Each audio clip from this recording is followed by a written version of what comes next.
Welcome to the gunchannels.com lobby chat.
AG Webs.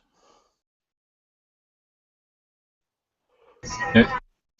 Thanks for the link, but it was full by the time I got to it, so whatever. Yeah, they go in and out. By the way, I did register as a a yearly member, so there you go. You mean on gun channels? Yeah. Oh, right on. Thanks. I'm actually looking at starting a channel, and you said I should, and I'm going to, but I kind of want some other people to. I don't want to do it alone, is what I'm saying. Right on. I'm looking for some people to help me. So I'm also waiting for Ash versus the Evil Dead, because Matt can have The Walking Dead, but I'm calling dibs on Ash versus the Evil Dead. And if people haven't seen Evil Dead 1 or 2 or Army of Darkness, I'm just going to facepalm. Those were good movies. Good bad movies, but they're B movies. What do you expect?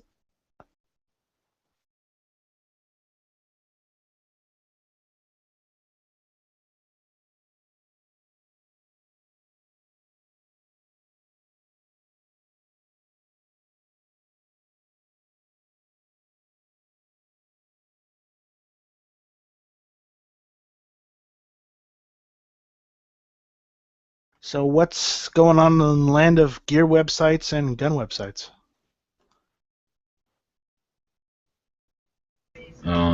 Trying to figure out Twitter so I can get on with AZCDL over there. You do know that if you have Facebook, you can connect it to Twitter, and you can just make a post on one, and it'll make posts on both, right?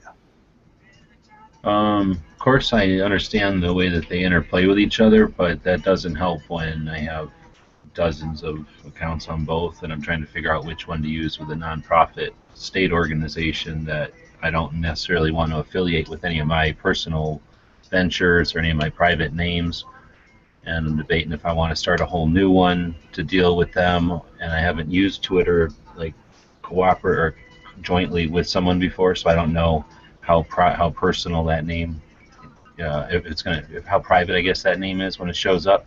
So in other words, I wouldn't want to use like maybe a dog one if it's about a gun thing. That I'm trying to figure out if I should use a generic Arizona one, or I don't necessarily want to waste Okay, well, gun ones because most of my gun ones are entities that I do, and I don't necessarily need that to sign up to something I'm trying to do nonprofit. So yeah, I understand the dynamic, but okay. I get where you're coming from now.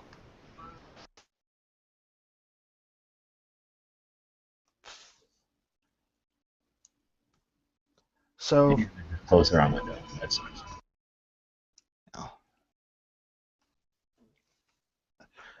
I got that patch, but I don't have anything to put it on. Um, from the Deadly Patch giveaway or something. Yeah, I don't have anything to put it on, so I need to find something to put it on. Do you drive? I have a car, but I don't have anything that would be able to snap, stay on. Well, I put mine in my headliner in my car, so just the fabric on the roof of the car, looking up when you're sitting in it. So up Okay. above I started out with just having like ones that I needed, like ones when I would film a video or something. I like to have a patch right there, so I would just stick one of them up there, and after a while, I had like a hole in the liner because it's an old cop car, so there's like a hole up there, and I stuck a patch over that. And then before I knew it, there was like 12 up there. So now I just was like, oh, I'm gonna put all my doubles out there. And then now I try to get two, so I can put one out there and one in my other patch walls. Anyway, so then it's just, I don't know, it's a place to put them. They stay up there. At least on my material is sort of like, well, I don't know what to call it. It's not anything like Velcro, but it sticks like it was. I mean, it's almost like they're stapled up there. It's crazy. Awesome. Okay, I was looking on, as I said, I wanted to make a show and whatnot. I was looking on how to make a channel on gun channels now that I have the access to do so, and I wanted to ask about the whole, how do you set it up where your channel has tags? Is that the what option, what text box is that in the channel creation? I don't know what you mean, tags? Yeah, because when you go to look at a channel, it's got tags up there on the information of the channel. Oh, I didn't realize. Okay, so when it's the third line, so it's the third one. It's called tags when you're on the create channel page.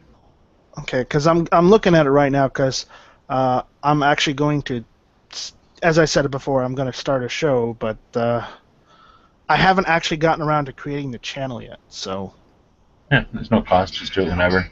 You just fill out the third thing when you fill it out. It'll ask you what the tags you want, and then you can set it to be. okay, so keywords and tags is the same thing then, right? I guess so. Do I have to use the hashtag in front of them, or will it auto do that? I'm pretty sure you don't put a hashtag in front of them. It just says separating with commas. Okay. All right. I'll figure that out.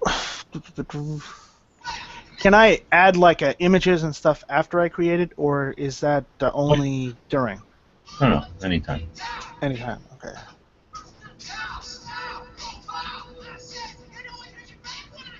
Are you listening to like old school '80s rap? It's not really rap. It's Beastie Boys, I guess. Oh, it's Beastie Boys. Okay. It's not rap. No. It's something, on the fringes.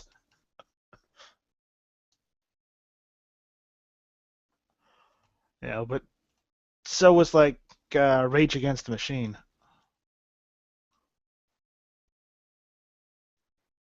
Though I do listen to Rage.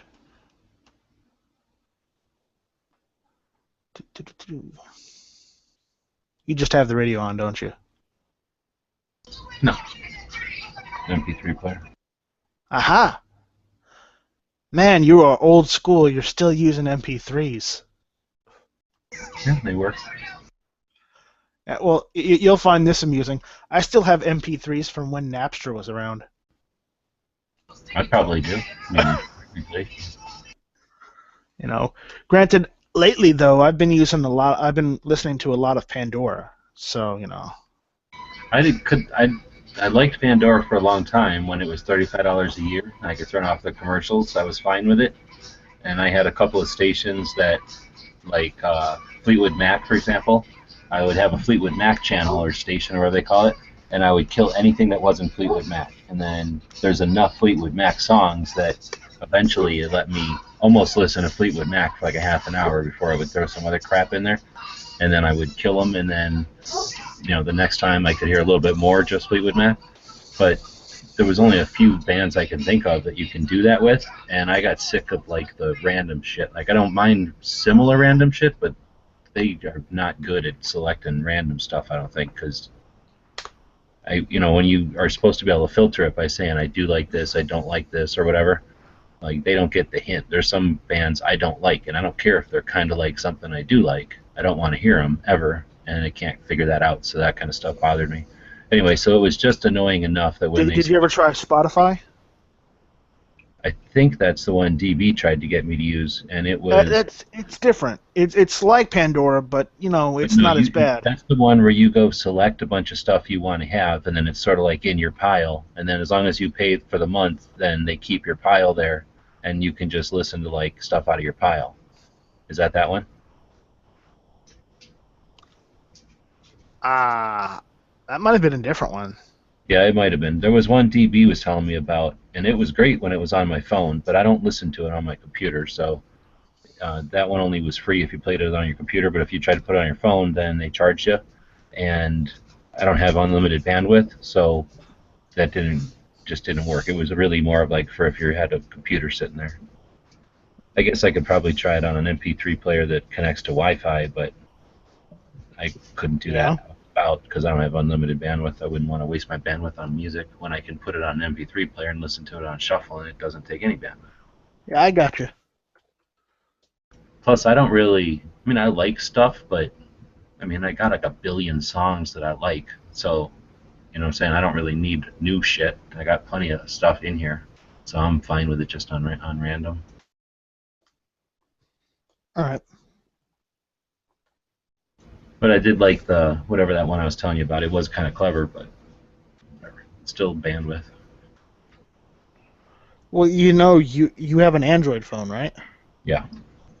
You do know that you can turn the if you turn the phone sideways in the settings thing, you can pull down the top menu. You can actually turn your data off and just go off of Wi-Fi. Oh, well, yeah. I mean, I'm just giving you an option. Yeah, You don't but have to do it. I guess I think of when I'm driving. I'm not going to have. Oh, right. You're not gonna have Wi-Fi when you're driving. I get you. But I mean, if you're just sitting at home and you had it on your phone and you were listening to it, Yeah, I probably would, but like I say, I guess I haven't. I have the songs on here, so I just hit shuffle. Right. But most of the time, there's been more and more chat over here, so I'd rather listen to this when there's chat going. Heck, it started at like 4 or whatever. Right. Well, we got Hawkeye/Jake, and he seems like a pretty cool guy. Yeah, it sounds like he's interested in doing an earlier lobby, getting the lobby started earlier, so then working with Pink. He quits just about time Pink's starting, right around the live shows, so that's awesome. Hey. Though I am kind of sad that HVS can't do his show today. He can do it. He chooses not to do it. Well, he says it's too hot for him to do it. But I'm thinking he's got an entire condo and none of it has central heating and air. Well, for him it would be central air instead of heating, but why would you need a heater in Hawaii?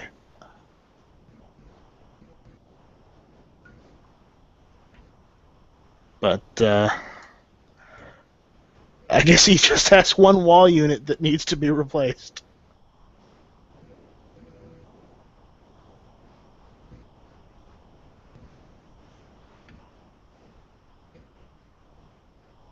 Oh, well, here's something interesting. You know how I've been having problems with my downstairs air conditioner because of the flood?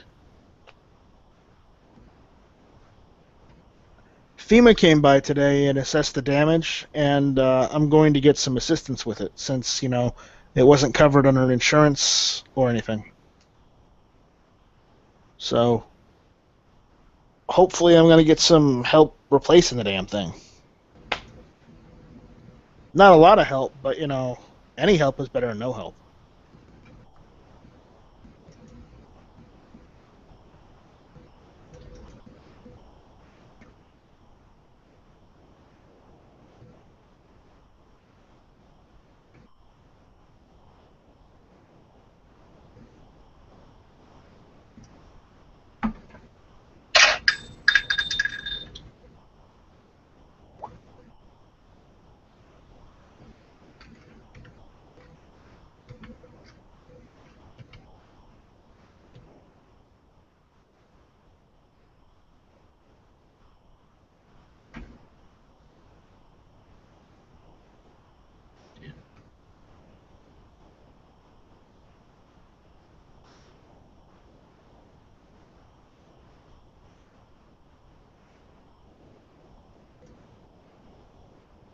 Oh.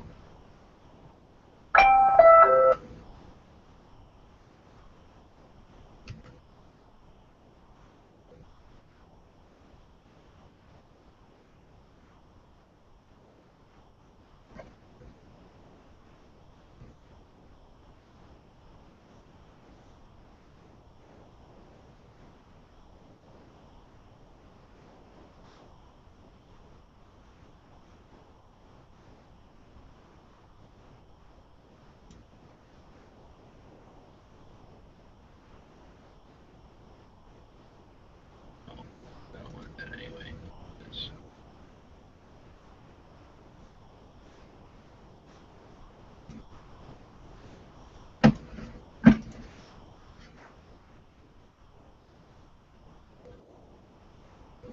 oh, fuck.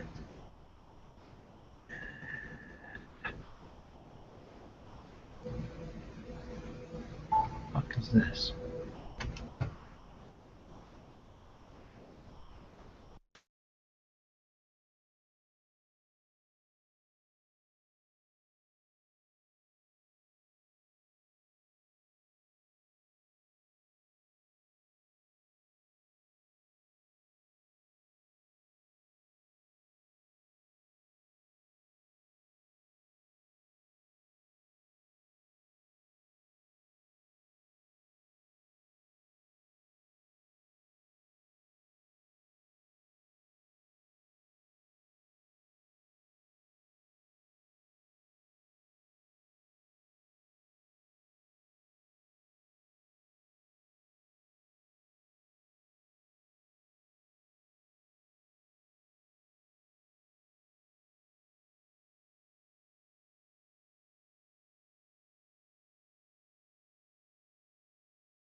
So do you not really hang out in match chat on Mondays?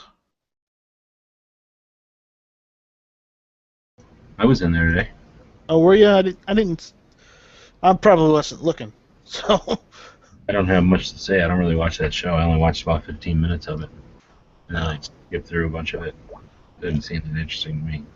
I'm spoiled because I read all the comics, and when it came around to the show, you know, that one guy who's a friend of Rick's was supposed to die way sooner than he did. Spoilers. Though granted, mostly everybody's seen that already. But yeah, it wasn't as good as the comics were, and I guess that was the reason why I didn't like it.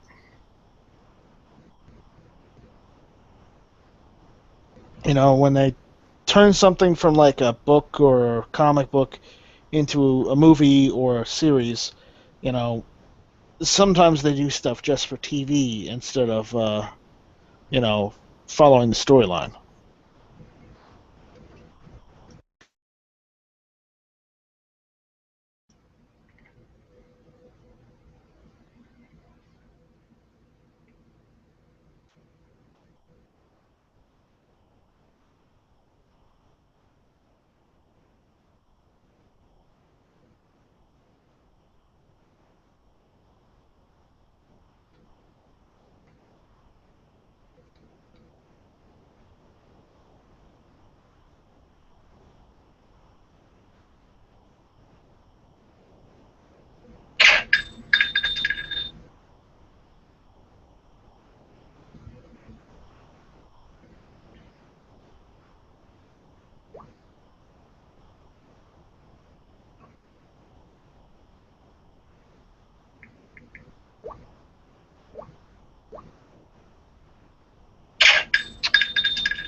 Nobody's jumping in tonight, I guess.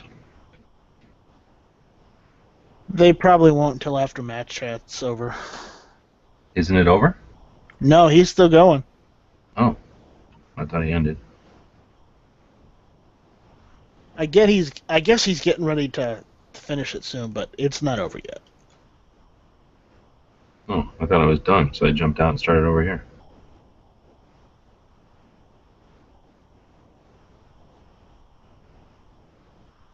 Nope, they keep going. I don't know what they're doing. I kind of stopped listening. Probably talking about the guns.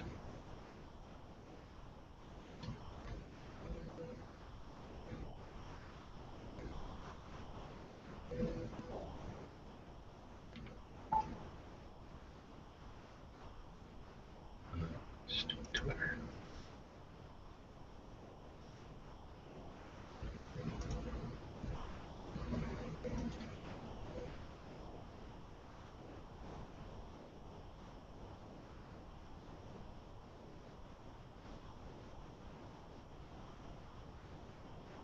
Weird. Wonder how it recommended all this shit based on my email. What was my email?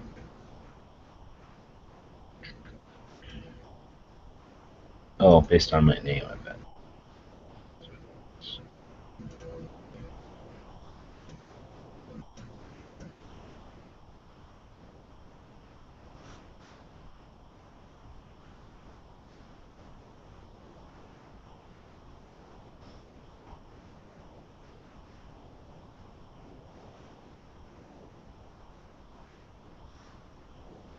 They found people you know. Then fucking leave me alone. Let me open up my damn account already.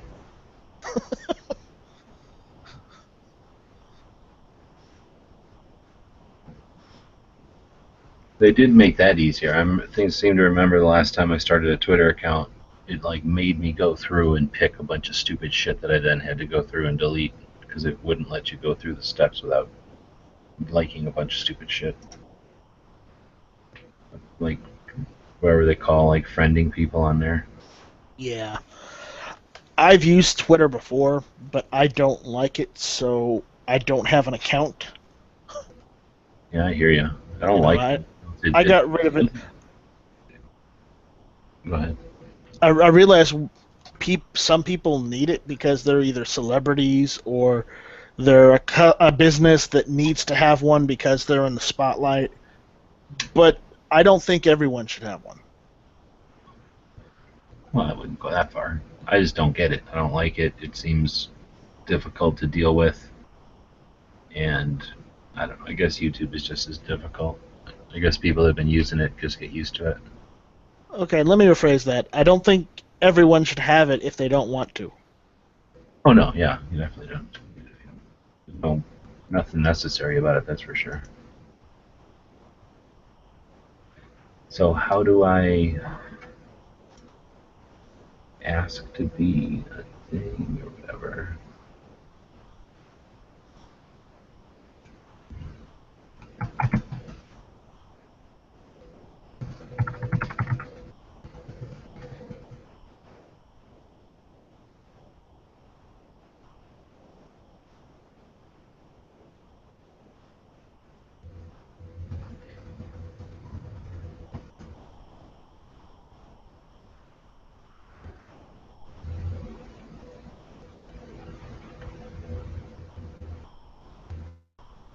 So they have 37 following. I think I should be able to help with that, I think.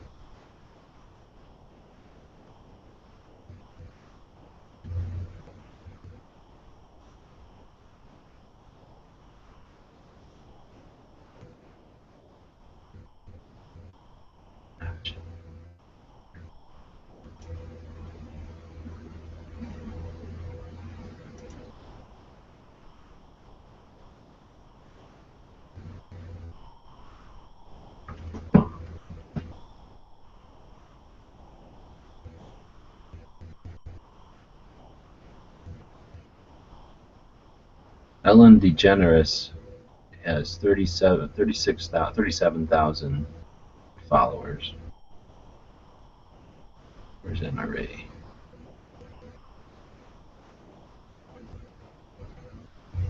You think they'd show me NRA as an option? What the hell?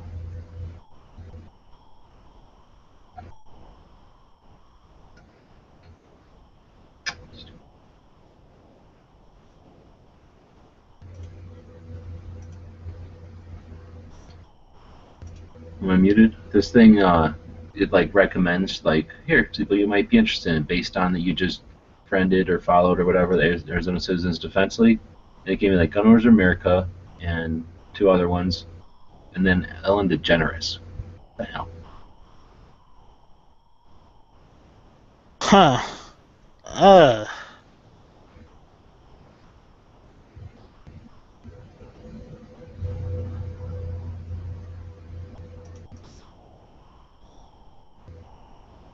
Okay, that's enough of match chat. They've gone off topic, and I don't really want to listen to the rest of it. What are they doing? Crazy shit. They're talking about one of Matt's tattoos now, and it's just, I'm good. So, granted, I'm no better. I have a tattoo myself, but whatever.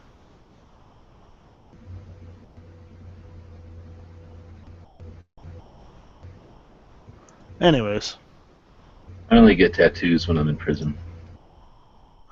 I've never been to prison. I got a tattoo when I turned 18, and yeah, luckily I can hide it with a shirt.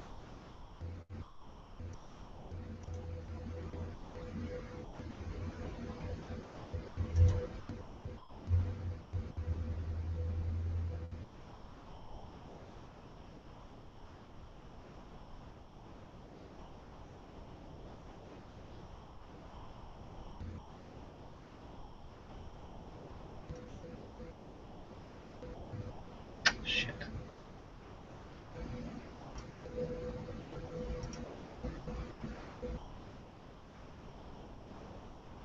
There's NRA. Damn it. Oh, nice. They have 300, almost 300,000 followers, so 10 times more than Ellen DeGeneres. That's good to know. Wait, who has more followers? The NRA. Oh, thank God. That's the reason, I guess, but still. Good to know.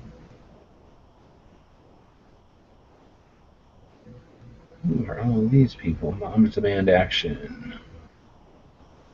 Brokerage. Come on. Hell. Moms demand attention.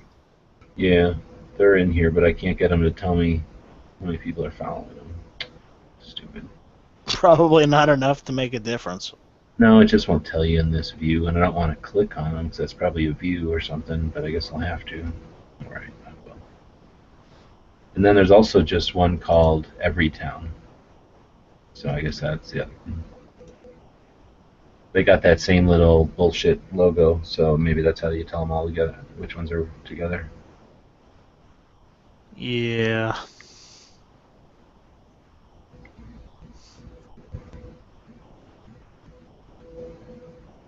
Foos!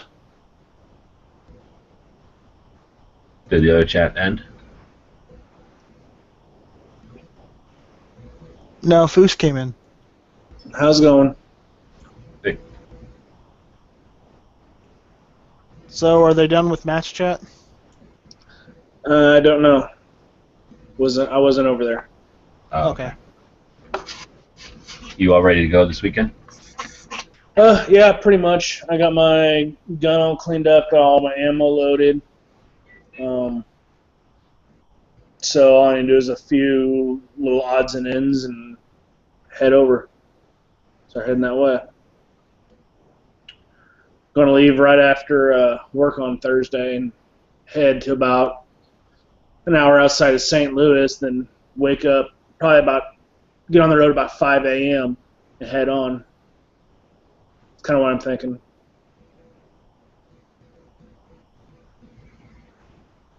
Here's a question for you. Yeah. You know, now, forgive the term, but how much do you, I guess, either grease, oil, or lubricate your match gun? You know, what's the usual amount for you? Well, it's too tight to grease it, so I have to use oil. And what I usually do is, on the slide rails, I put it on 3 points, front, middle, rear, on both sides, because it's a full slide rails. Here, hold on, I'll just grab it and I'll show you.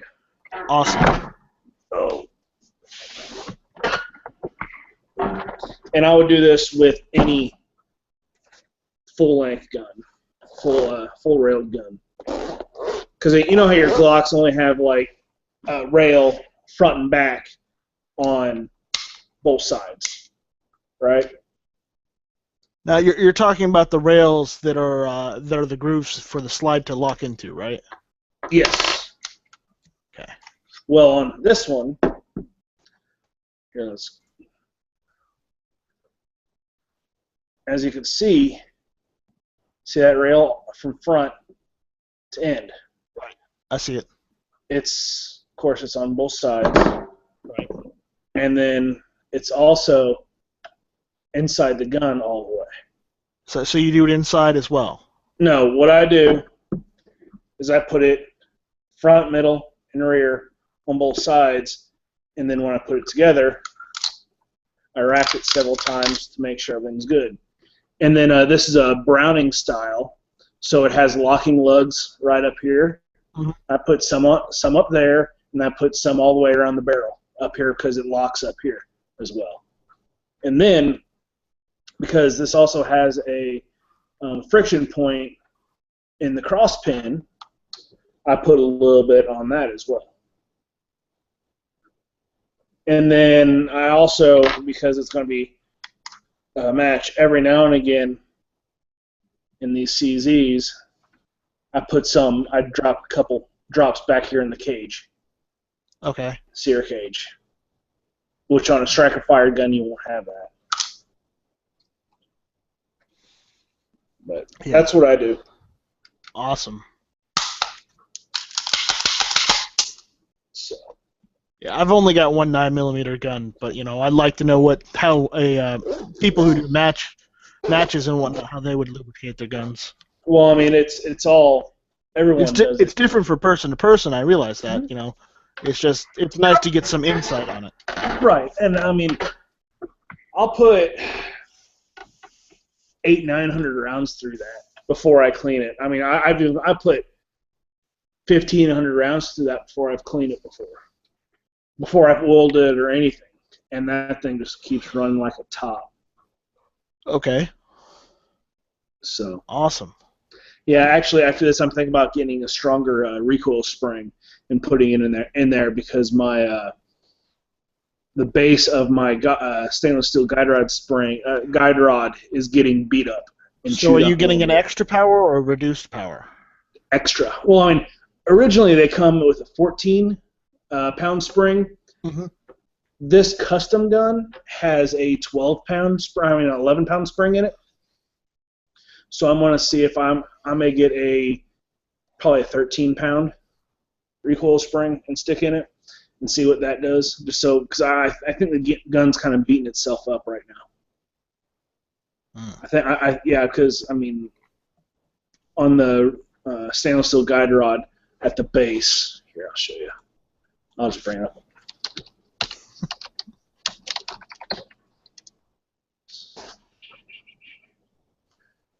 Let's see.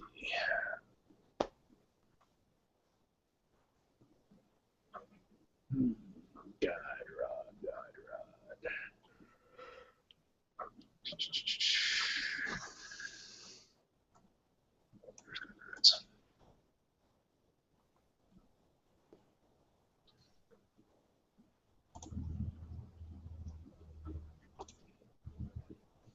All right. So, right here is the guide rod, stainless steel guide rod.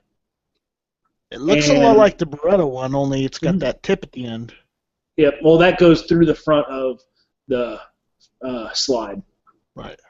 So, down here at the very base, which is right at the locking lug, right at the cross pin, and where the not barrel bushing, but the oh geez, I can't remember what it's called, but right there, right underneath the chamber, Okay. back here, and that right here is getting chewed up a little bit.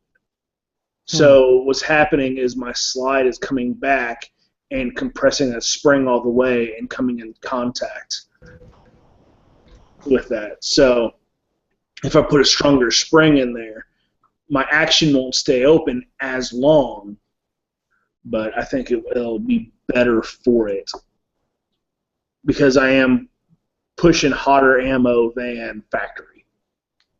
So. Well, what kind of ammo are you pushing, like plus P or something? Well, no, I mean I don't really know the pressures. It's not showing any pressure signs, but I'm pushing a 124 grain at 1,100 feet per second.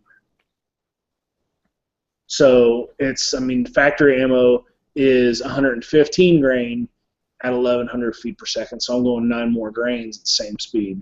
Yeah, I have gotten a bunch of ammo, and sometimes I haven't looked at the grains, but I've got I've got a couple boxes of 115, and then I got a couple boxes of 124.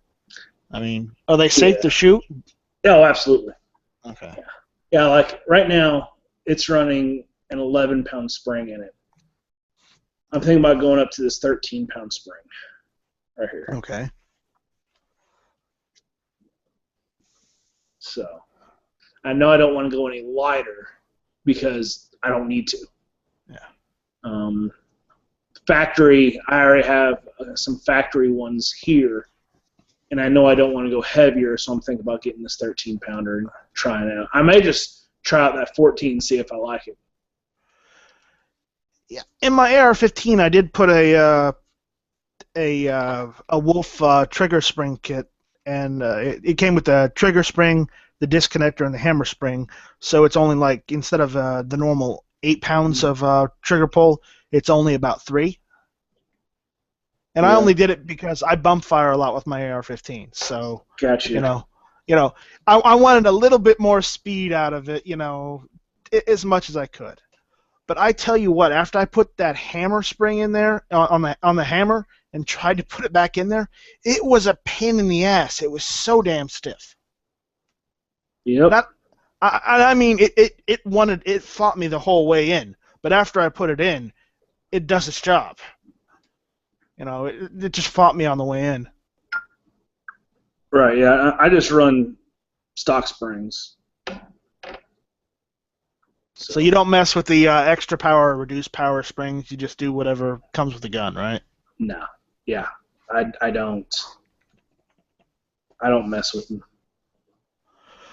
Well, Not when it comes to rifles, because I look at rifles as, I'm not going to be shooting. I'm not going to be competitively or shooting 3-gun or anything like that. But to any amount of success, or because I don't want to put the money, ammo, or anything like that into it, so I'm just not going to do that. So I'm on, all my rifles are, shit hits the fan, self-defense stuff, and I don't want to be putting anything non-standard in it. yeah, well, it just uses the regular mil-spec trigger fire control group, so all it was just spring replacements. Oh, okay. Because I needed the springs for another rifle build I was building, so I figured, why not make my AR-15 just a little bit faster, and just put the the springs that are on that rifle into a different rifle that I'm building. And the springs didn't really cost that much either, so. I mean, those extra springs, do they really speed up the time? I don't. Honestly, I don't know. notice a difference, but at the same time, I'd like to think they do. Okay. No, the thing is, you and I won't know the time. I mean, it would have to take a pretty expensive piece of hardware to actually know the time. But I just wonder how many extra pounds that pushes onto the firing pin. Because I'm thinking of that those extra strong springs do. It doesn't increase the speed. It just increases the hit, of the hammer. It'll help with light primer strikes. I'll tell you that. Yes, because I'm thinking it's hitting it harder. So you have more speed in your firing pin for light primer strikes. Yeah, so that helps me when I'm bump firing. But as I said, this is my bump fire AR. I've got like a tactical carbine AR. I've got a mid-length 16-inch bump fire AR, and then I just got like another standard AR. Yeah, I've never bump fired my AR. I've bump fired my AKs. Well, I got a stock from Bump Fire Systems for like $99, plus $6 shipping and handling. I mean, at that price, and this is when Slide Fire, before Slide Fighter started suing them, and we're still selling theirs for like $200-300. Mm-hmm. And then that other company that does them was selling theirs for still $500. Right. Granted, theirs is made out of aluminum instead of plastic, but Slide Fire is charging people like $325, $350 for their stock, and these guys come out with a $99 one. Whenever I bump fire, the very few times I do it, I don't have a stock. I could just I usually do it with my 74, and basically as I have my thumb underneath the gun, I just kind of put it straight, and I let the back end of the AK receiver slide on my thumb as I sit there and just rock and roll with the front. Right. I know the belt loop trick. Is that what you're doing? No, I do it from the shoulder. Oh, you do it from the shoulder? Yeah. Awesome. I've seen people be able to do that, but not everyone can do that. That's why I got the stock. I mean, I've tried to do the rubber band method. Well, that didn't really work for me. The rubber band method.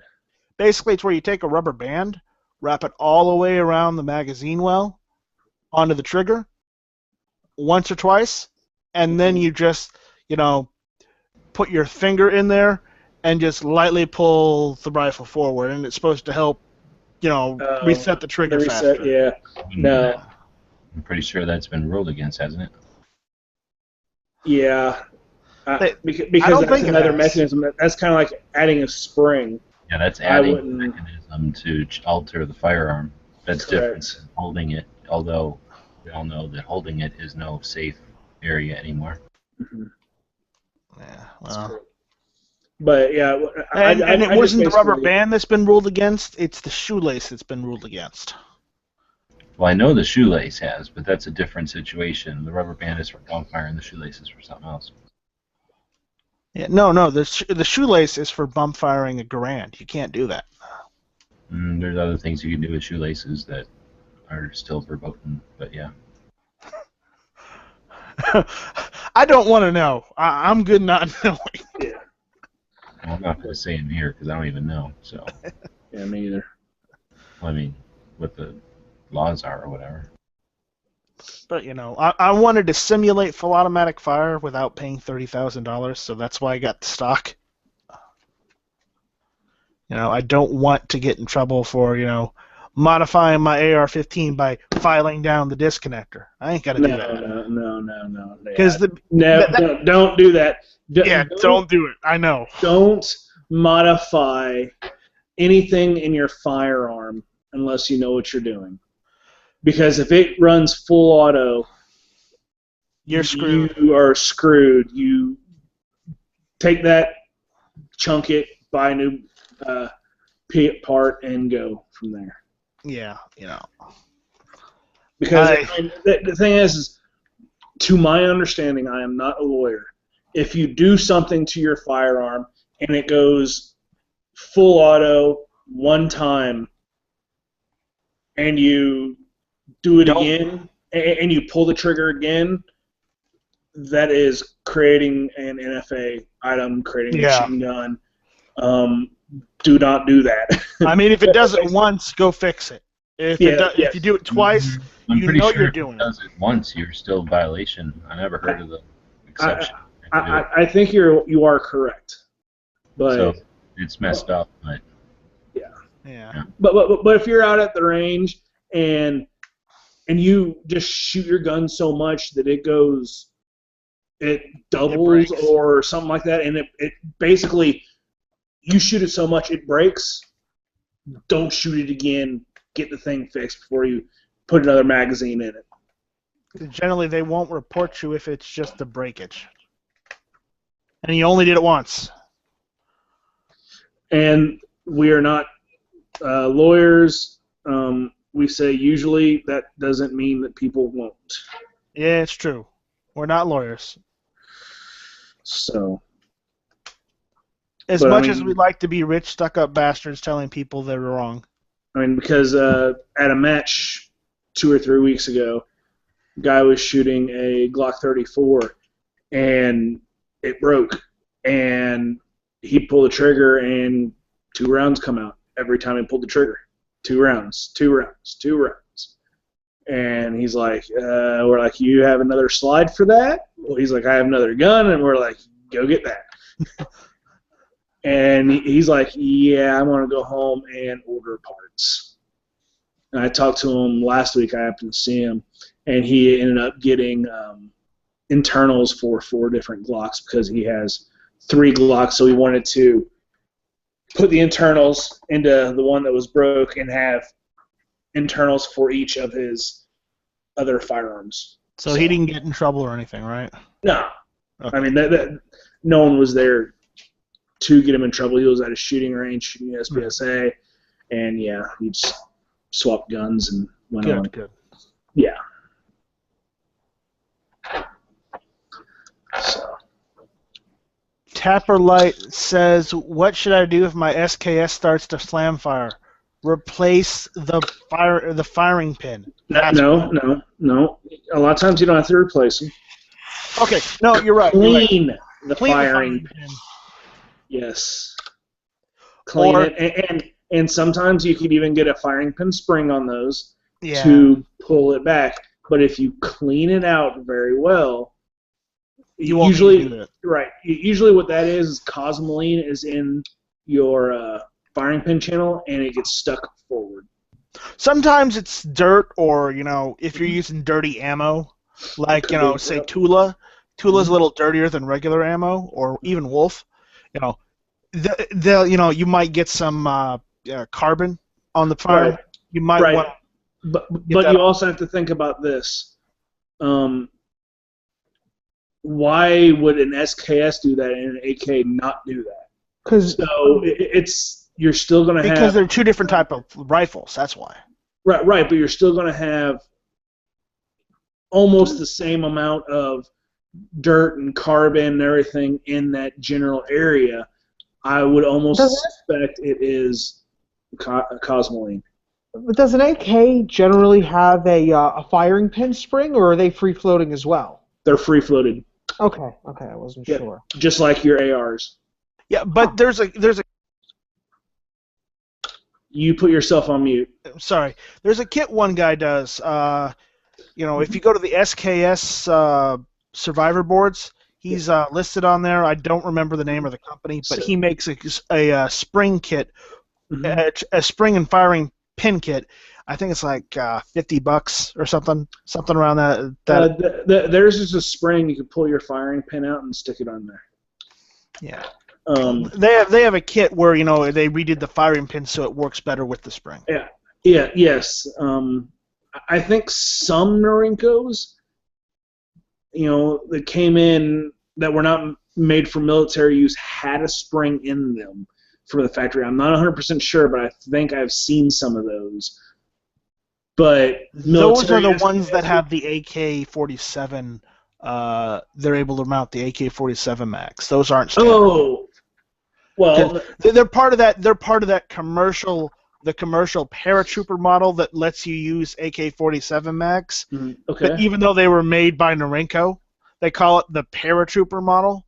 Mm-hmm. So and the only difference is their barrel is shorter than a standard AK. That and their front lug on their magazine is different. Yeah, just like whatever. I would love to have one of those.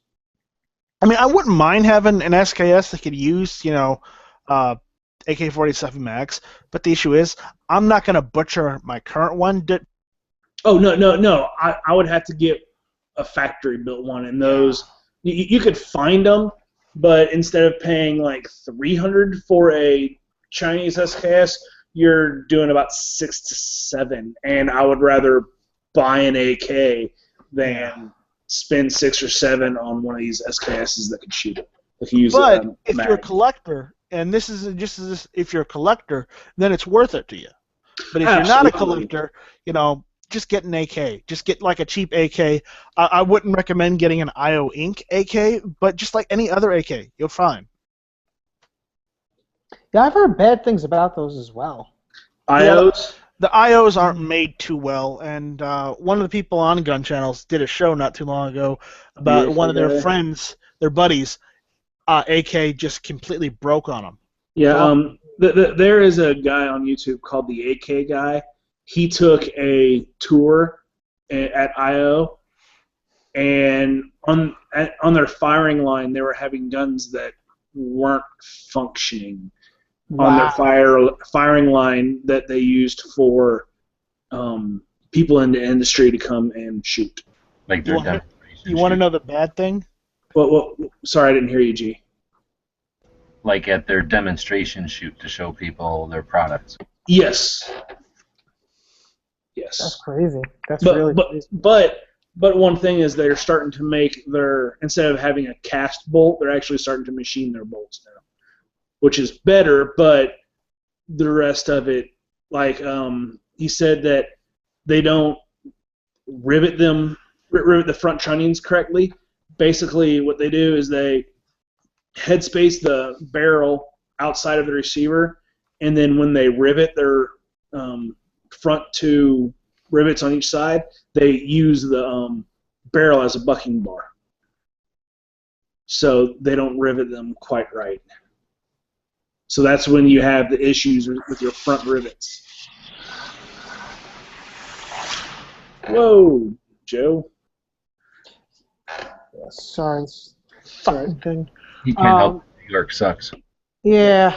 Yeah. Here's the funny thing. My SKS was imported by IO Inc. Should I be scared? No. Even though my Because SKS it was imported. It was already built. They brought it from the country it was made from, the factory it was made from, and just brought it into the country and sold it to somebody who sold it to you. That's all. Yep. Yeah, mine's not a Norinco though. It's an old one. That's fine. I mean, there's Yugos, there's Hungarian. No, you don't want the Yugos. You don't want the strictly the what is it? The M59 Yugos because those aren't chrome lined. You want the M59 60 something. A lot think of it's guns 66. aren't. A lot of guns aren't chrome lined. You're okay to shoot non-chrome lined barrels. The only thing is if you shoot corrosive ammo through them, they wear that you got to clean them quicker. All the Mosins, none of them have chrome lined barrels. Right. But I'm strictly speaking with the Yugos because the regular M59 rifles don't have chrome lined barrels, but the M59 66 ones do. And it's something to note at least. Yeah, it is something to note, but chrome line versus non-chrome line, I don't even care. It doesn't matter. That's not high on my list of things to, I'm not going to buy this because it's non-chrome lined. It's not going to matter. Yeah, well... Because I take care of my firearms. When it comes to SKSs, I don't know. I always prefer the classic Soviet one. Although, like that style, the Chinese and all that, I know the Yugos tend to have a little bit of a different style to them. I like them. I like them. I think they're really neat. But it's just my preference. Yeah, because of they need to have that grenade attachment on the end of it. That's the issue. I mean that's really the main difference. The only reason why I'd want one of those is I'd have to get one with the bayonet that actually locks into place, even with the grenade attachment on it. And those are extremely rare. Wait, say that again? There is a type of the 5966s which basically the bayonet will lock in place with the grenade launcher on it. Oh, I got you. More or less, most of them don't. You have to either remove them or they don't come with them. So there's one specific type of bayonet that does mount with the grenade launcher in place. So if I had to get a Yugo, I'd want one of those, and I'd want it to be chrome lined. Just preference. No, I completely understand. I didn't even realize that they had Yugos that were chrome lined. I thought they were all non-chrome lined. I didn't realize that they made some that had it. Yeah, the most rare SKS are the North Korean variants. Yep, DPRKs. Those are neat as hell.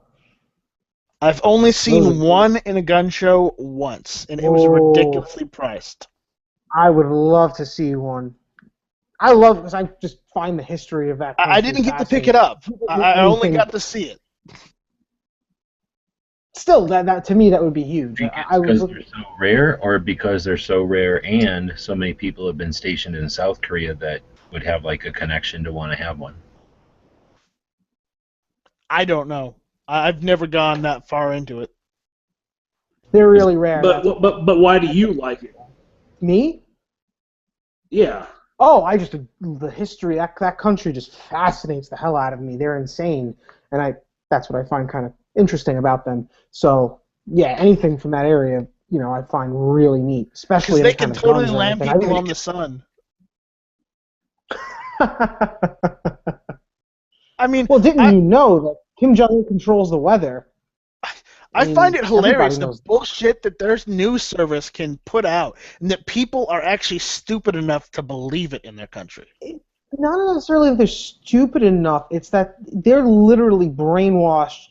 They're really good at brainwashing people. I'll put it to you that way. They're like really good at it. Although, I know. I think that those people all really think everything, or they're just in a situation where there's not much they can do about it, so they stand there when they're supposed to, and they go through the motions. And I'll put it to you this way: when Kim Jong-il died, right?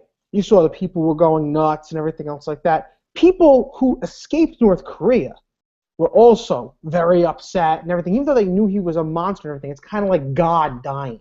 They're taught from when they're really, really young up to the point that that is God. He makes everything. Every other country is horrible, and this country is great, and everything else like that. So when you're taught to believe that shit from a very young age, even when you find out that it's a bunch of bullshit, most of the time it's really not that easy to get over that 100%. Yeah.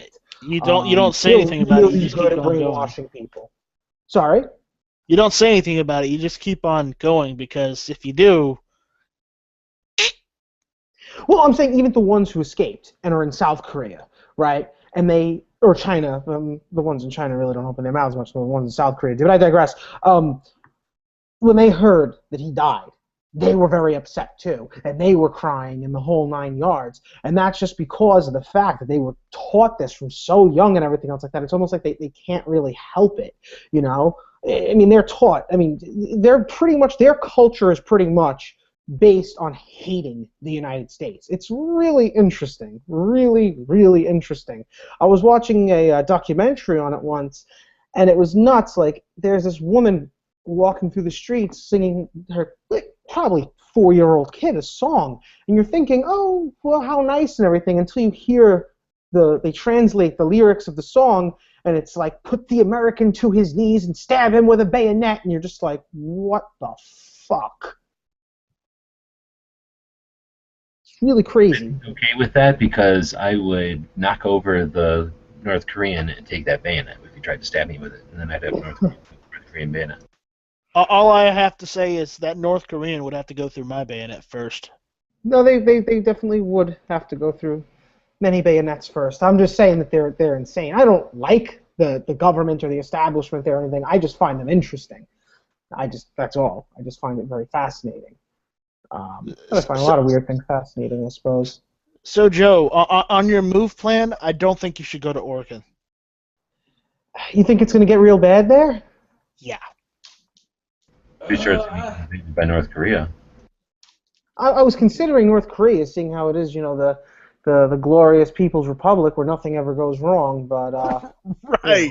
Right. I don't think you better go to California either. Nothing ever goes wrong up there because they have nothing to do. I mean, they have nothing to attack each other with. The next person, you know, your neighbor has nothing more than you do, so why would you want to do something against them, because you can't gain anything from it? Oh, no, there's lots of shit that goes wrong there. I was kind of half kidding. Well, no, I was completely kidding. I know. Yeah. No, there's a lot of shit that goes wrong there. But I digress. Going into the whole Oregon thing, I'm really hoping that state doesn't go to shit, because it's actually a state I really, really been interested in considering heading out to. You know what? So that would really suck. With all the victims' family standing up to Obama and protesting his visit, I really don't think it'll go to shit. Because I don't think so either. Because if they have a push for some anti-gun bullshit, you'll have all these families standing up and saying, no, we are closer than this to anyone, and we still want our firearms. We wish our children, our family members, could have been able to defend themselves. Right, I don't think it's going to go anywhere. And I actually did not hear about the families standing up for the Second Amendment. I didn't hear about that at all. But the reason I would say that it's very different, when it happened with Sandy Hook, we pretty much knew. I was even talking, because I originally wanted to move up to Connecticut, because their gun laws were bad, but they weren't that bad. But pretty much everyone knew that state was going to go right to hell the second that happened. That they were going to take full fucking advantage of it. That's because it's a very left-leaning state. Well, I don't necessarily see that happening with Oregon. I mean, I could be wrong. Well, and you're talking about third graders versus adults. Yes, that's part of it and everything, and that's why the nation freaked out so much and everything. But I'm just talking about one of the main reasons I think that they were able to do that was because of the fact that the state, generally speaking, is already incredibly left-leaning. The fact that it even had firearms as loose as they had it at the time in Connecticut was kind of odd. I mean, they had assault weapons bans and shit, but it was a lot looser than it is now. Something like Oregon, I see it being much more difficult just for that reason alone to pass something crazy. Something that was kind of funny with the whole Sandy Hook thing. People are always like, oh, you know, I went from shooting 5,000 rounds a year to shooting 1,000 rounds, you know, in 2012, and I'm sitting here, I'm thinking, okay, I went from on average about 7,000 rounds in 2011. 2012, I probably shot 15,000 rounds. Nice. And That's then it's stayed about the same since then. And it's because It's greedy. I know. I hate that. You know, I had powder and I was able to make my own projectiles and reload and get through it and increase my proficiency, while everyone else most likely decrease their proficiency, or the majority of people decrease their proficiency. No, that's awesome that you were able to do that. That's really cool, dude. Yeah. For me, it went from being expensive to being just insanely expensive. I mean, I haven't gone shooting in a while just because of the fact that every time I go, it's like $45 just for a box of 9mm. So it's kind of a bitch. Yeah. And I can't reload. So Okay, $45 for 50 or 100? 50, give or take, Okay. 40, 45, 40 around that. Right now, last time I figured it up, I am between $75 or $70 and $75 per 1,000 reloading. That's fantastic, man. I wish I could. I really wish I could. I'd shoot You a lot. also have to account for the New York taxes on that and the inflation in New York. True. Yeah, they tax the hell out of it. And the other thing you have to understand is that the place I go to, I can only shoot, at that one place. They let me rent the gun and everything else like that. I belong to a place on Staten Island, but it just became such a hassle to drive and everything else like that I just stopped. And then I'd have to go to like Jersey or something and buy the ammo or buy it anyway. So at this one place anyway, because this is really like the only gun store in Manhattan, with the exception of one, but that guy's a fucking crook and he's an animal. So, I won't go to him. Guy's a piece of shit. I hate him. So do you think this one firearms place, do you think that they inflate their prices because they're good people? They're really nice people. In fact, the guy who runs the range and everything else like that, they normally are supposed to charge like $15 every time to rent the gun. I can't bring my gun in. I haven't shot my guns. I haven't shot in over a year, 2 years. But I rent the guns there. And he just lets me rent them for free. Well, I mean, if you're there enough, he'll get his money from the ammo. Oh yeah, no, he'll definitely. Yeah. The ammo. I mean, the amount they charge for a fucking transfer, everything else like that, it's ridiculous. That's one of the reasons I haven't bought guns in a while, because what is their transfer amount? It's like 150 or 125. I forget. Wow. Yeah. Mine's $15. You say 125 to 150 bucks? Yeah, I forget which one. Shit. Mine's 15 too. Yeah, like I said, they rail you here. They really, really rail you here. Unless I'm doing two at the same time, then it's 25.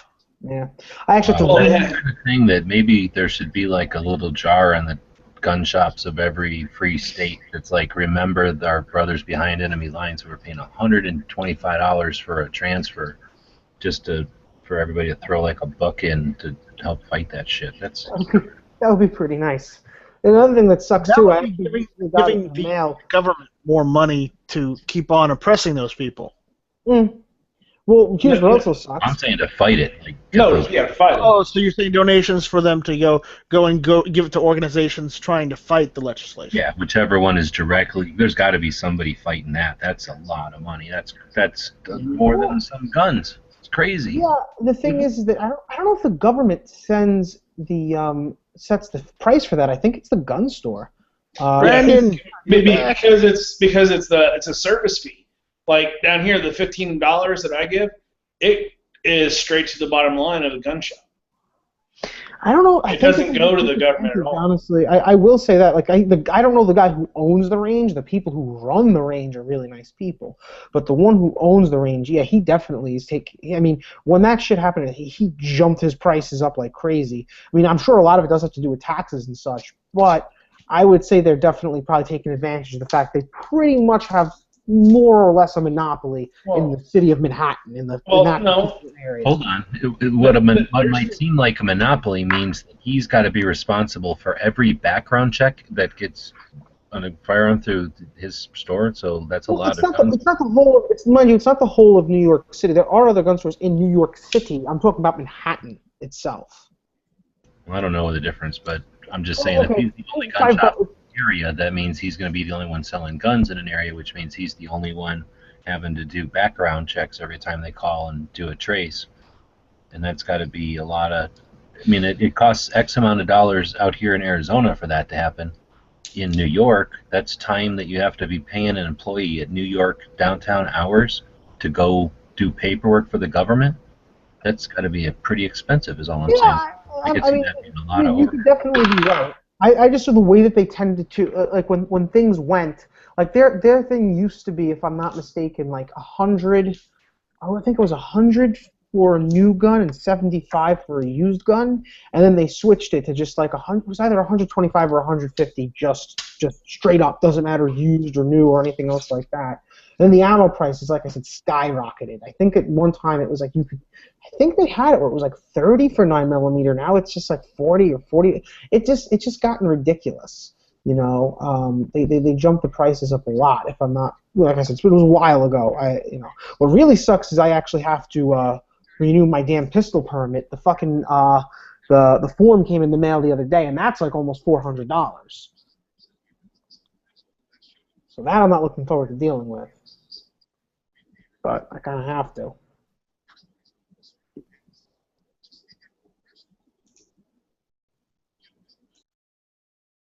Well, thanks for being here and making us remember that we're not done yet. There's still some fight left.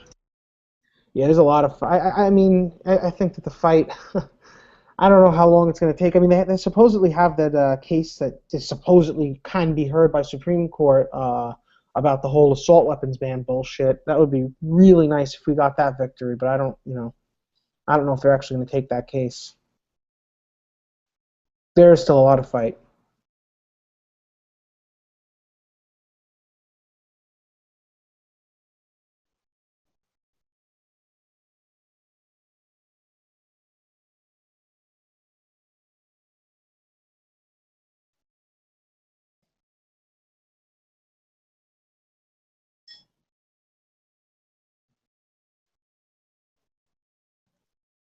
Night Strike, I totally hear you. That guy's such a freaking turd, but they're cranking out these anti-gun videos, man, like every 2 days. And I don't know what their agenda is, man, if they just don't believe in self-defense or whatnot, but... Who's this? I'm sorry.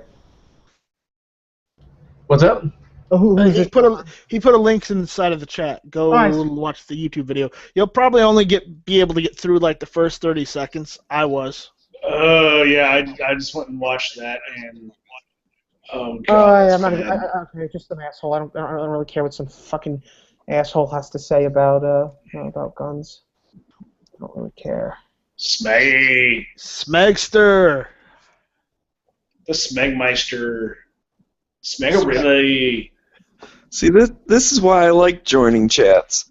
Or I should say, lobby chats. When I joined Matt's chat, the first thing PBR said was, "Who the fuck let this guy in here?" Then I come in, of course. Me. Well, I mean, this is like Cheers. Everyone knows your name. Hey, yeah. Even the guy that can't talk because he has people in his house says, "Hey, Smeggy." Brandon, did you get my email? Have you gotten through it yet? If you're talking, you're still muted.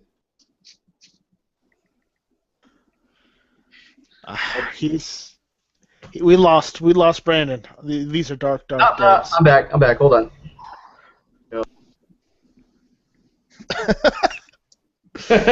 Oh, he's gone again. But yes, Maggie. I'm just, looking at my phone here. All right. Right. I sent Yeah. it through your website, so check your website email, because that's All the only email address I had.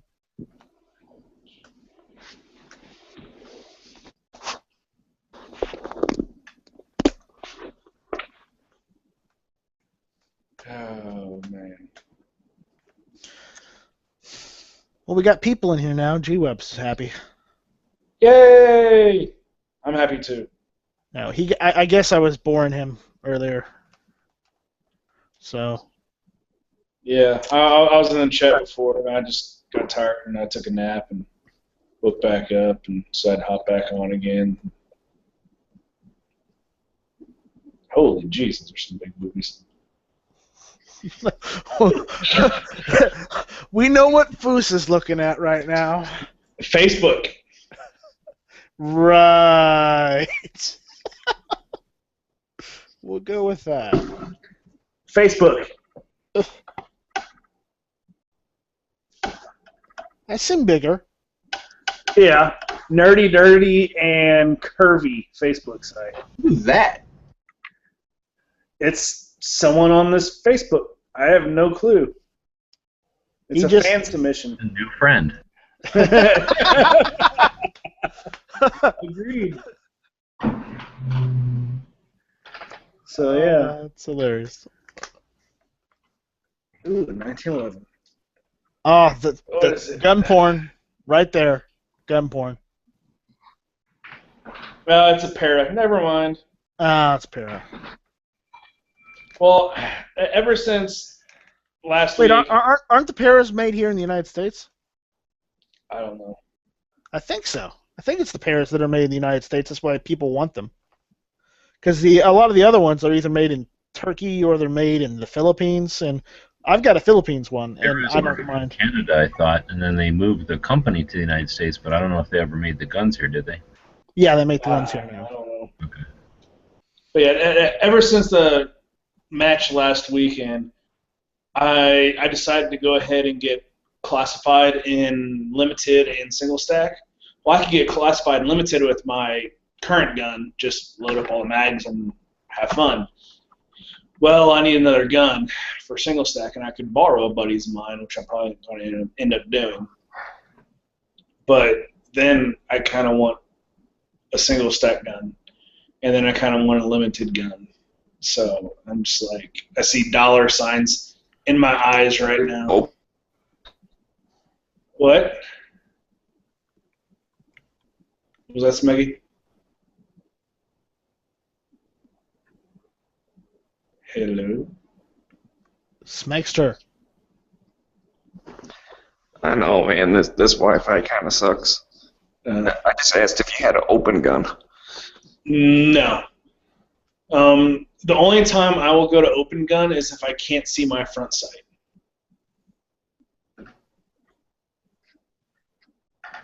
And by then I'll be a senior and I'll be Oh, you mean when reclassified again.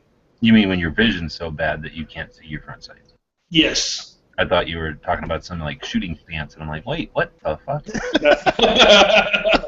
No. There's a lot of times I don't see my front sight whenever I shoot. And number one, it's because the target is so close you don't need to. Or number two, I'm an idiot and I don't pick it up for my second shot. So.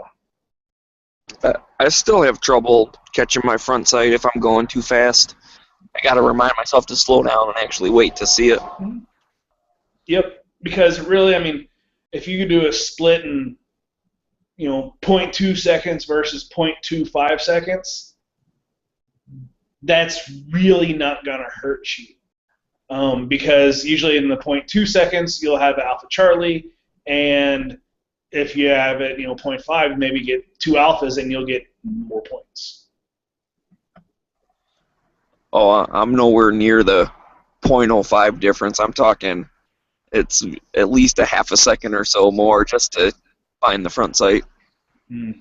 I don't know. I don't do a lot of work with the timer, but I'm sure. The timers are amazing. Timers are awesome. I don't have one. I don't go to the range with that one now. So I need to just get over seeing my ex-father-in-law at the IDPA thing and just start going again. Absolutely. Have you used that, or I guess you're talking about pistols. I was going to say, have you used the kind that uses a magnet and it just touches it's like on the barrel of the rifle? No. You know, where they just like stick out the end of the muzzle, kind of like. You're talking about chronograph. Wait, isn't that what you were talking about? Oh, you're talking about time. All right, Timer. yeah. Like two different things. Yeah. No, but I think that's a very interesting idea. I would enjoy that if I shot at a range that was busy. Yeah, I saw some guy using it the other day, and I was thinking the same thing. I'm like, oh, dang, you don't have to set nothing up. You can just do that right from your bench. And then when you're done, pull it back and. I bet you it's more consistent because it's always right there, right at that distance from your muzzle. Done, like always. Yeah. Moon says your front sight is the first thing you should see. Absolutely. Moon in the chat again? Hey, Moon, check your private messages over on Gun Channel. Yeah, he's in the chat. Yeah. Yeah, I'm definitely. Normally, I could watch and this is only in the past two and a half months I've started to notice this. But as I fire, probably about 75% of the time, I could track my front sight up and down between shots. So.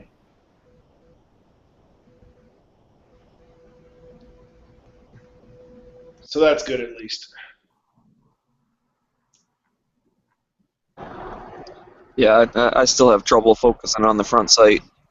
I had a real problem. When I first started shooting, I'd always go cross-eyed when I was trying to look at the front sights. Then I'd have two front sights and then two targets. Just wait till you're about 50, and you can never see your front sight. That's why you need red dots on all of your revolvers. I mean, I can see it, but I can't, yeah. So Yankee, that means you need to use bifocals now? No, it just means I just point. I mean, I can see the sights well enough to line up like an initial shot, but if I'm rapid firing, getting my sight, front and back sights line up is not going to happen. I just have to see the little black dot from my front sight, where my front sight is, and go for it. Gotcha. I mean, some people, whenever their eyesight starts going bad, they go back to shooting with one eye open and closing the other one to kill all that noise. You know, I'm still in transition of going from that to both eyes open. Sometimes that's what I do. Is I will like wink the one eye just to pick up the front sight. Then when I open the second eye, I can still see it. Mm-hmm. Yep. Yeah, but you know, in a competition setting, those are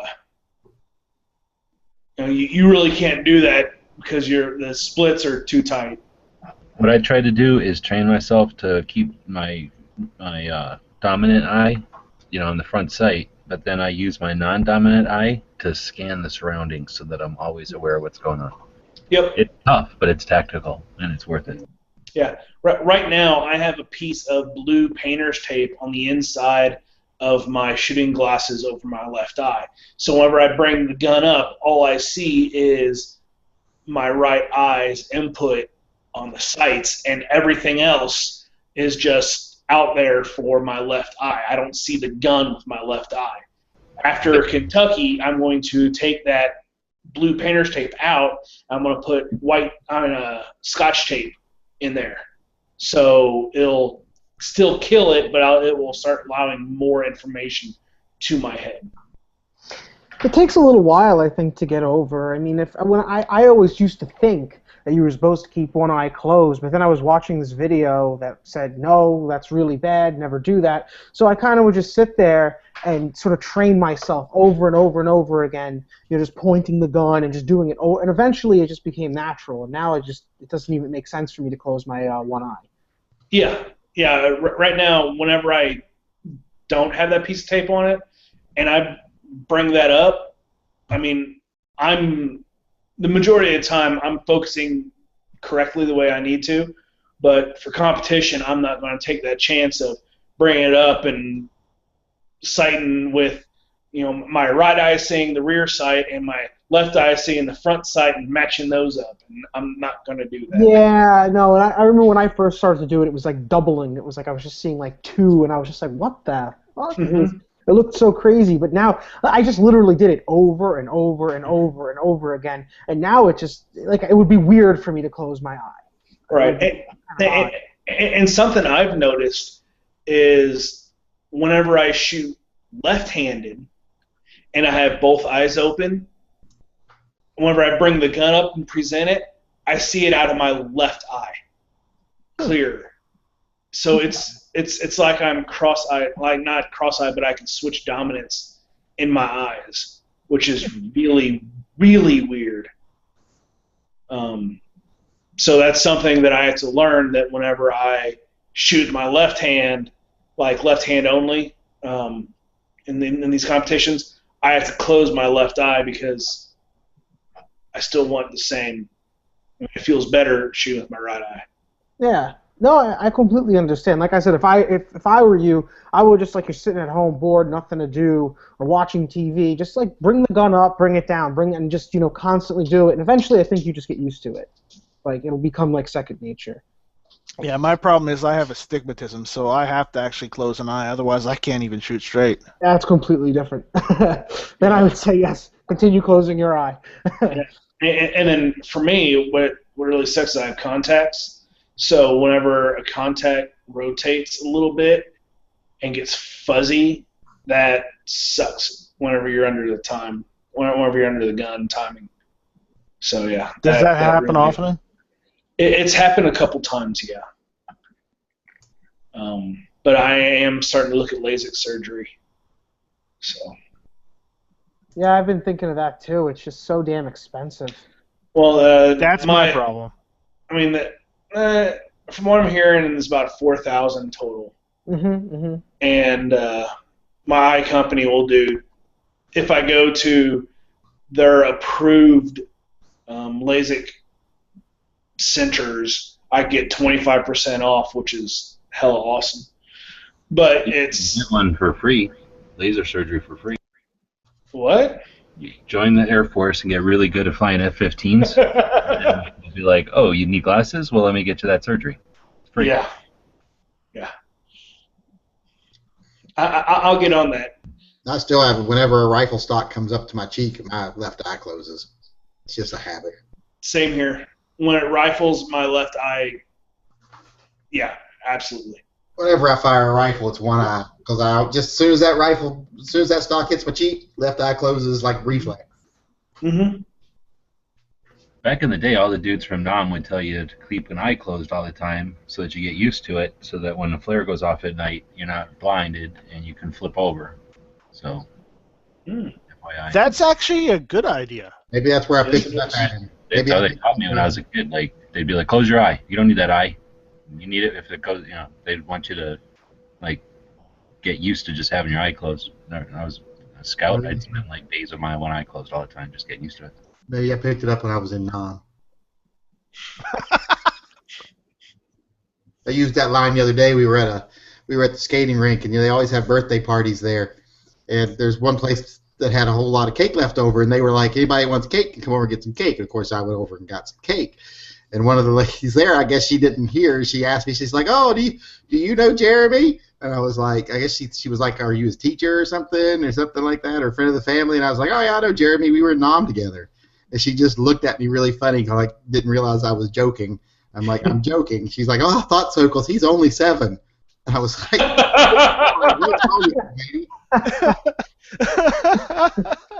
Oh God. Hilarious. Wow. I'm like, do some people just not have any sense of humor whatsoever? Some do not. Some things just go over people's heads.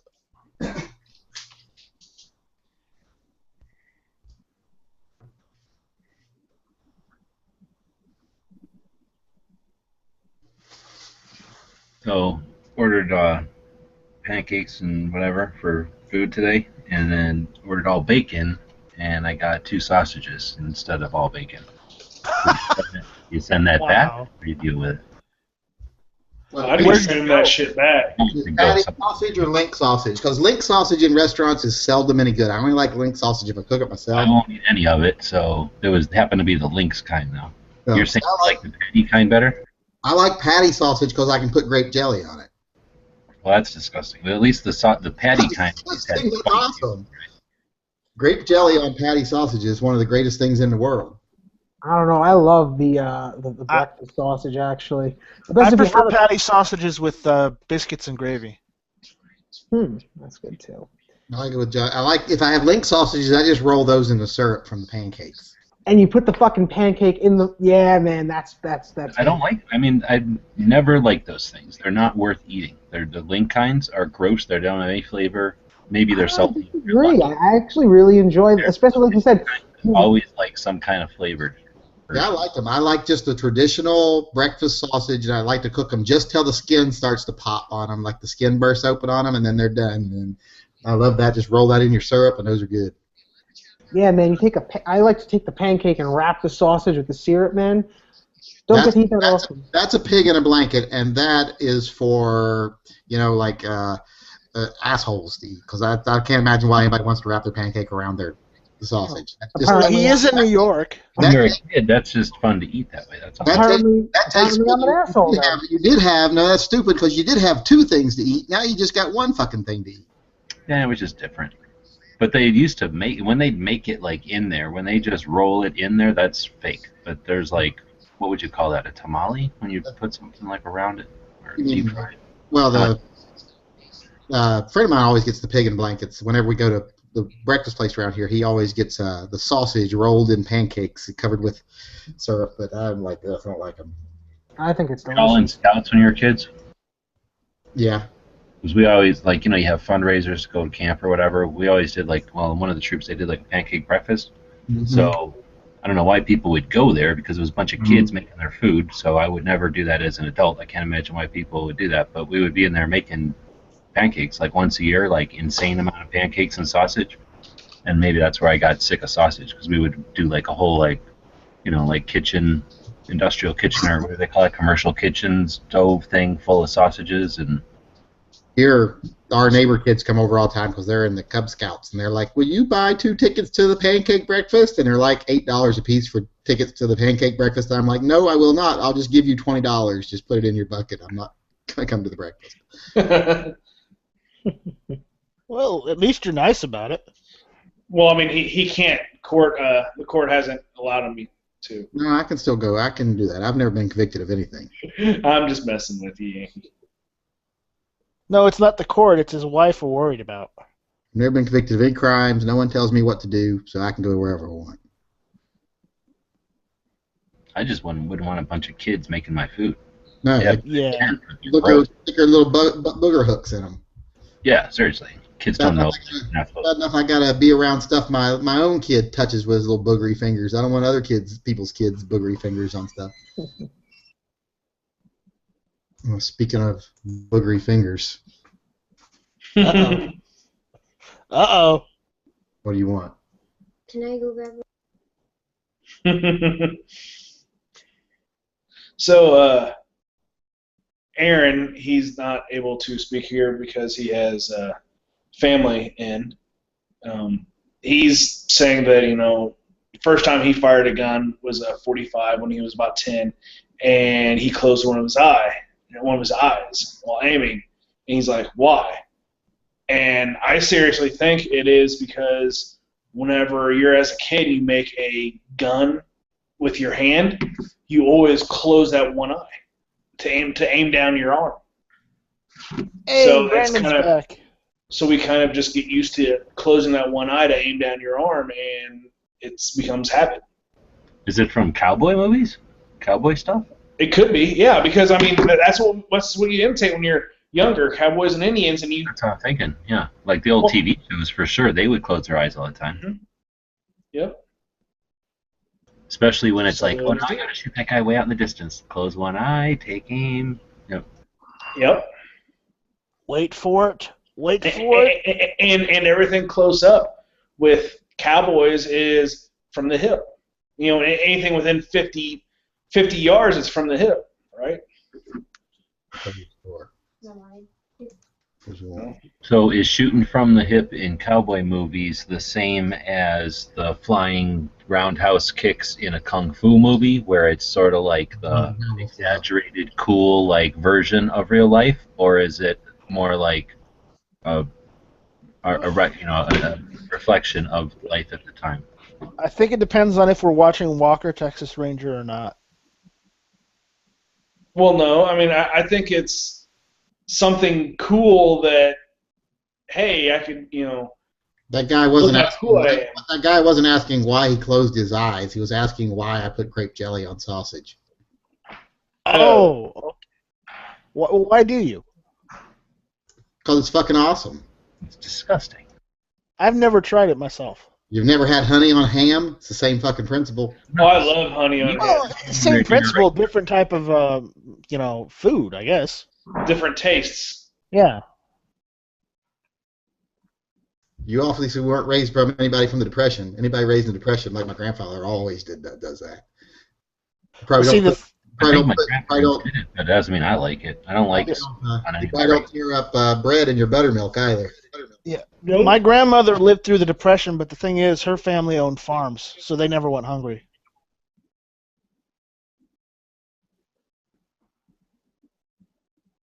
Oh, something here. My grandpa, you know, when you eat Kentucky Fried Chicken, there's that one piece that's like, I think it's from between the two breasts. So they call it white meat, but it ain't a breast. Do they still have that piece in Kentucky Fried Chicken? No. I don't know what piece you're talking about. There's breasts, thighs.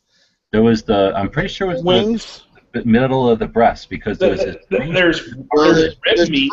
different breasts. There's a full breast, and then there's what they call quarter breast, where they cut off the big chunky part of the outside breast, and you basically get like the back and half of a breast. Well, I don't remember. I haven't eaten Kentucky Fried Chicken in a very long time, but when we used to get it occasionally, whatever this one piece was that wasn't a breast, and it was white meat, so it wasn't anything else, and it wasn't a wing. So it had to be some chunk of the breast. Anyway, they had this gross piece of cartilage on it, and my grandma would always eat that. And in the Depression, we ate that shit. I'm like, ah. Yeah, that's part of the red meat. Oh, it is red meat? Maybe it was red meat then. No, yeah, it's for the ribs. Well, the ribs is the breast, no? Yeah, yes, but I mean the cartilage goes into the rib, you know. Oh, as a part of that rib meat. Yeah. So, Yankee, I have a question for you. The answer is 7. The answer is 2. It's always 2. Not that kind of question. Do you always use grape jelly, or do you use any other type of jelly? There's other types of jelly. Okay, that answers the question.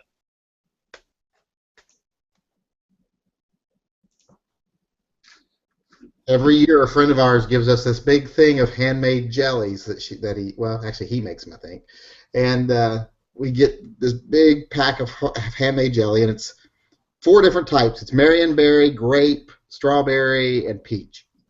And every year I eat all the grape ones, and then the rest sit in the garage until I throw them away. Well, you need to tell your kids to eat the other stuff. They don't really eat jelly. My kids hardly ever eat jelly. So they never eat toast. I don't know what channel the CW is. I don't look up channels. Perfect. Huh? Is it on the DVR? Dad said it was recording tonight. Zyler doesn't know when things record.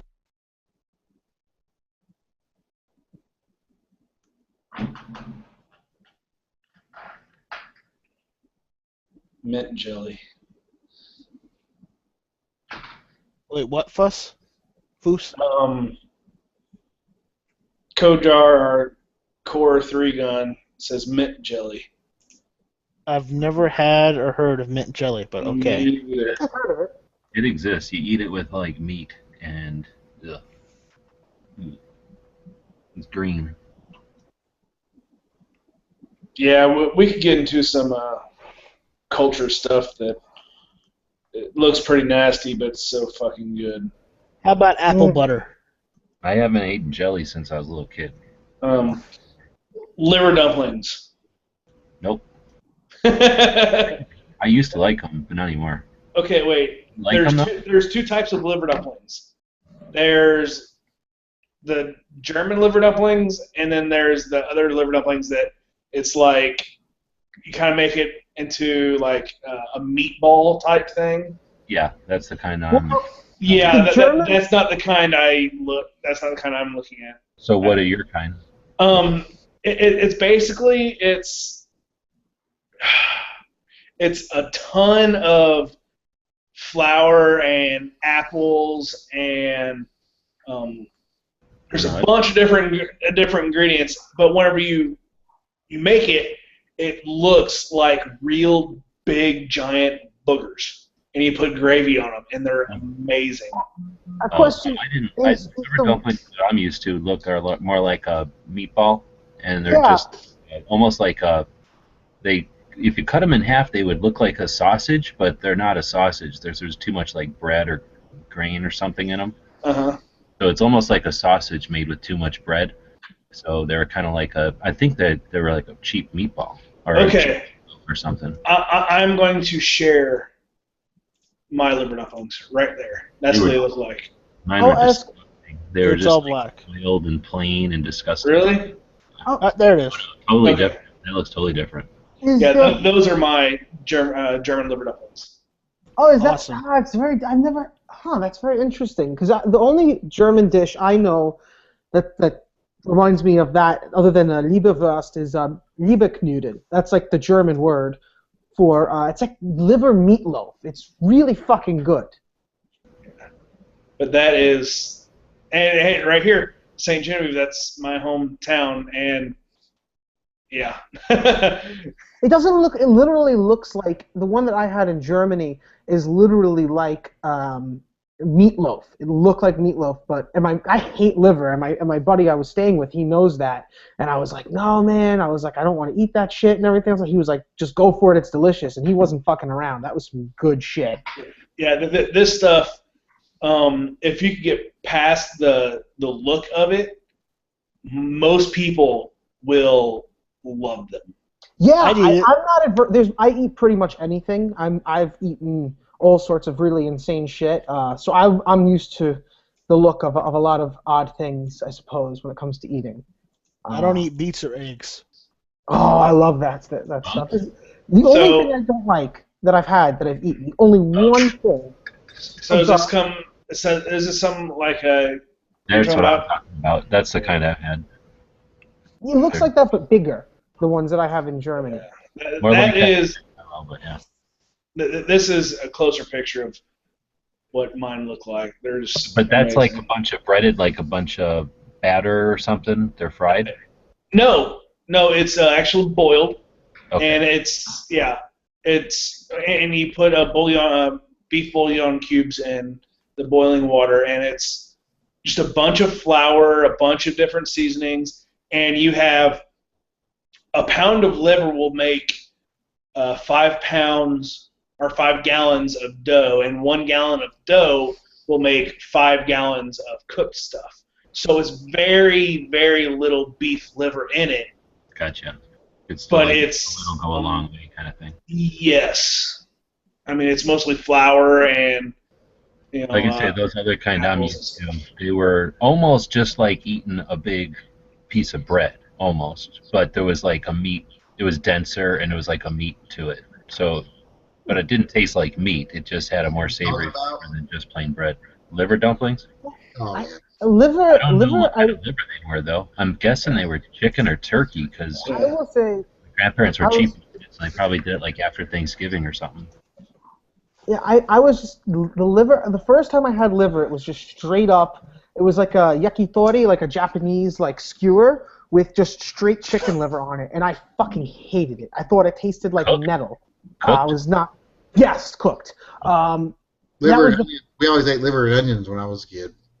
Yeah, I was not crazy about it. How were you Yeah. talking? Yeah, you just take liver, you just roll it in flour and salt and pepper and throw it in a skillet and fry it. And Well, they smashed the shit Yeah, out I don't know if I would like that very much. Because I will eat pretty much anything else. I mean, there's not much I've eaten. I've eaten all Bug? other organs and stuff. Bug? Huh? Bugs? I Bug? would. I've never had it, but I would. Which any bug you would eat? Pretty much. I try anything. Right on. A lot of things like you wouldn't expect to be good are actually really fucking delicious. Like I was at a Philippine restaurant a couple months ago or something, and I had that balut. You know what that is? It's like the chicken that is the duck. I'm sorry, egg where the duck is I was like. just gonna ask about that. You ate one of them? Oh, it's delicious. But Oh my God, it's so fucking good. Yeah, one of my teachers, Mrs. Valencia. does it taste like a cooked egg, like a hard-boiled egg, where it's just all like no? It just You know, smushed- it tastes. I'm sorry. Our teacher, Miss Valencia, when I was in high school, would make those for everybody because she she was our home ec teacher. How do you make them? You basically just take them right before they're ready to hatch, basically, and cook them. It's so delicious. Yeah, that's the one thing I've never had. My Like- grandmother was half Filipino, and I've never had Filipino food. Oh, it's so good. Or is it like a hard-boiled egg where you eat it and it just turns into nothing in your mouth? It's kind of meaty. It's weird. It's like eating you ever eat a soft-boiled egg and how you crack the top off and eat it like out of the shell? Where it's all just goop?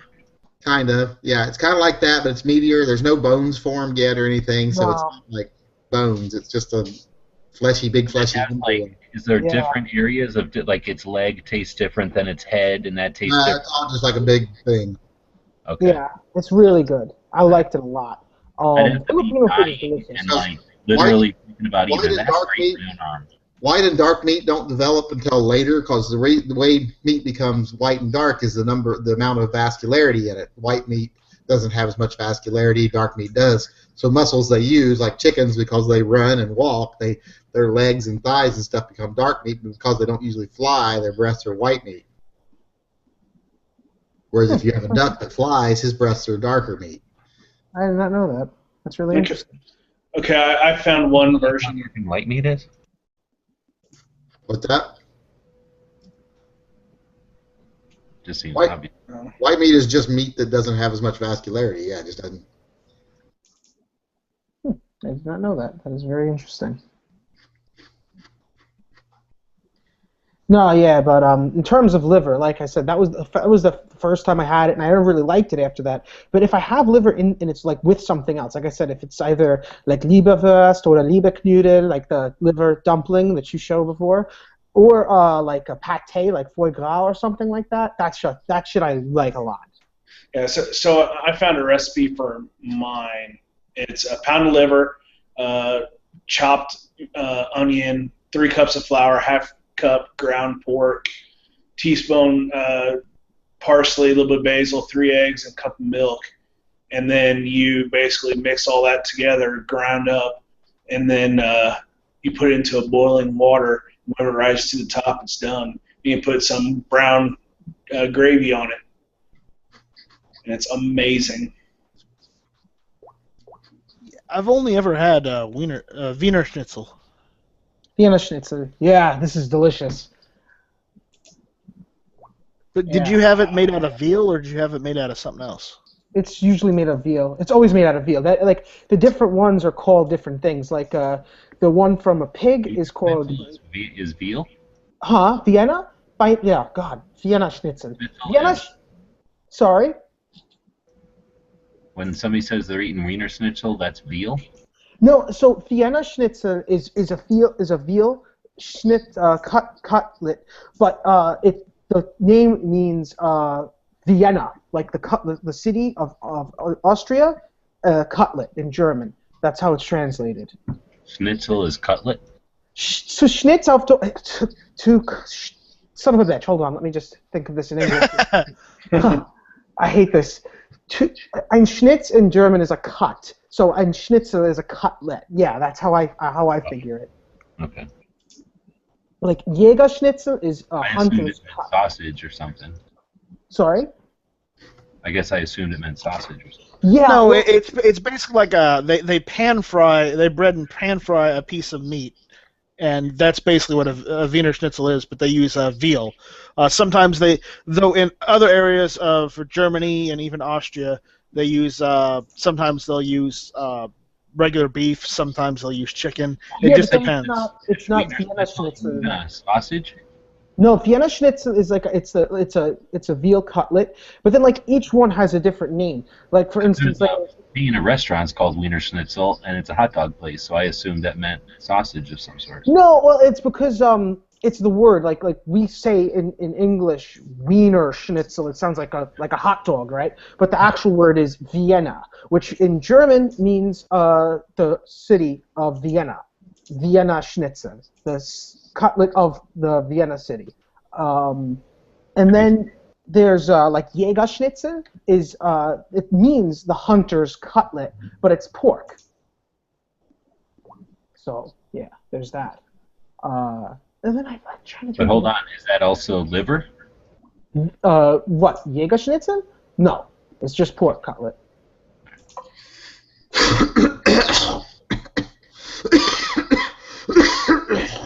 I've seen it called like it's Hairball? Like I've heard it called Schweinschnitzel, and like chicken cut they usually call like Huhnschnitzel, which is like a chicken, Right. literally means chicken cutlet.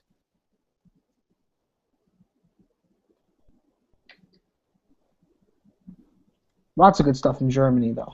I love when I get to go out to eat in Germany.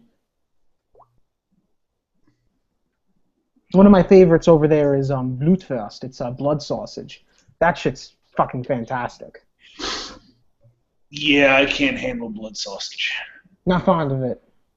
No. I'm very German and I can't handle sauerkraut. Do you speak German?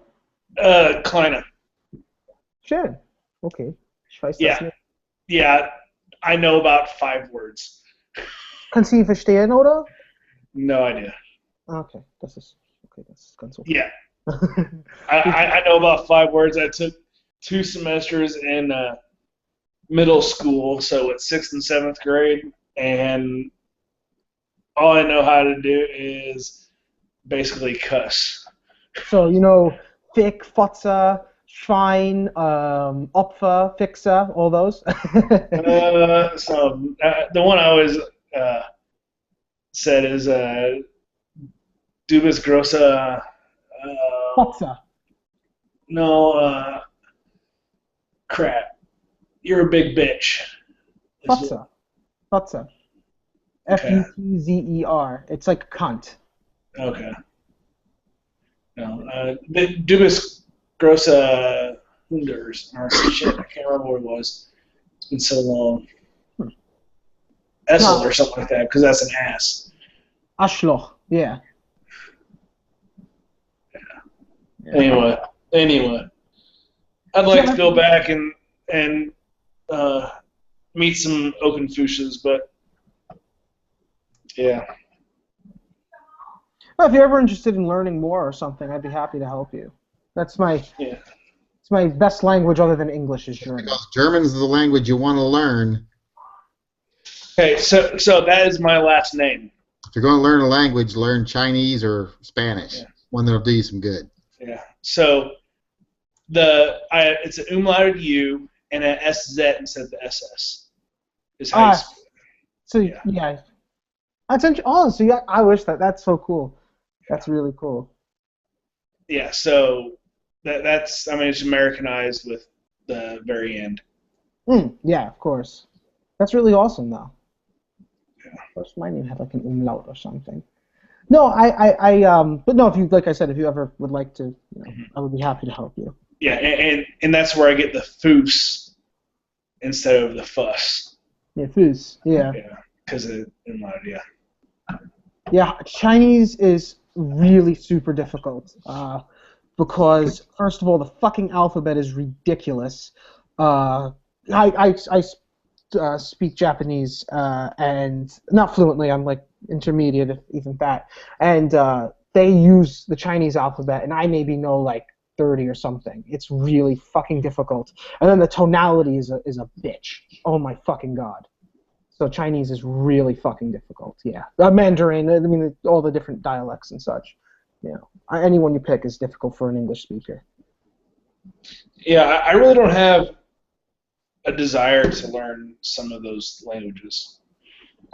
I mean, I have a goal, and that is to learn every language that has ever existed in the history of ever. And the reason that is my goal is because I would have to have lived 4 lifetimes before even coming close to that. So I'll always have something to do.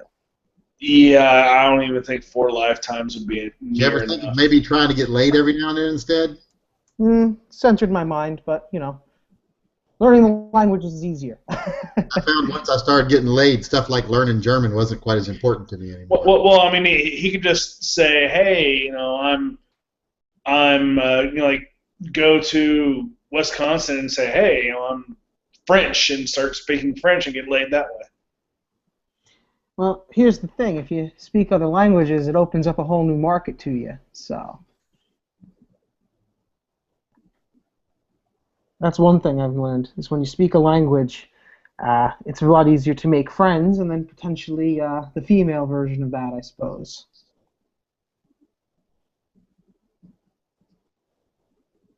Yeah, Mm-hmm. I guess. I don't know. Not limiting your possibilities, that's for sure. Sorry? It wouldn't be limiting your possibilities, that's for sure. Nope, it does not. I'm not saying I have much luck either way. I'm just saying theoretically speaking, it works rather well. But yeah, it's just something I enjoy. It's fun. Right on. I gotta learn Spanish. Do you know Spanish already? No, I'm not on. I like to learn based on like language families, and in the Italic, which is the family that Spanish is of, I'm learning French right now. But after French, I'm going to move on to Spanish. So that's how I do it, based on like I learn a few languages, but each of a different family. Because like if you learn, like if I was learning Spanish and French at the same time, that'd get really fucking confusing because there's a lot of similarities between the languages. So I try to keep it to one at a time, in like it's each family.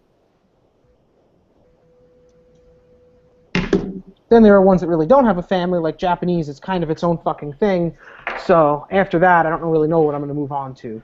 But probably Korean, because it's like, it has a lot of similarities actually, but it's not technically in the same family from my understanding. Korean is closer to Chinese than it is Japanese. Yeah, I don't because originally Korea was connected to the mainland China before they had North Korea. Yeah, well, it was connected to mainland China. It was occupied by the Japanese for a really long time too, though. But I don't know. I'll be honest. I don't really know a ton about Korean, other than the fact that I know that people I know who speak Japanese fluently have told me that it's really easy for Koreans to learn Japanese compared to an English speaker because grammatically it can be very similar. And are you sure you weren't talking about the Chinese that invaded and held Korea for a long time? No, it was if I'm not mistaken. I mean, I could be wrong, but I'm fairly certain the Japanese occupied Korea for a very long time. They were occupied by a bunch of different countries, but the latest one was the Japanese up until the end of World War II, and that's when it was split between North and South Korea. Take it easy. Night, buddy. We're losing all those people. Who knows? I'm soon to be leaving, but I'll stick around for 5 more minutes or so. Well, for the longest time it was China because of the Khan Dynasty. The Chinese. I mean, like I said, Korea is one of those countries that has been occupied kind of over and over and over again. It's like the Asian version of Israel. Yeah, I mean, a lot of countries in that area, from my understanding, have been occupied. But Korea did have its own dynasty, and I forget what the hell it was called. I think it was the Chosun. Chosun, it's called. They also, in the current Korea, either of them even before they split off, they were called Korea. They take the original kingdom of Koryu's name, and they just call it Korea. But originally it was Koryu, and it's spelled like a Koryu. It's the same as the North Korean airline, Koryo. Yeah. That's where they got it from, because that was the original name of the kingdom of Korea. I did not know that, actually. That's fascinating. Huh. I read a lot of stuff about just the medieval times and in Asia because it's actually quite interesting how things happen there. Take for instance, you ever hear of the Three Kingdoms? I think I've heard something of that, but I'm not very familiar with it at all.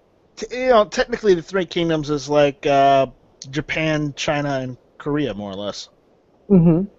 And it's about their medieval stuff, and their medieval stuff is a bit different because they cut people's heads off and bury them, Huh. Yeah, well, among we did- other things. I mean, Europe had that kind of Middle Ages too, no? Well, the way they did things were dramatically different than what they did in Europe. How. Remember, even back in those times, Japan, China, they had emperors, whereas in Europe you hadn't had an emperor for at least in the Dark Ages you hadn't had an emperor for like at least 1,000 years. And I mean a true emperor. I don't mean like a fake Holy Roman emperor. That was just bullshit.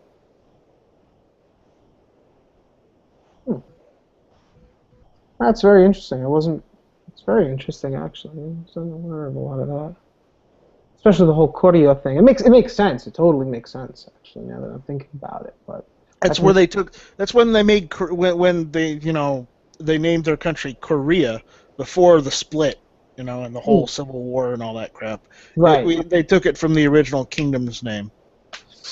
I thought that was interesting when I read that. That is really neat. That is really neat, actually. I did not know that at all. But what the fuck was I going to say? But no, yeah, linguistically, I'm not quite sure. That whole area has kind of like a lot of different families, and they don't necessarily connect. But I have heard that, like I said, if you want to learn Japanese, it's a lot easier if you speak Korean. So I suppose they have to have some kind of a like I said, I heard grammatically. So I suppose there's some kind of connection. But from my understanding, they're technically not in the same family. And I'm not sure what similarities they have to Chinese, but I'm pretty sure they don't use the tonality. Because like the word, like I'll give an example what I mean by the tonality thing. I don't know if you guys have ever heard of this, but like the word ma in Chinese can mean like 7 different things. If you say like ma, that means your mother, but ma means horse, and then like 5,000, like the 7 or something other ways to say it. So, Sounds more like pronunciation than anything. yeah, it's how you pronounce it. It's the tonality, the tone that you use when you pronounce it is it completely changes the meaning of the word. And not too many languages I know of do that. So that one is sort of. I think from what I know of Korean and Japanese languages themselves, they're similar in the fact that they use a lot of honorifics. A lot of the Asian languages are what they call sing-song languages, which it means it matters what tone and inflection and pitch you use when you say a word. Japanese has. They have. Oh man, Taiwanese is just Chinese. Why it always sounds like they're screaming at each other, because often the volume and pitch that you use on a word is what determines what it means. Taiwanese is a Chinese dialect, but yeah. Well, fuck. I'm trying to remember the different. There's like humble form, and then there's honorific form, and then there's a bunch in the Japanese one, and it can get pretty crazy. My Japanese is pretty bad right now, though, so you don't necessarily want to ask me. It used to be better, but it kind of sucks now. I don't get to use it as much as I like to, but no, yeah. It's an interesting language, really, really cool language. But I think, if I'm not mistaken, though, another one that uses the whole tonality thing, I think maybe Finnish. I'm learning Finnish right now, but I'm not anything good in it at all. And I think it was my friend who I'm learning it with, he told me that they also have a tonality thing. But I'm going to ask him the next time I see him.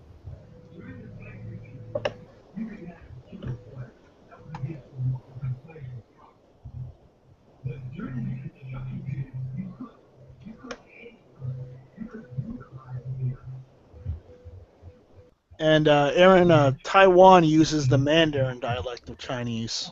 They have their own dialect. Yeah. Mandarin. I'm sorry, Taiwan. Taiwan, their official is Mandarin. So.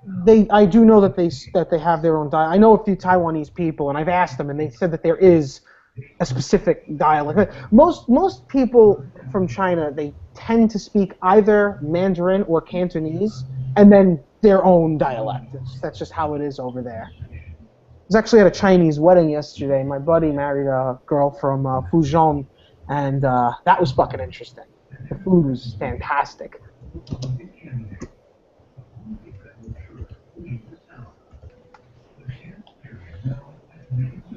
Food at weddings is always fantastic, unless it's not. And then, at least maybe there's an open bar. Oh, there was an open bar. I got so fucked up. But and I was the best man, so for the whole wedding, they had the whole wedding party, got to stay in a hotel and everything else like that, so I didn't really hold all that much back. But my buddy's wife is awesome. Like at the end, she's like, oh, "Come on, drink more! I paid for this. Let's go!" It was pretty funny. But the food was real good. The food was really good. It was all like traditional Chinese, like Cantonese dinner style, and it was just like plate after plate after plate. Oh man, I enjoyed it. Were you hungry 20 minutes later? No, man, it was just because in the beginning they weren't like they were only serving like the little hors d'oeuvres, but like it was they must have had literally like 8 or 10 courses or something that just kept on coming and coming and coming. It was now here's the question: did they have any baijiu there? Not. Is that a kind of liquor? Yeah, it's a type of rice wine in China. No, I don't think so. None that I had, at least. Not even, like I said, I just know the word Jew at the end is always like soju is usually alcohol, but no, I did not have that. I had the beer though, the Tsingtao. That I drank a lot of. And they love cognac. That's another thing. But yeah, really good time.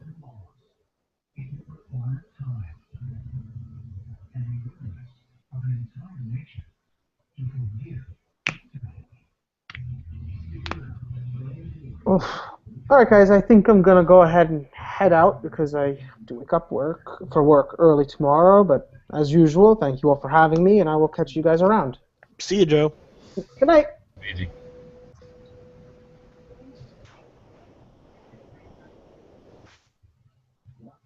And now there are only 6 of us left. Really, just 5.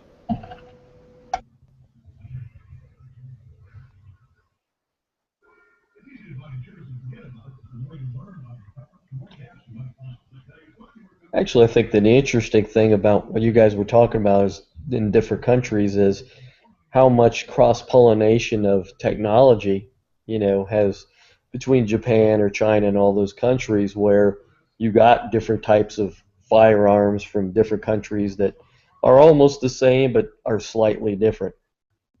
Well, remember, as far as history, in China originally came up with gunpowder, and firearms originally came from China.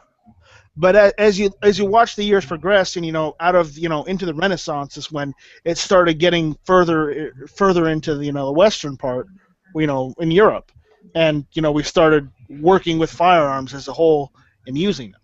Well, I think that was all with Marco Polo and all that. Yeah, it was probably Trading attributed to him for trading, but at the same time, that was when you bring that back, people are like, what is this? It's a new weapon to use, better than using swords. They're like, they didn't believe it, and then they looked at it and started using it, and they're like, hey, yeah, it is a better weapon. Anyone can use it, not just people who can use swords. I was watching a show, and it was kind of interesting how Japan kind of resisted that because they wanted to go back to the samurai days, and so they kind of pushed back on the West so that they wouldn't be so technologically advanced, to a point because they felt like they were losing their culture. And then all the samurai got killed by Gatling guns. Well, yeah, that's the That's movie literally that how they- that ended. Yeah. There was they had the one samurai, I forget the guy's name, but he was the one who founded Mitsubishi, and he cut his top knot and he said, we got to westernize, and that's kind of the road that they started down, and that was during their industrial revolution, I think, in the 1800s. And, I think it's Japan, And I then think- his family invented the Zero Fighter. I think it's interesting that that Last Samurai could eventually become one of our top fighter pilots. well, I think he was the owner of the factory, is what he did.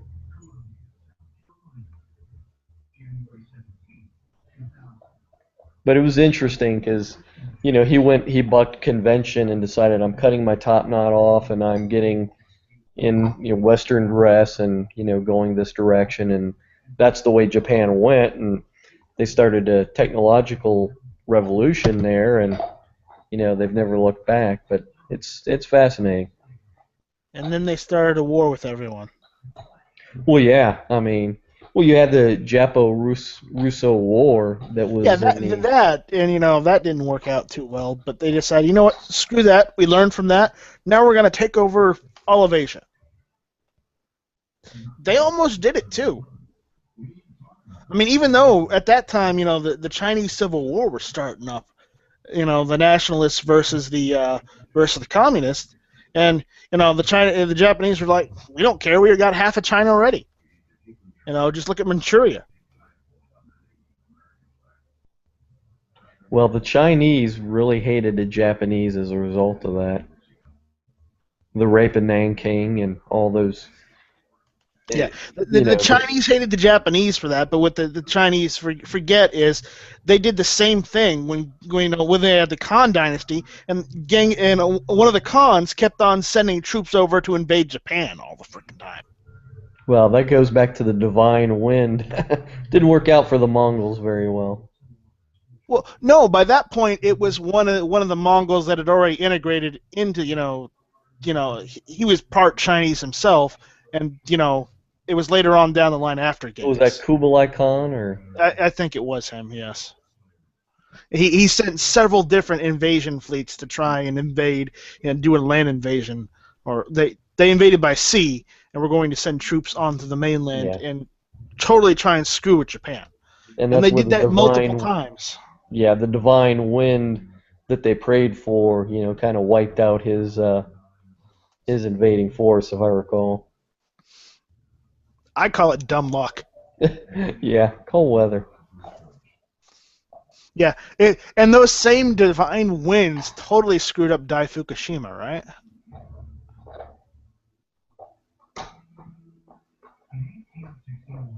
Oh, I'm sorry. Was that too soon? Too soon. Too soon. But you look at the kind of the weapons and equipment that the Japanese used, in World War II, were far more complicated in design, almost similar to how the Germans designed weapons, because they were very labor-intensive and more complicated to design than what we had in the United States. Ours were, like the 1911 is very simple. The Thompson and some of those other weapons were very simple, so we could mass produce. Right, and the Japanese designs, a lot of them were complicated, as well as the Germans. And then here's the problem. Complicated isn't always better. Yes, if you do it right, it can be efficient as all hell, but the problem is, when the basic soldier gets a hold of something really complicated, and he doesn't know how to take it down, take it apart, and fix it, and put it back together, you're going to have problems. And that's what they ran into. They couldn't teach everyone. Not everyone could remember how to properly take down those complicated pieces of machinery, and they had to have specialists for that. And this isn't just with guns. This is with everything they did. Well, yeah. Can you imagine being in Saipan and the Japanese and the Marines are fighting, and they've got weapons that they really can't fix, or weapons that weren't designed for the kind of warfare that they did. Yeah, though Here's something funny. You ever hear of Ramri Island? Where's this? Ramri Island. It's like right off of, I think, Thailand or Malaysia or something. Okay, so Southeast Asian. So far, this Yeah. is very funny. Yeah. Here's the thing. The Japanese had about, I'd say, about 1,000 troops, and the United States military and allies were coming in and pushing them back because this island had a lot of swamps and whatnot. So the Japanese unit retreated into the swamps thinking that the Americans would not follow them in. The Americans didn't follow them in, but not for the reason they thought it was. Not because it was a swamp, but because it was infested with a ton of crocodiles. Out of the 1,000 troops that went in, only about, I think it was like 200 or 300 came out. It was like the worst military loss that they had at that point in time. I'd be lighting them up with a flamethrower. Well, they didn't have to. All the Americans had to do was just push them into that swamp and let the crocodiles take care of it.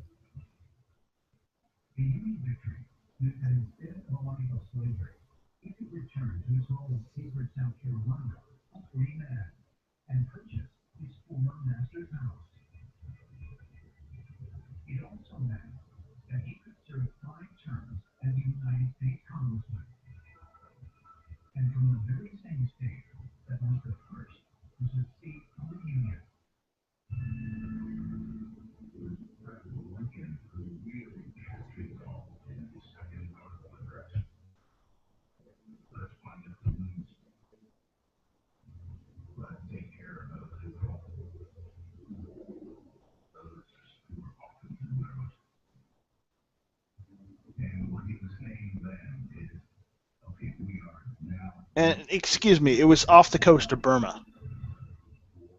Oh, okay. It was one of those islands off the coast of Burma, but it's in that same general area. Hey, DB is saying there's a debate tomorrow. Is there another Republican debate tomorrow? I think it's the Democrat, It's the Democrats. and it's in Vegas. Nothing happened to your hair.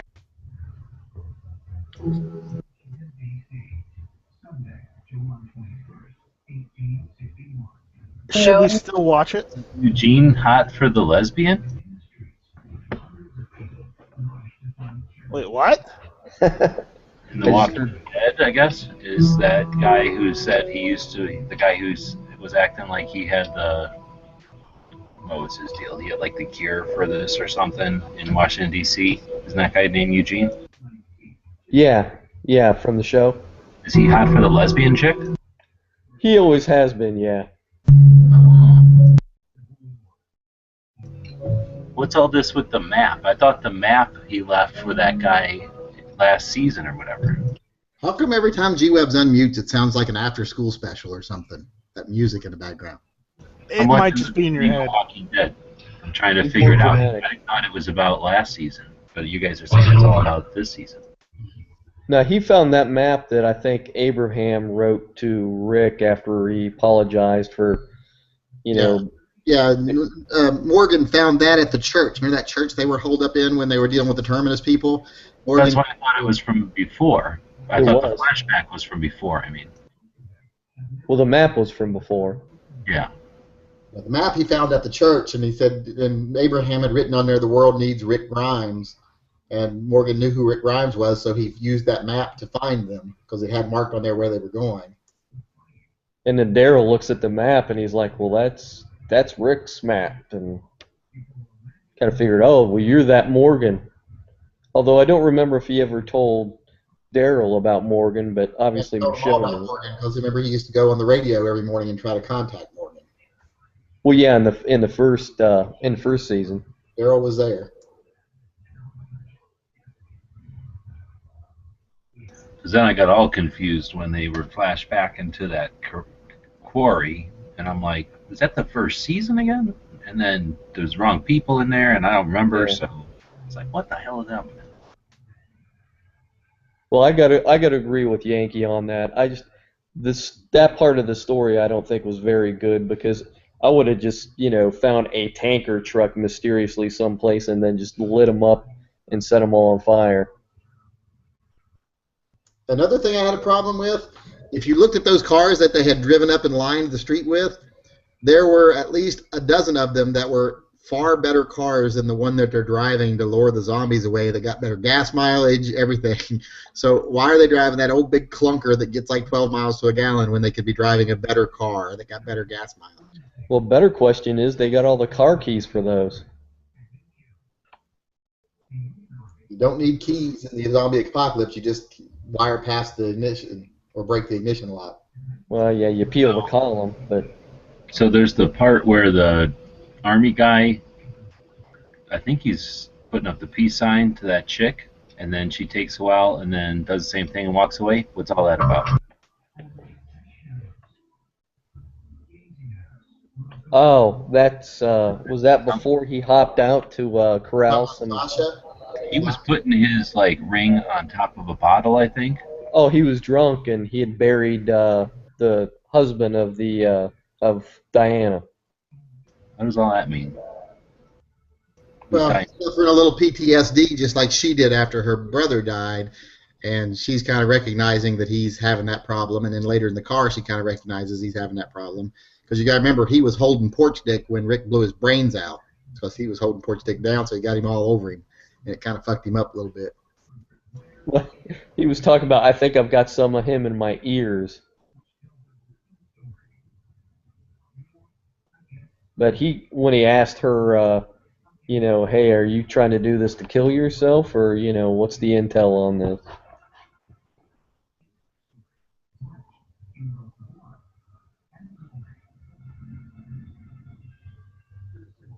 I think the side stories were a lot better than the overall, the whole Corey issue. His interaction with, the girl he's interested in and her kids and that whole thing, and, obviously all the various characters going different directions, but all those side stories were really good, but that Corey thing I thought was kind of goofy.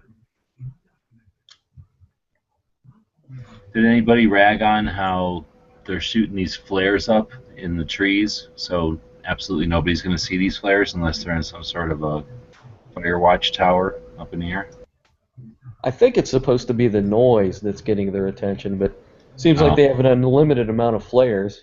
They're supposed to be shooting them down the road. They're supposed to be shooting them up over that thing and down the road, and the walkers are supposed to be following the flare going down the road.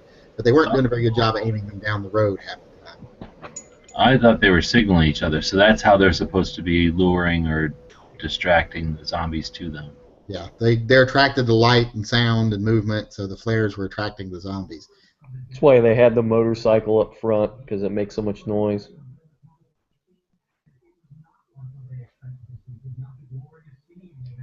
So these streets that are lined with all these cars, that was so that they corral the zombies, or Yes. those happen to already be there? So that they would walk down the road. Now, they put them there so that the zombies would walk down the road and not go Wouldn't off. that have taken weeks for a couple of people to go find all them cars and put them like that?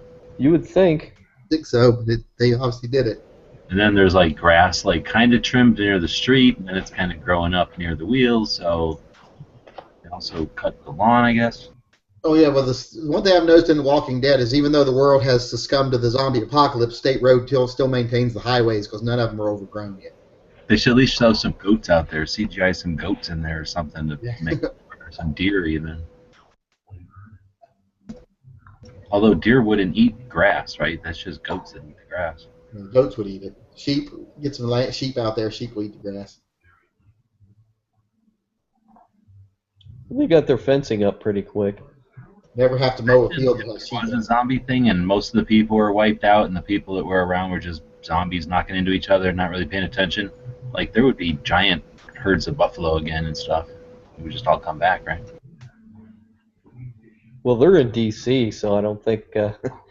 Well, but according to this show, they would eat the zombies.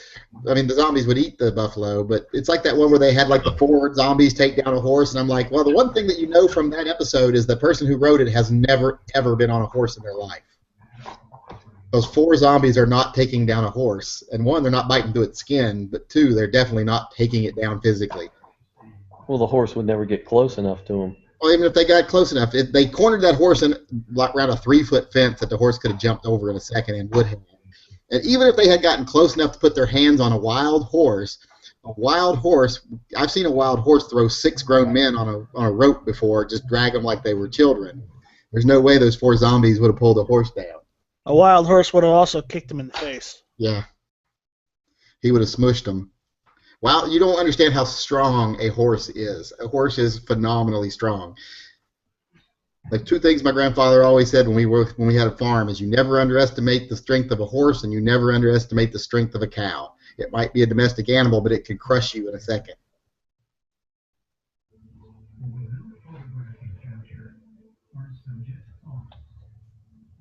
See, if all the zombies went east, wouldn't they hit the Potomac River?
So they're asking in the live chat how the zombies bust their own heads against the wall. They weren't. They were being crushed by the thousands of zombies shoving in behind them, squishing them up against the wall.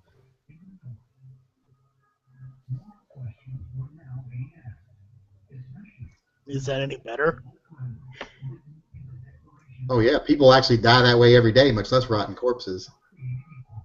People like in Japan and places where they have overcrowding like that, people die in sporting events and things like that all the time, just being crushed against walls in big crowds. We'll go to the rock concert in Cincinnati. That was back in the 70s when a bunch of people died from a large crowd. Open seating.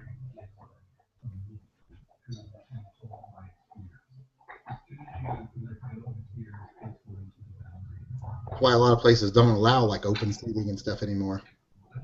Oh no, yeah, they changed it after that. I thought it was kind of convenient though in the show when all of a sudden they had that car pull up and hey, we've got 3 new characters and they've been on a run for like a week or so and never mentioned that when everybody else is out making runs. Oh yeah, by the way, we've got 3 other people who are on a run, just to let you know. That's pretty much in line with the comic books. So Really? they go out for extended runs to gather supplies. That's what Heath and them do. So what part of the story are they at right now? They're at the part they're at now, basically, except for that they fast forwarded in the comic books now to where they're what it becomes in the future. But Alexandria was their last their last destination. They got to Alexandria and they've never gone anywhere since then. Oh, so they're not messing with the others yet. So they were doing runs, but then Diana's son was the other one who also did runs, correct? Diana's son, I'm not sure what it was. They did like stuff for they were doing runs for the solar grid and stuff, but these other people, Heath and them, they go out looking for like food supplies and stuff. Okay, so that matches up with the comic book. Well, Deanna wasn't in the comic book, and she doesn't have 3 sons in the comic book, or however many she had in this. 2 sons and a husband. There was no Deanna. It was a man that was in charge, and he had a son. Mm-hmm. Yep.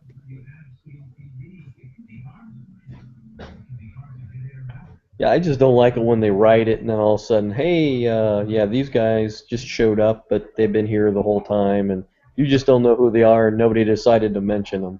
I don't know.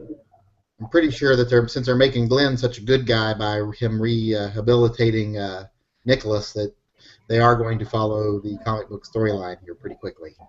So you think they're going to kill him off? Yep. Because they're making you think he's the best one in the group. Well, I like the looks that he gave him, shaking his head, no, you're not going to be out on this. He's like, yeah, I'll do it anyway, even though Glenn wants to kill me. Glenn don't want to kill him. He's trying his hardest to prove himself to Glenn. That's what he's doing. Yeah.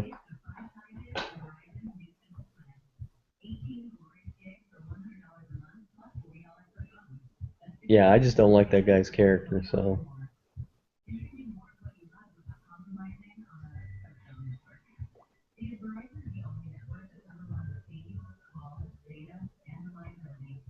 Now, Eugene, he's not in the comic book, or is he in the comic book? Yes, he's in the comic book. Okay.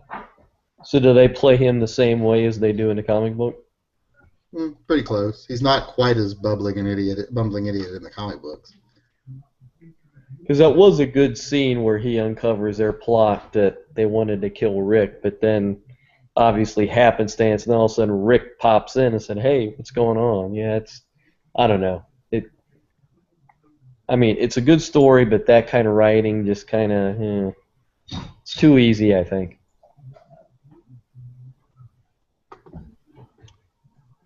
Yankee, Aaron just asked what happened to your Chiappa Rhino. I just answered him. Sitting in my safe right here. Oh, okay. I wasn't sure whether you were actually watching the monitor or not. Yeah. I'm not really, but I saw that and I answered it. All right.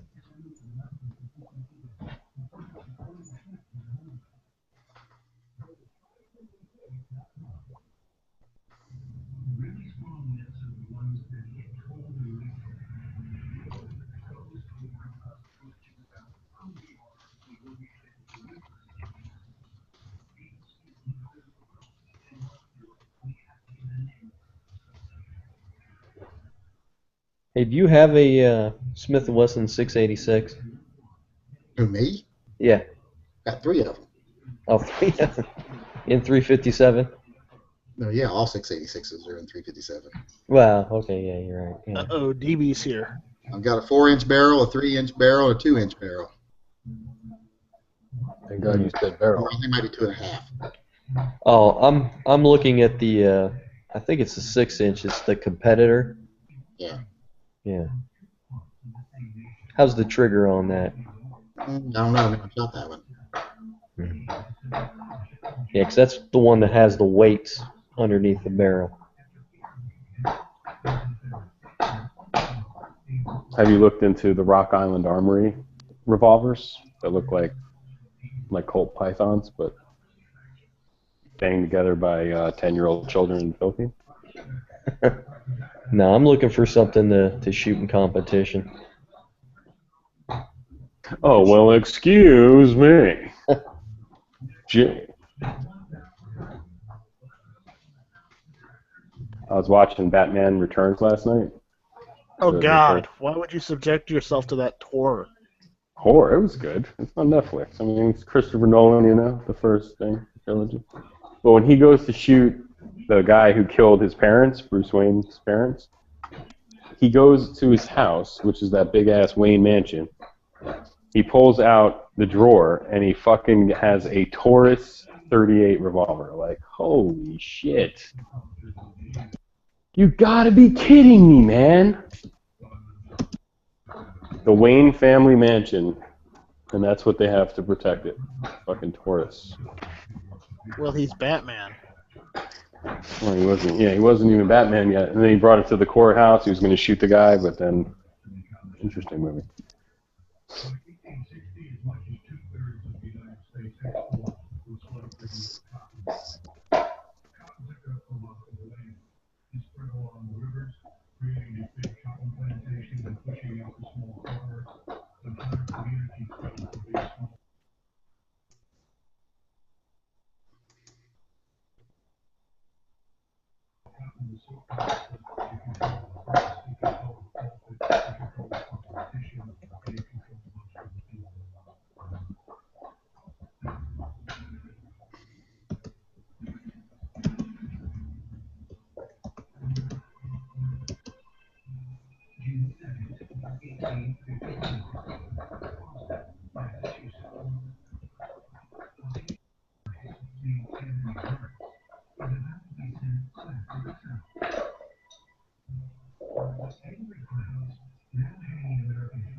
Things got real quiet.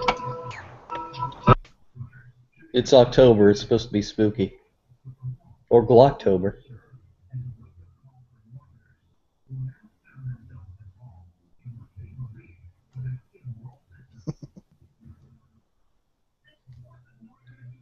Did you ever get any new Glocktober patches? I know you did some last year.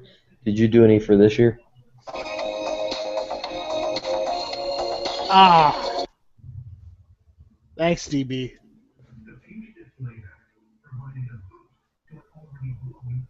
Never gonna give Glock up. It's never gonna let you down. Yeah, it's never gonna run around and hurt you. Where's my patches? Where the fuck are my patches now? No, but I didn't see any new patches. What happened? Yankee Marshall had sold a lot of patches, and then he took the money and already moved to like Argentina or something like that. I need the patches, man. Where's my patch, man? I want a refund. October patch? No, the Yankee Marshall, the cowboy action shooting patch that I'm gonna wear when I go cowboy action shooting. I didn't know about a Glocktober patch. I didn't buy one. I didn't know if they were for sale or not.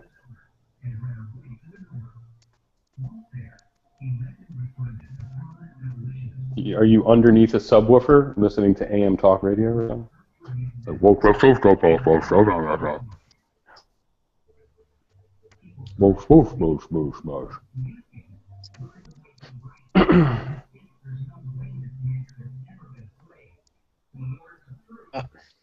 You're not holding anything back today, are you, DB?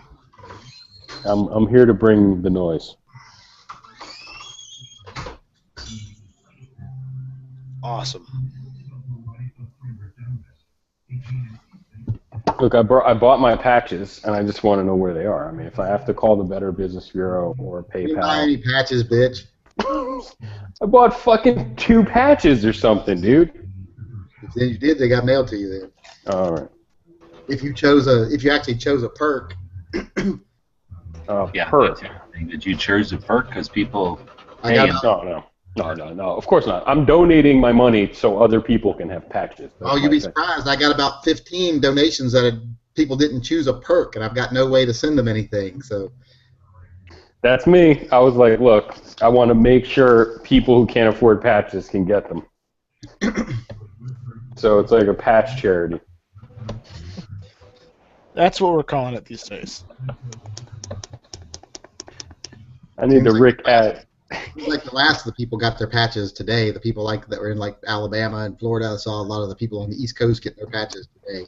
Oh wait, did you ship them some sort of special shipment? Because I did get a notice that I got a No, I just sent them first class. I want a patch. Dirk, you didn't get a patch? No. Fuck I didn't even know Yankee was had patches until I seen this video from him like showing the packs of them. It's so messed up, right? It's cool, whatever. I jumped in on the deal, but apparently I donated money for other people to get patches. I don't get a patch. I just gave money to the charity. Let me go look at your. Yeah. What was I going to say? My name's not Cooper, but don't say my name or I'm going to have you sued. Listen, here's the deal. If there's a patch being sold in the park, I want in. I mean, that's just the way it is, you know? There's one patch being sold in the park. You can cut it down the middle and split it. That's right. Uh-oh. I missed the whole fucking Walking Dead chat, man. Me too. I saw The Walking Dead, though. Yeah, I seen the episode. It's I pretty don't know, awesome. The last season was so fucking stupid. I didn't like it at all. Me I too. barely I think the last 2 seasons were pretty lame. I think last season was better than most of them in the last few years. No, man. The last season was like no fucking action, like the whole fucking season. It sucked. And then that Fear the Walking Dead was horrible. What address did you order those under? Atlanta. There's not a lot from No, there. your email address. Type your email address. Oh, I'm on my phone, but it started with a D. D's nuts. About to say it anyway. I don't see one under your real the email name that I know of. No, probably not. I'm sure I'll get it. I mean, I'm sure you probably sent a few to Atlanta. I'm probably one of them. Probably be there today. I haven't checked my mail in since Saturday. I'm a loser. Hey, Yankee, you're retired, right? Why is this telling me no? Retired from this bullshit. He'd be like, Retired from this bit. he's retired from making good videos. I'll tell you that. I know, right? Sucky ass videos. I like Today I the way watched it's one of his videos. It's like, are you serious? I'm looking at your fucking house now? This is like, Nothing Fancy's never showed me his fucking living room. I don't need to see that shit. Hey, you'd be surprised how many people always ask, "What's your setup like?" But Yankee does Like Hickok's, I've seen one Hickok video where he was like, this is my bathroom, this is my shower, this is my kitchen. I didn't watch it though. You know what though? Yankee does have a nice ass house, but it's funny that he's probably the one who designed it and picked out all the furniture. Yeah, it's pretty groovy. It's wavy. It's wavy. It's a wavy living room. Ah man, it's great. It's great. It's great. Wait, didn't Nothing Fancy show you a video of his basement or something at one point? Never. That's tactical. That's tactical naivete. You don't show off your basement. Like, come on. What is out there? I know Suits showed off his house when it was broken into. He's not blowing no clouds, man. He's not blowing no clouds. See that, Gert? He ain't blowing clouds. He's not fucking with me. He's not fucking with this .05 home build I got. This fucking dual Clapton I'm working with. Man, you see a derelict hanging outside like late at night blowing clouds like that. I thought they was out there drinking 40s at first. Yeah, they're up to no good at this time of night. Y'all gonna have a police call on y'all, man. Remember that time we called fucking Walmart?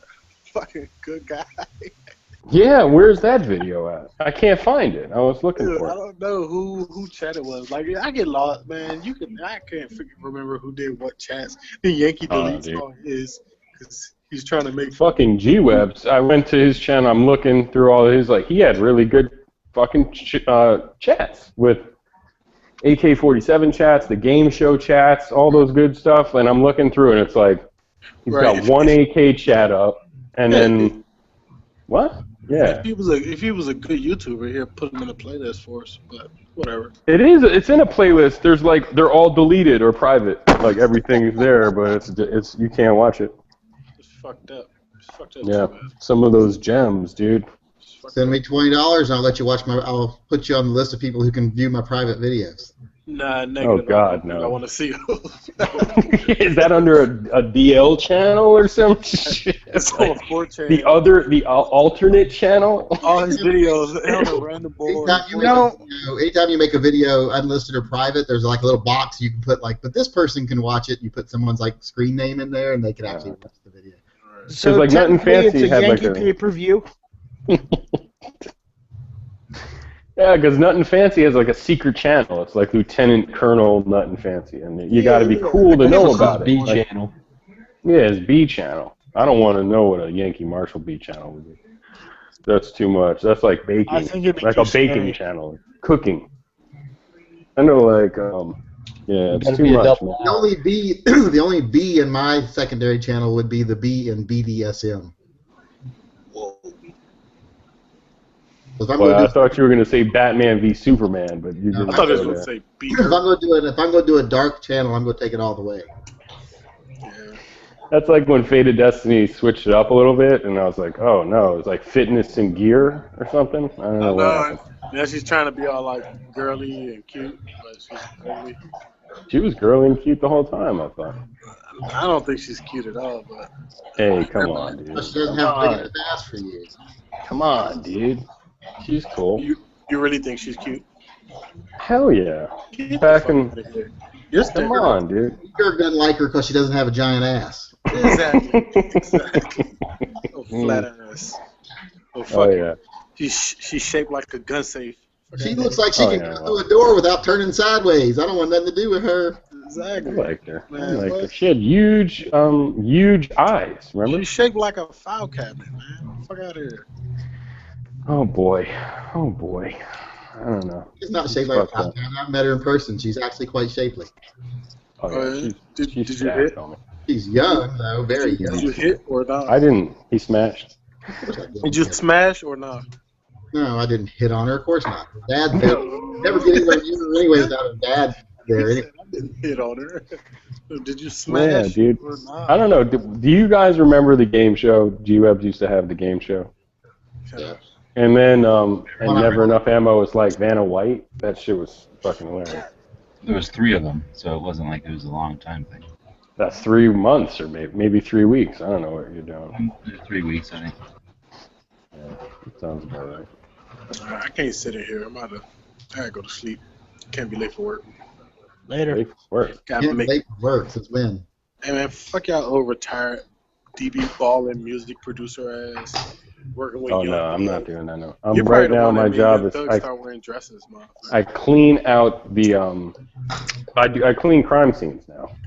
Good work, man. Like a private company. Different. He's a pimp.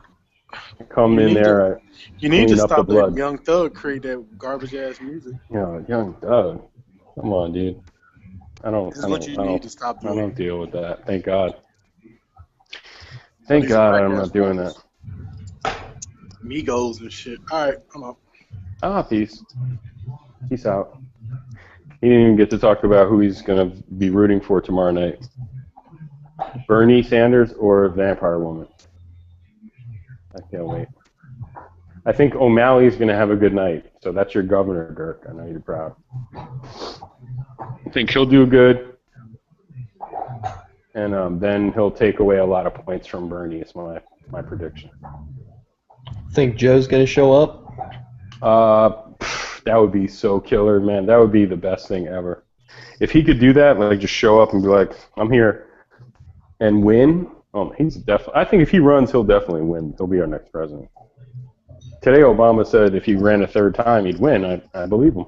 I have no doubt that he would win a third term. I don't know about that. I have no doubt. Better than any of the Democrats or any of the Republicans and Democrats by far. Oh yeah, for sure. I just think there's so many people that don't like him now that I don't think there's like a loud minority that don't like him. Most people are just fine with things. Even the last election was like 48%, versus 51. I mean, it's not a huge difference. You know what I mean? So Yeah, I all you forgot got what. the small little bit in the middle happy, and you're happy. You win.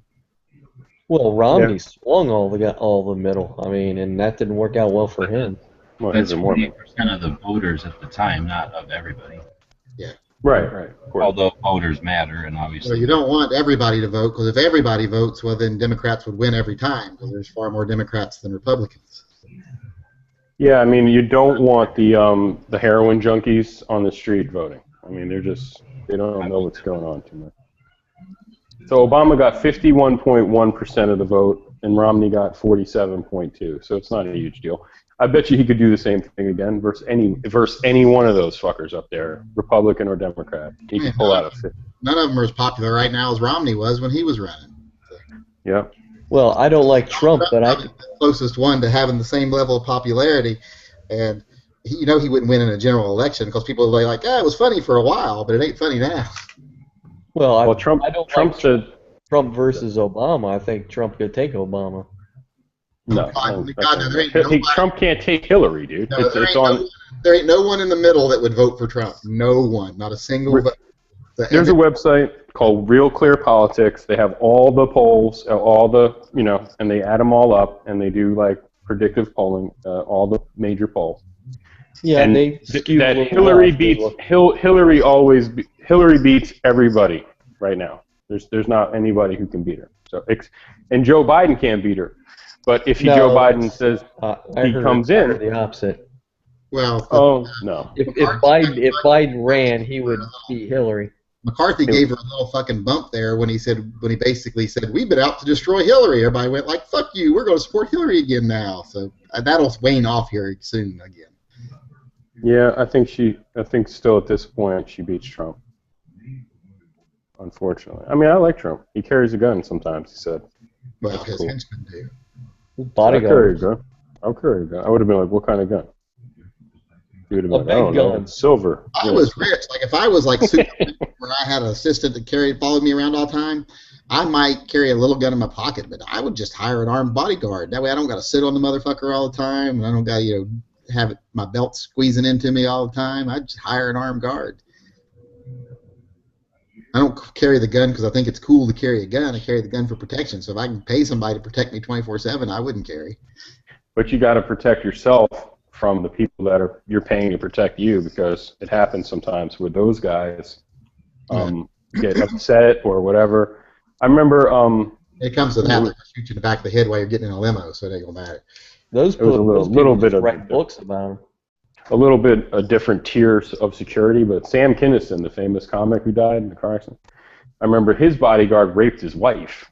Like, so you never know. I mean, these fuckers, they're just people. I guess you get a criminal background check on them, but I've been around famous people with bodyguards, and some of them are no good. Like like kleptomaniacs, peeping Tom type of dudes, like weirdos. So they might pass the background check, but they could still be strange. But I'm sure Trump's crew is pretty tight. I still would ask them what kind of gun it was, just out of curiosity. I'm sure it's like a J-frame. Huge one. A very big gun. It's huge. They're gonna pay for it. I keep it in a special place. I make the bad guy pay for it. A huge gun. Yeah, I was gonna say it's a huge gun, and he made Mexico pay for it. And he keeps it in a special place. Yeah, I mean, his bodyguards probably have they might even have MP5s under their jacket or whatever. Who knows? That'd be cool. I wouldn't carry a big ass gun either. I would probably carry a J-frame or something small. Hey, G-Webs, are you here? I think he's in and out. Yeah. Well, Yeah. I need to ask him a question when he comes back around. I hear his television. It sounds like it's all bass. Someone talking. Do you hear the Civil War in the background? I don't think that's his television. He's muted. Oh, so it's someone else's TV program. Yeah, it was the Civil War in the background you're hearing. So who's winning? Right now, Which one? Which Civil War? I mean, so there was a few of them. Not here. Other countries had them too. I'm sorry, I had to make the joke. well, the South has a real strong team, but they can't get the fourth quarter win. Oh, that's rough. The South, huh? Hmm. Yepper. All right, I'm back. What's up? I did my patch run where, everybody had a certain amount of time to order them, and then it was done. And then apparently it ended, and I'm like, it's all done, nobody can get any more. But somehow people are still ordering fucking patches. There's a way you can leave it running after as a ongoing campaign. You got to make sure that shit ain't turned on. It sounds like you got that turned on. I'm going to figure it out because I go back and I'll be like, what the fuck? There's 8 more orders for patches, and I closed this thing 3 weeks ago. It keeps happening. Every couple of days I go back and there's more patches ordered. Is there a date on that? Yeah, there's some that were ordered. There's 2 orders for patches today. There's 3 orders for patches yesterday, and an order for patches the day before. But does it allow you to set the dates of starting and ending? Yeah, I set the start and stop date. I don't know why it's still going. And it says completed and everything else on the thing, but I don't know what's going on.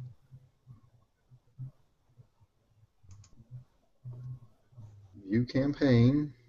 And now it just says in demand above it for some reason.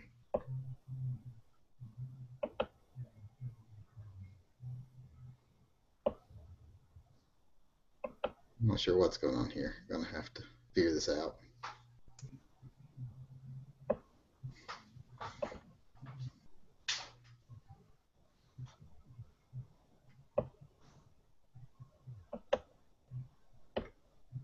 I'm sure I probably just clicked something somewhere when I did it that.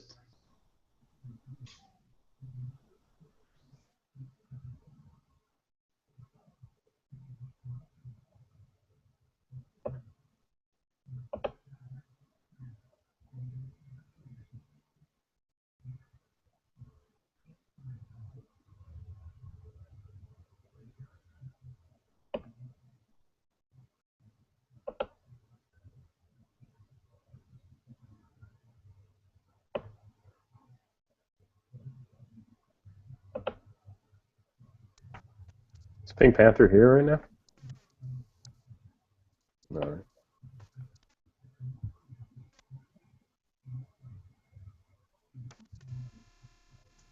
He said something about when you came in about, oh God, that bitch is here and left. That's probably true. I was wondering because one night I just was playing all kinds of music on those chats, and like I was wondering if he ever got in trouble for it. I doubt he did.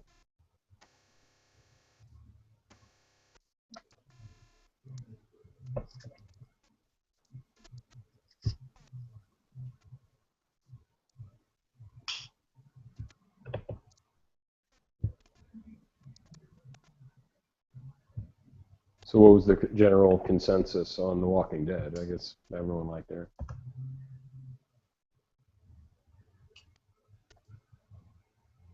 Yeah, I think overall it was a good episode. I liked the episode in general, but then I didn't like the whole fact that when the horn goes off, they like look over the hillside like, oh, look, oh, it's coming from the town. I'm like, on the map, y'all are like miles from the town at this point, at the juncture where you turn the zombies. So I'm like, why are you suddenly just going right past the town? Go right past the town now if you're taking them in the opposite direction. So none of that made any sense. That would have been kind of dangerous plan. Like, we'll walk them right past the town. Yeah. Thousands and thousands of walkers. It was supposed to be running them perpendicular to the town, and they got down to that where those 2 streets crossed, and they were turning them the opposite direction. Well, they've already hit the turn and turned them the opposite direction, so why are they now like walking right past the town? I don't get it. And when you saw the thing on the map, they show the point where they turned them, and then he points down to where Alexandria is. And if they go the wrong way to get off the road, they'll come right back down here to us. And I'm like, well, that's miles away from where the turn was, so they should be miles from Alexandria by now.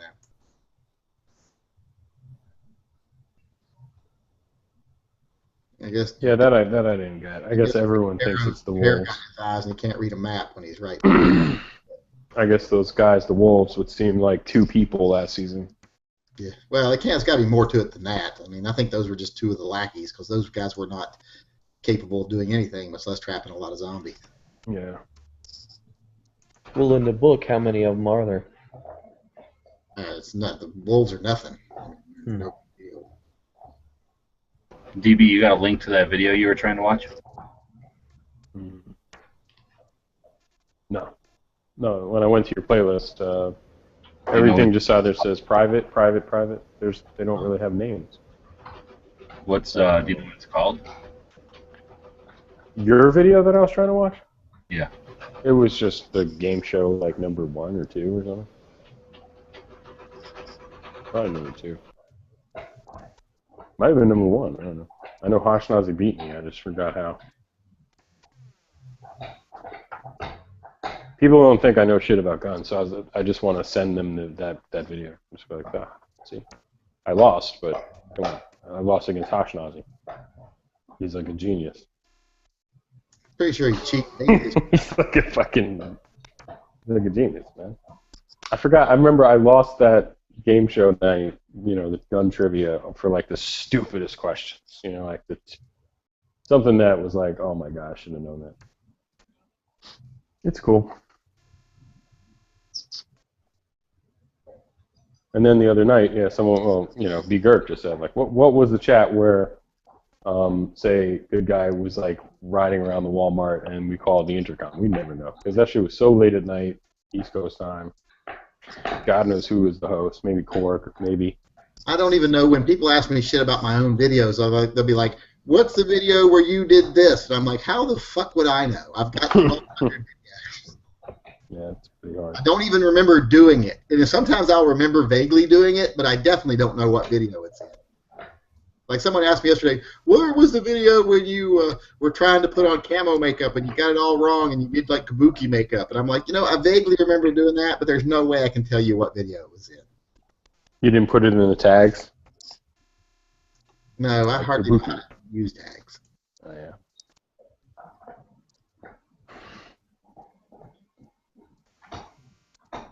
Back then, I didn't even know what a hash brown was. Pound sign. I knew what a pound sign was, but I just didn't know what it had to do with the internet.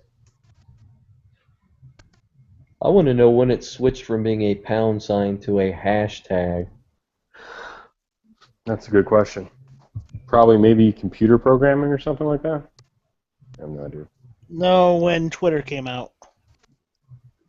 That's for sure. I don't know if they were even smart enough to come up with that. I don't know if that might have been a thing before them. Well, yeah, it was on the telephone. Pound sign 321. All right, guys, I'm gonna head out. I'll see you guys later. All right. I doubt you'll see It's me. not even a thing to tell you how many videos you have anymore. I'm gonna go watch Gotham.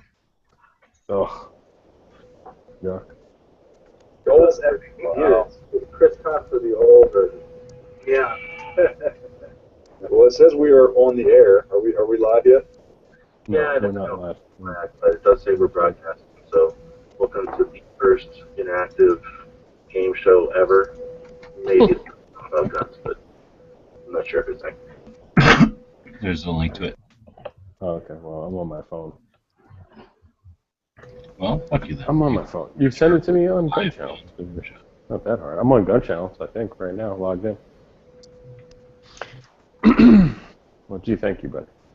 I will now send that to people who doubt my knowledge, my extensive That's gun the knowledge. one? I don't know. I don't know. I mean, I think I probably proved myself an idiot in that one. So. DB Cooper, 16 points. There you go. Somebody, Ashnazi 18. guy, no, Ashnazi 17 points. Oh yeah, 17 points. So he won. And Chubby Nips, 16. So you tied with Chubby Nips and some Swede. So sweet. Some pickled fish eater. They eat the pickled fish, they learn about guns. They don't have much else to do except socialize their medicine and take days off. That's right. Well, there's some Tomorrow Carl night we Gustav will find questions. out. If we'll find out tomorrow night if anyone on the stage can actually define what a socialist is. You know, even the guy who says he is one. Or they won't even mention it. No, they're going to say, who can best sugarcoat socialism? Feed it to the viewers as though they were one of them gooses getting ready to have their liver ate on a cracker. Painted as a positive. Oh yeah. We the people. It's always a positive when you're getting force-fed their agenda. Well, I mean, socialism in itself is a positive. There's no one system that works totally together. Because if it wasn't for socialism, we wouldn't have sewers, we wouldn't have electricity, we wouldn't have roads. Our country was collapsing under its own weight in the 20s and the 30s, and a lot of the socialist programs are what saved us. Well, that was the Depression, but that's not necessarily We socialism. were collapsing. I mean, go back and read what was happening in the 1910s and 20s and 30s. You know, if we didn't have a good war going on, we were collapsing under our own weight. Well, this country was also in an isolationist mode, I Well, mean, in that time period. That's I don't know. That's the difference between like social public works and like Marxist Yeah, there's a big socialism. difference. I mean, There's a huge difference. State So road- what is Bernie? a state road is socialist. The electric grid is socialist. But socialism is, not a good program in itself, because that you cannot maintain a free nation through socialism. But you can have socialist programs like Medicare, unemployment, workers' comp, things like that help maintain a stable society. But socialism as a foundation for your government isn't going to work. I don't really consider public works, though, socialism. That's exactly what they are. They are the That's definition. not the only difference between like real socialist countries. Well, fascism I know isn't. Am I wrong? Where it's like the government takes over means of production at gunpoint. So it would basically be like the power company of the United States, the car company of the United States. Like they would make the Ford, and they would run into Ford and take over the factories at gunpoint. I think that's more communist than socialist. No, I think that's fascism. And then communism is like, I think it boiled down to property rights, where now at that point you don't even own anything anymore when it's truly communist. Socialism, it's a community ownership. It's like the community takes over certain works and comes together as a group and says, hey, I can't afford to pave a road, but if 1,000 of us come together and pay $5 each, we can afford to pave a road. It's that kind of thing. Or, I can't afford to run sewers to my house by myself, but if we all pay to run sewers to every house, it gets a lot cheaper, so we can do it. So It would be just like capitalism, who invented sewers. But would you say that the Romans were socialist or the Republic? The Romans were a republic and they had sewers. No. No, Hey, look, I'm looking at this. There's 3 definitions in this online dictionary. Right? This is a horrible one. This is the worst one because it says a system of society or group living in which there is no private property. That's pretty scary. That's socialism as a social structure, but socialism can have different meanings, which is why there's different definitions. Like if you just have a socialist program, that just means that the community as a whole has taken ownership of this program. The community as a whole funds it, runs it, and benefits from it, and it hopefully benefits society as a whole. But the socialism as a political network is totally something different. So, just in this instance of Bernie, do you think is he going to define what he means tomorrow? Because tomorrow's going to be a lot of people watching. You don't even have to wait for him tomorrow. You can look up 1,000 times where he defines what he means. So he doesn't mean the Marxist socialist way. He just means. He means basically. He does believe in he's kind of like was it Truman that basically said that no business. Was it Truman or was it Eisenhower? Which one of them was it said any capitalist business that requires paying workers a sub-living wage to exist has no right to exist in our country. And Bernie kind of believes in all that crap. If you're not paying someone a living wage, then you don't have a right to exist if your business depends on paying people sub-living wages. And he believes everyone should have health care, things like that. He's not like a Marxist or anything like that. Oh, okay. Because the only thing I heard that even came close to this definition of the bad definition was he said he would be okay if the government took over the banks. Like that was the only thing I saw. Yeah, that's not a good idea. But regulating is a good idea, because look what happened. My question would be, how would you do that? Yeah, how would you take over at gunpoint, right? Like you'd walk into Wells Fargo and be like, the army is here. Like this is no longer Wells Fargo. What they need to start doing is holding banks accountable when they break the law. I mean, it's like look at the big fall we had recently when they said that this bank did illegal activity, that bank did illegal activity, all these brokers did illegal activity, all these bank presidents did illegal activity. How many of them were ever charged with a crime? 0. All you heard was what they did illegally. Like they illegally bundled things and sold them as AAA products when they were D- products, and that's against the law and against the regulations, and they did this and it's against the law, and they did that, that's a felony, and not a single one of them ever got charged with anything. What was the bank that just got caught money laundering for the drug cartels, and they were like, okay, we'll pay the fine. Like they always get to pay a fine. There's never a little fine. That's because they're organizations and not individuals, quote unquote. I see. Yeah. Well, even at some point. They want it both ways. They want it like corporations or people. People run it. Well, then people should be responsible when it does something wrong. Well, no, not when it does something wrong. Yeah. But then who do you criminally charge? Do you criminally charge The CEO, the COO, the board of directors. Hard to find a paper trail to find out who okayed these things, who made the trade, who bundled these these D- commodities into a AAA portfolio and sold them. Who did it? But in those organizations, there are lots of different hands okaying that. So you may. And Are you anyone saying is compliant in a felony, and if you were compliant in a felony, like if you loaned someone a gun to go rob a bank, you would be compliant in that felony, and you would go to jail. But There's you're a talking journalist, only one or two people. That's a criminal conspiracy, is what you're getting into. Yeah. The journalist wrote a really good piece about that whole thing. You don't think what the bank did counts as a criminal conspiracy? By and large, no. Oh, you don't I think? think You think they by didn't and know large- they were breaking the law? You don't think they conspired to break the law? I think what happens, especially in corporate America, is they try to use the laws that they have, and they will bend them as far as they can go. They weren't trying to use the laws they had. They were breaking the law, and they knew it. They knew it was illegal to bundle these commodities together and lie about their rating. Now, are you talking about the subprime mortgage? Is that what you're talking about? Talking about all of it. That's what they do. That shit all the time. That's not all. That's not all their fault, though. That's what the government said. Hey, The government never at any time. No, the government never at any time said that you can bundle together D- rated bonds and sell them as A+. The government said that they couldn't redline, though, and if they couldn't redline certain people, they couldn't sell or couldn't give people mortgages because they couldn't afford it. What the government said they had to do was provide so many mortgages at this rate if they provided so many mortgages at that rate, and they had to not disqualify certain levels of people. It did not say that they were allowed to then turn around and misrepresent those papers as something other than what they were. That was the government incentivized the banks. So your argument is that because they couldn't make a profit, as big a profit as they wanted to, the way the government made them do it, that then they were justified in breaking the law to make a profit. Well, I just put a link in here. It was like a Rolling Stone article from like 6 years ago. It was done by this guy, Matt Taibbi. It's called The Great American Bubble Machine. And he describes how Goldman Sachs executives were basically a revolving door process through the White House where they would get jobs with the Clinton administration and the Bush administration and every administration. Yeah. And they would work for the president of the United States.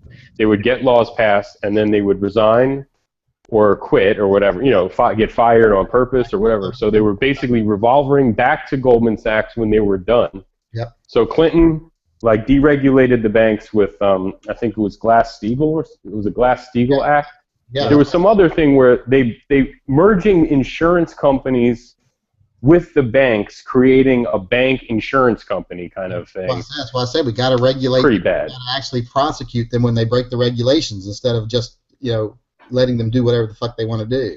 Then would you say that it would also be right to penalize those politicians who tell them you're going to do this because this is the only way to do it? With no. What politician told them to misrepresent bonds? What politician told them to misrepresent securities? No politician told them to do that. What they told them was you have quotas of certain levels of bonds you're to produce, and you have to produce these. And they still could produce a profit with doing that. You can't say, oh, they couldn't make a profit doing that. Yes, they could. They would still made a hefty profit, but they couldn't make the gigantic profits that they wanted to make. So they broke the laws to make gigantic profits. But they also told them, like I said, that they can't redline to sell the mortgages to people who are high risk. And they said, if you do that, not only will we put sanctions, but we'll shut your bank down. They did not say you cannot deny someone that's high risk. What they said is you cannot cut your levels at this line, and then anyone below this line impose great penalties on these people as far as interest rates, etc. You have to offer these people the same chance to get a loan as you do these people, because the banks were determining what was high risk. And basically, banks determine anyone that's high risk that holds less than $6 million in capital at that time. And you can talk to Nathan about this. Nathan's in the banking industry, and he'll tell you all about how it's all set up for only the people that actually had the money could borrow the money. Well, there were a lot of people who were making not so much money who wanted to buy houses who were in the 200. That's also not true. Also, a lot of people that wanted to buy houses that were making enough money to actually pay for the house were then preyed upon by these larger industries that knew they were going to turn around and sell the bonds illegally to buy more than what they could. I had it happen to me. I was buying a house in that time. I told the bank, I want a loan. I've got $75,000 to put down. I want another $200,000. I want to spend $275,000 on a house. And they're like, okie dokie. They pre-approved me. I got a phone call every fucking day, at least once, for about 4 months, telling me, we'd rather loan you $600,000. We'd rather loan you $700,000. Well, yeah, the banks always do that. Yeah, that's fucking predatory, because they knew they were going to turn around and resell it. So that was the bank's fault. The bank never did a politician tell them to do that, ever. But all those people who were underwater, who wanted to buy houses that they couldn't afford, that did try to buy houses that they couldn't afford, and then ended up getting foreclosed on. I mean, that's not the bank's fault. That's part of the whole redlining scheme. No, you're blowing scale out of the water. The red line thing did not affect the market like that. What they did. That was, I remember what's his name, Greenspan said that, I forget the analogy he used. He said, but that was kind of like blaming one fisherman for something, the deforestation, what do you call it? The extinction of a species of fish. That's not how it happens. He's like, the things that the things the government imposed on the banks did not make them unprofitable. It basically cut the amount of profit they were allowed to make off people that weren't already wealthy. Basically, what they were doing is giving money for free to people that were wealthy and charging exorbitant interest rates to people that weren't wealthy. And they tried, well, I won't say they actually tried, but they did it under the guise of trying to even the field a little bit. And the banks were like, well, that'll cut down our profit. We make most of our profit off the people that are middle class who pay a higher interest rate. So, but that's their big thing. They make their money off the back of the middle class and the lower middle class. So they said, well, no, you can't keep predatory lending to people that have, enough money to get the loan and charge them a higher interest rate. You can't charge them a 27% interest rate when you would charge someone else a 12% interest rate who meets the minimum criteria for paying the loan. But some of those people didn't meet the criteria, but they had to lower the criteria. And those that's what the government was demanding. And those loans were backed by federal bonds. So that did not cause the crisis. When they had to do subprime mortgages, not subprime mortgages, but when they had to do high-risk mortgages, and they didn't have to do that many high-risk mortgages, it was a small percentage of their overall sales volume. So it's basically like when they tell people, if you build 10 mansions, you got to build one low-income house. So, and that's what they do to a lot of builders in our area. And what percentage of it was lower-income housing? Well, I forget what Greenspan said it was, but it was such a small percentage, it would have cut about 20% off of their massive profits if they followed it to the T. He said, but unfortunately, they didn't follow it to the T. Instead of finding a way to accept the 20% loss in profit, they found a way to double their profits by breaking the law. Bubbles have been happening. I remember seeing that movie Too Big to Fail. Like, bubbles have been happening for hundreds and hundreds of years. Well, they happen every 20, 25 years. Yeah, so, I mean, at that time, too, the housing bubble was there. Like, houses were not worth what they were selling them for. And people were buying. That's one of absolutely true. the ways the housing bubble goes up is what the bank will do is they'll overvalue your house so that they can loan you more money. In the dot-com bubble thing, when that burst, people didn't lose their homes. You know what I mean? Like, people just lost money or whatever. I mean, it wasn't like your house was the bubble this time, dude. And then people had so much equity in their home, they were like, oh, shit, I have so much equity in my home, I'm going to take a home equity loan. And that's why they went underwater. Yeah, a lot of people got fucked. I don't really know quite mundo, but I know, like, was it Glass-Steagall the law or regulations where if a bank wanted to lend $1 to somebody, they had to have $10 in their, in their savings, like in the bank money. Yeah, and equity. And it got to the point where they could lend you $1 and they had nothing left. Like, they basically had all their money out, and then they would go to the government for a bailout because they had no money. Smaller banks. Yeah, but happened like in the 50s and the 60s up through the 70s. Is banks were taking all the money from middle class. That's when working class people were starting to actually have savings accounts and checking accounts. Banks were holding all their money, but then they were turning around and loaning this money out at almost no interest rates to people who already had plenty of money. And if people would have went to try to get their money, they would never been able to get it back because they had already loaned it out to other people that already had plenty of money. Loaning money to people with money is an easier risk. Yeah, that's all they were doing. But they were doing it, they were subsidizing it by raising interest rates on people that were actually putting the money in there that they were loaning to people. Like instead of me getting a 2% interest rate on my savings account, I was getting a 0.2% interest rate, even though the bank was making a fortune off the money. But the bank's also investing that money anyway. It's the old, what is it? The Jimmy Stewart movie. The money isn't just in the bank; it's in your house and your house and your house. It wasn't in your house and your house and your house anymore. It was, instead of being in 1,000 small people's homes, it was in one big person's house. I think there's a little bit more divestment going on than just one big person's house. But Not getting the point when you say instead of in 1,000, I'd hope there's more than 1,000 people in the country too.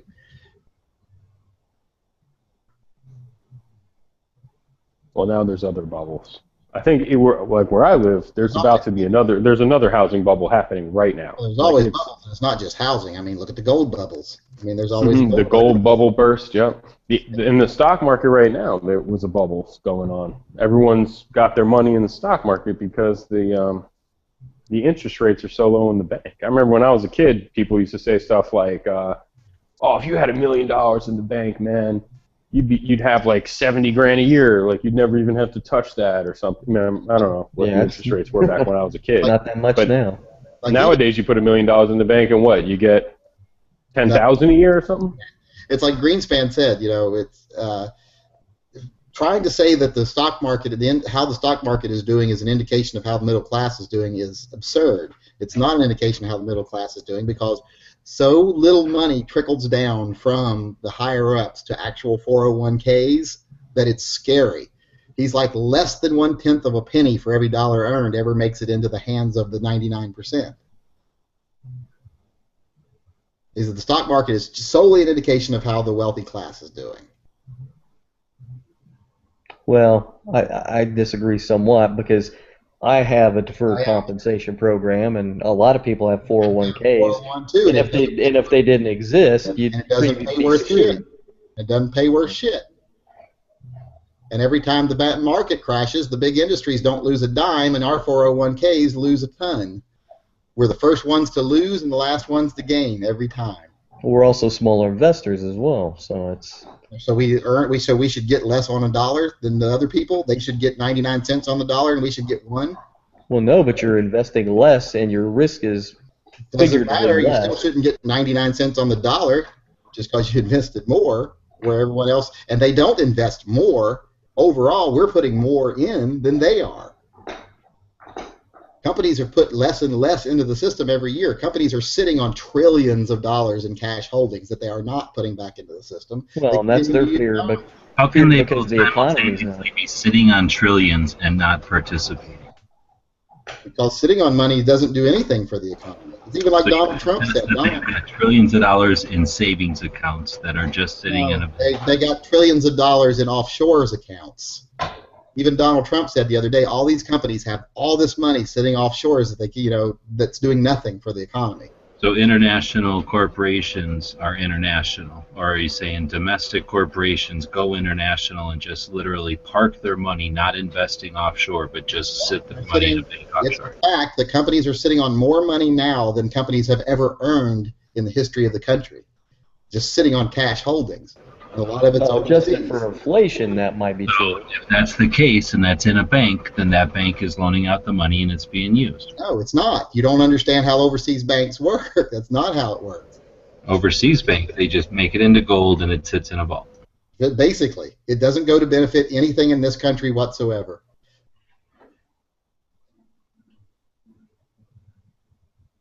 It doesn't do us a drop of good in this country. And like I say, if you want to see one of these banks, go to Roatan. Go to one of the Roatan Islands off of Honduras, and go to the only nice building in town. The only nice building in town is the post office. It's a great big giant building, and all it's filled with is rooms with tiny little plaques on the walls, just as far as you can see. Little metal plaques on a little wooden plate on the wall that have the names of all these companies, and that all is right. You've said that before, and I'm not going to go to those places because I don't disagree that those places exist. But what I will do is cast the blame where it lies on the high corporate tax rates here and the laws that allow people to put their money there to keep it from the high corporate tax rates. Our corporate tax rates. The corporate tax rates, people would bring their money back. And it would be used here more. Our corporate tax rates are some of the lowest in the free world. They're some of the highest. No, they're not. Have you ever seen what the corporate tax rates are like in England and Germany and most of Europe and most every other first world country? Those companies do the same shit, too. They don't stay there Not, very long. not as bad as we do because their countries have regulations against doing it. Doesn't France now have an effective tax rate? Top tax bracket is like 95%.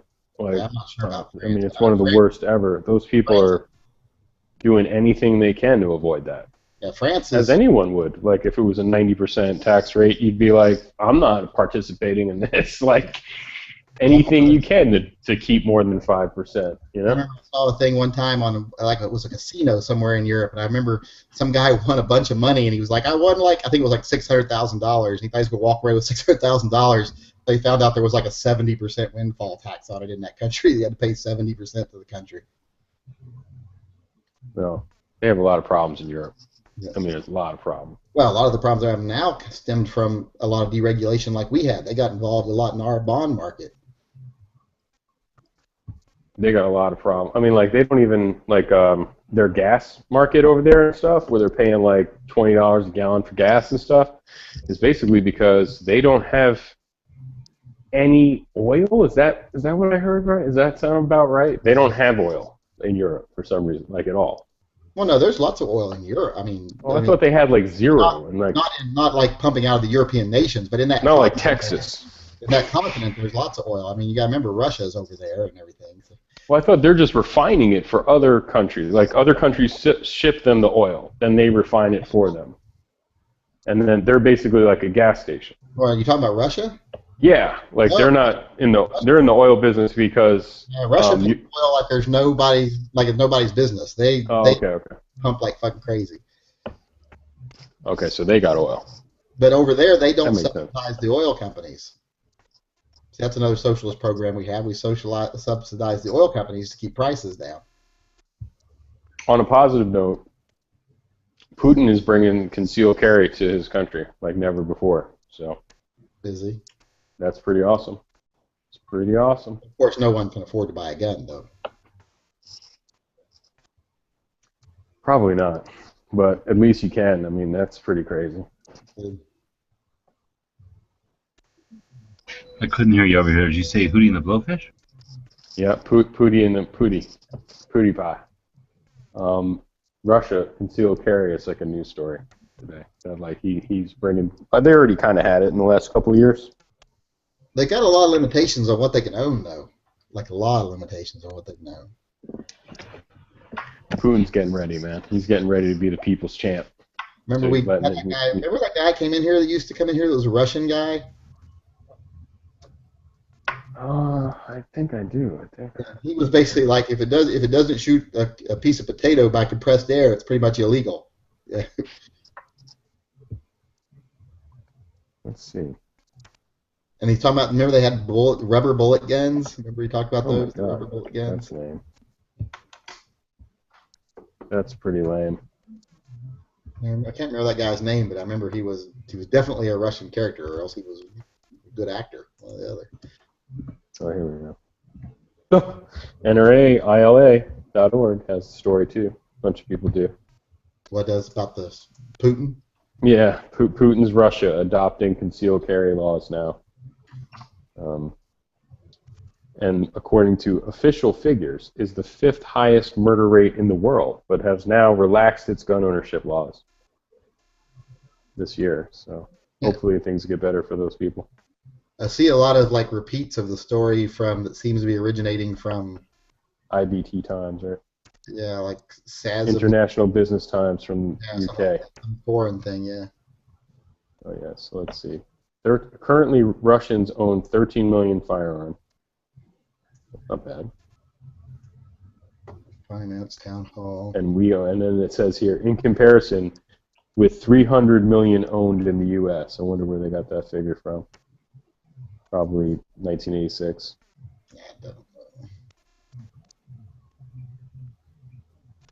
Yeah, Russia's got a bad murder. They're not too bad, I don't think, are they? I forget where they fall on the list.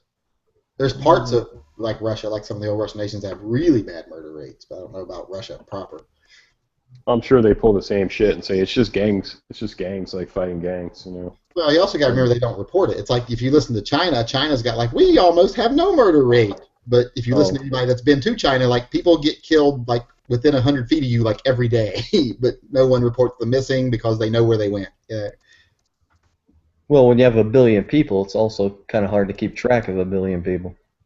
And also the government doesn't report things like, oh, a poor person got killed, poor people don't count. It was just a Well, what's peasant. kind of cool about Russia is they don't have any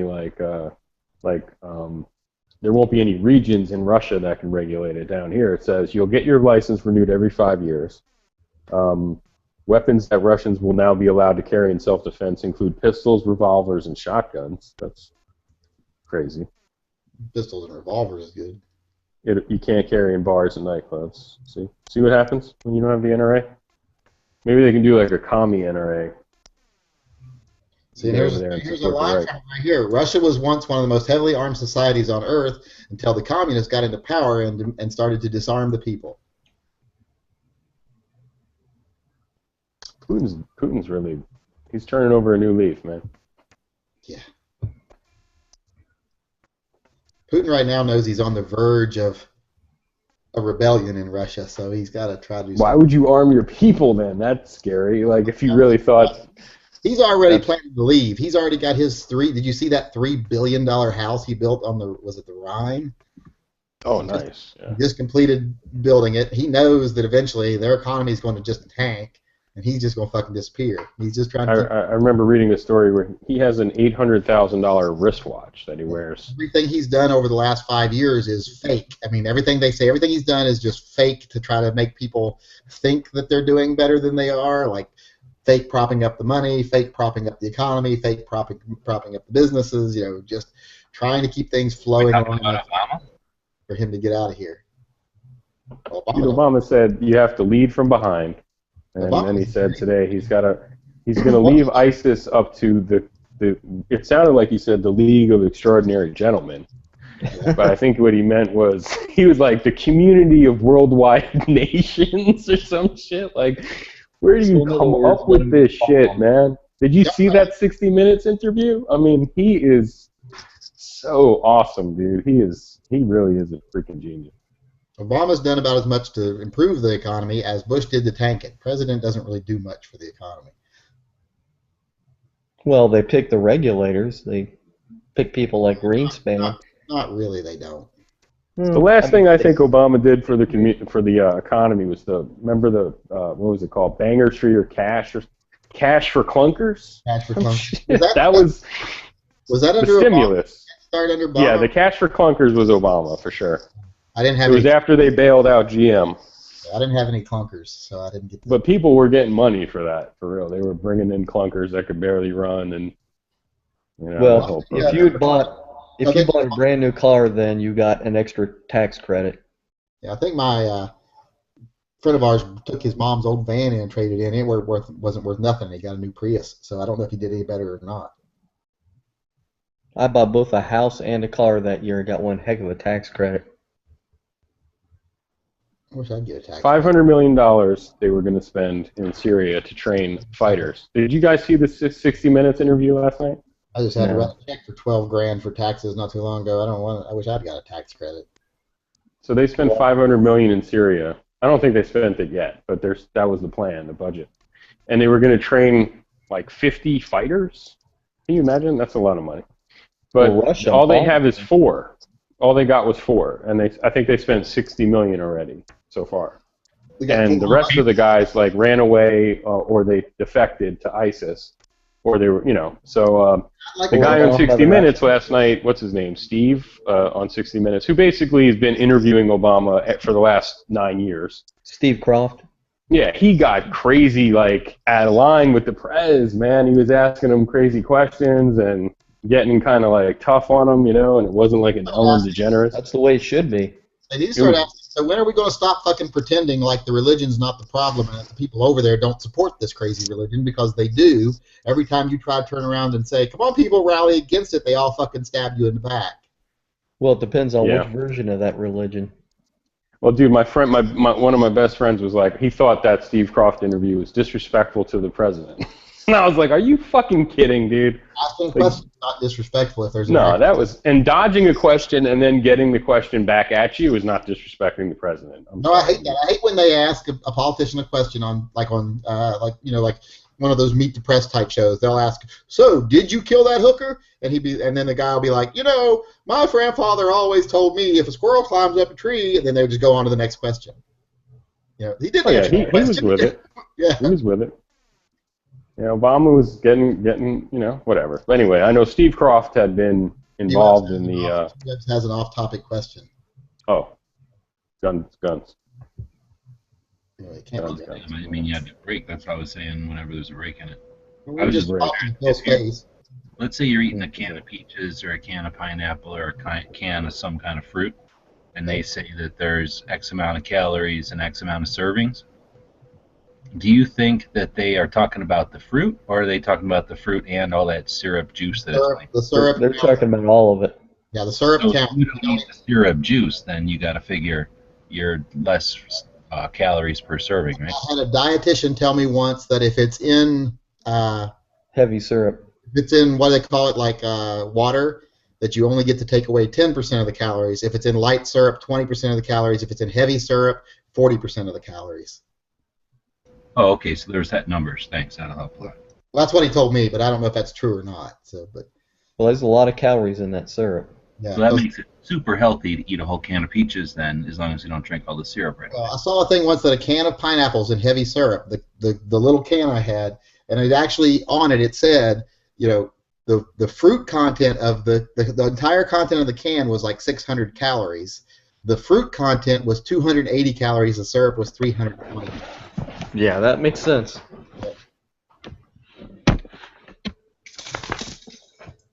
Yeah, I don't think canned peaches are very good for you, even if they're in water. I don't think there's a lot You there. go to the country and you're going to eat a lot of peaches. I think you're better off with a fucking Snickers bar, to be honest. Going to the country, going to eat a lot of peaches. Feel like if you got a fresh peach from a tree, that might be good for you a little bit, because it's still a lot of sugar in there. We got a big peach tree right around the corner from us, and every time we go on a walk, there's like branches and branches heavy with peaches hanging over, and I'd take a peach every time. My son's like, "You're stealing peaches." I'm like, "Nope, their peaches are growing onto the road. I can take them." It's part of the socialist, Your peach mentality. Your peach is my peach. That's how Yankee feels about it. I feel about it. Unless it's my peach, and then it's different. But I wouldn't let my peaches. Unless it's my SIG. Well, that's What's up with this SIG Legion, dude? We actually have a lot of untended.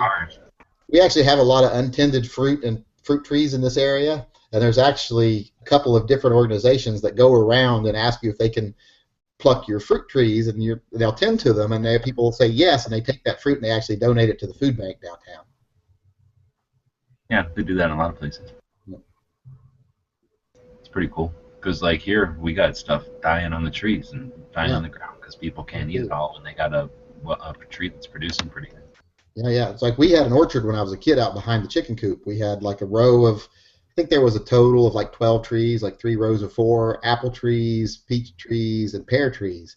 And they produced more fruit than we could eat in a year. I mean, my grandmother would can it every year, and every year it would just back up more and more because it made more than we could eat. So if you're ever like homesteading and you gotta support your family, plant some fruit trees, plant a lot of nut trees, plant a lot of like legumes and stuff, and beans and peas, because that stuff will feed your family forever. You'd be surprised how much you can grow on like an acre of land. Soybeans. Ugh, gross. And my plan's just to find Wrangler Star and try to like just squat on his property. Thought you were really shooting videos. Can I hang out No, here? I'm not gonna do that. I'd kill my ass. I thought you were going to say, I'm going to find Wrangler Star and shoot his ass, because if I'm going to die, so is he. Yeah, I know he's a homesteader. I've watched his videos sometimes. A little next level homesteading. That's why I want to. That's why I'm so anxious to get out of the fucking city. The only reason I haven't done it yet is because we've got kids, and they've got friends, and they're going to school here, and we're in a good school district, and they're close to their friends. My 11-year-old can walk out the front door and play with 8 or 9 friends anytime he wants. And I don't want to move them out into the country at this age because they wouldn't take to it so well. But I'm just aching to get the fuck out of this yuppie neighborhood and just get like 10 acres somewhere. Gonna move. Well, you can get the Yakima? acres now. You don't gotta wait for that because college is coming soon. So they're going to college, hopefully. Well, I am thinking we're going to buy some land soon, some undeveloped land, because we've got some money maybe coming in soon because we're going to start dispersing my father-in-law's holdings because he's in a home for Alzheimer's and we don't want to wait till he dies to disperse everything. Because he has to take out a minimum amount of money every year from his retirement, and it's more money than he ever needs, so we're going to start trying to disperse out some of his money. And I'm going to put every penny of it into buying land. I'm just going to buy like a 10-acre lot of land somewhere and pay it off, and then when we are ready to move, build a house on it. Up near Yakima? Probably going to be, it's going to be kind of like halfway between Battleground and Centralia. Be halfway between Wrangler Star and Justano's apartment, somewhere in That there. way I can still get to Portland in an hour if I want to, 40 minutes.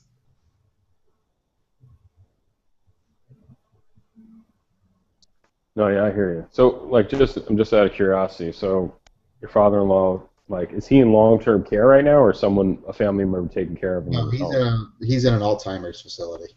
So, aren't they taking a lot of his savings right now for that, or? No, his retirement pays for that. Oh, nice. That's good. Just his Social Security alone pays for that. I mean, he made a lot of money for a lot of years. So. Holy shit snacks! Yeah, I've had a lot of relatives get family members in one of those places, and they start taking like $20,000 a month. My number 2, but someone just sent me a thing from CBS News that debunks the U.S. tax rates, talking about how U.S. tax rates are among the lowest in the free world. Oh God. Well, according that to was probably Edge. Like, people don't send me stuff I got to read. Well, according to the IRS, the high tax rate's 35%. In the UK, it's 21%, and in France, it's 33% for corporate tax rates. That's the standard tax rate, and in this country, nobody pays 35%. Well, no, that's the corporate tax rate, not not standard for citizens, but corporates. I'm going to have to open this link now. I didn't want to have to. Hopefully, it's just Rick Astley just singing. Yeah, I went to the websites for the countries themselves, gov.uk and the one that France has, which is EU-based. But you got to also remember, France, England, all those places, they don't separate the corporate tax rate from your personal taxes. You're taxed again when you're paid with that money too. So.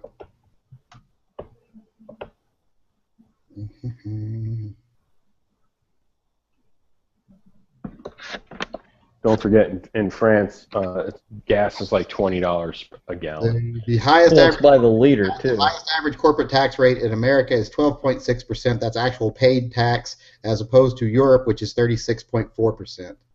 No, that's not right. Now I'm looking at the tables right here.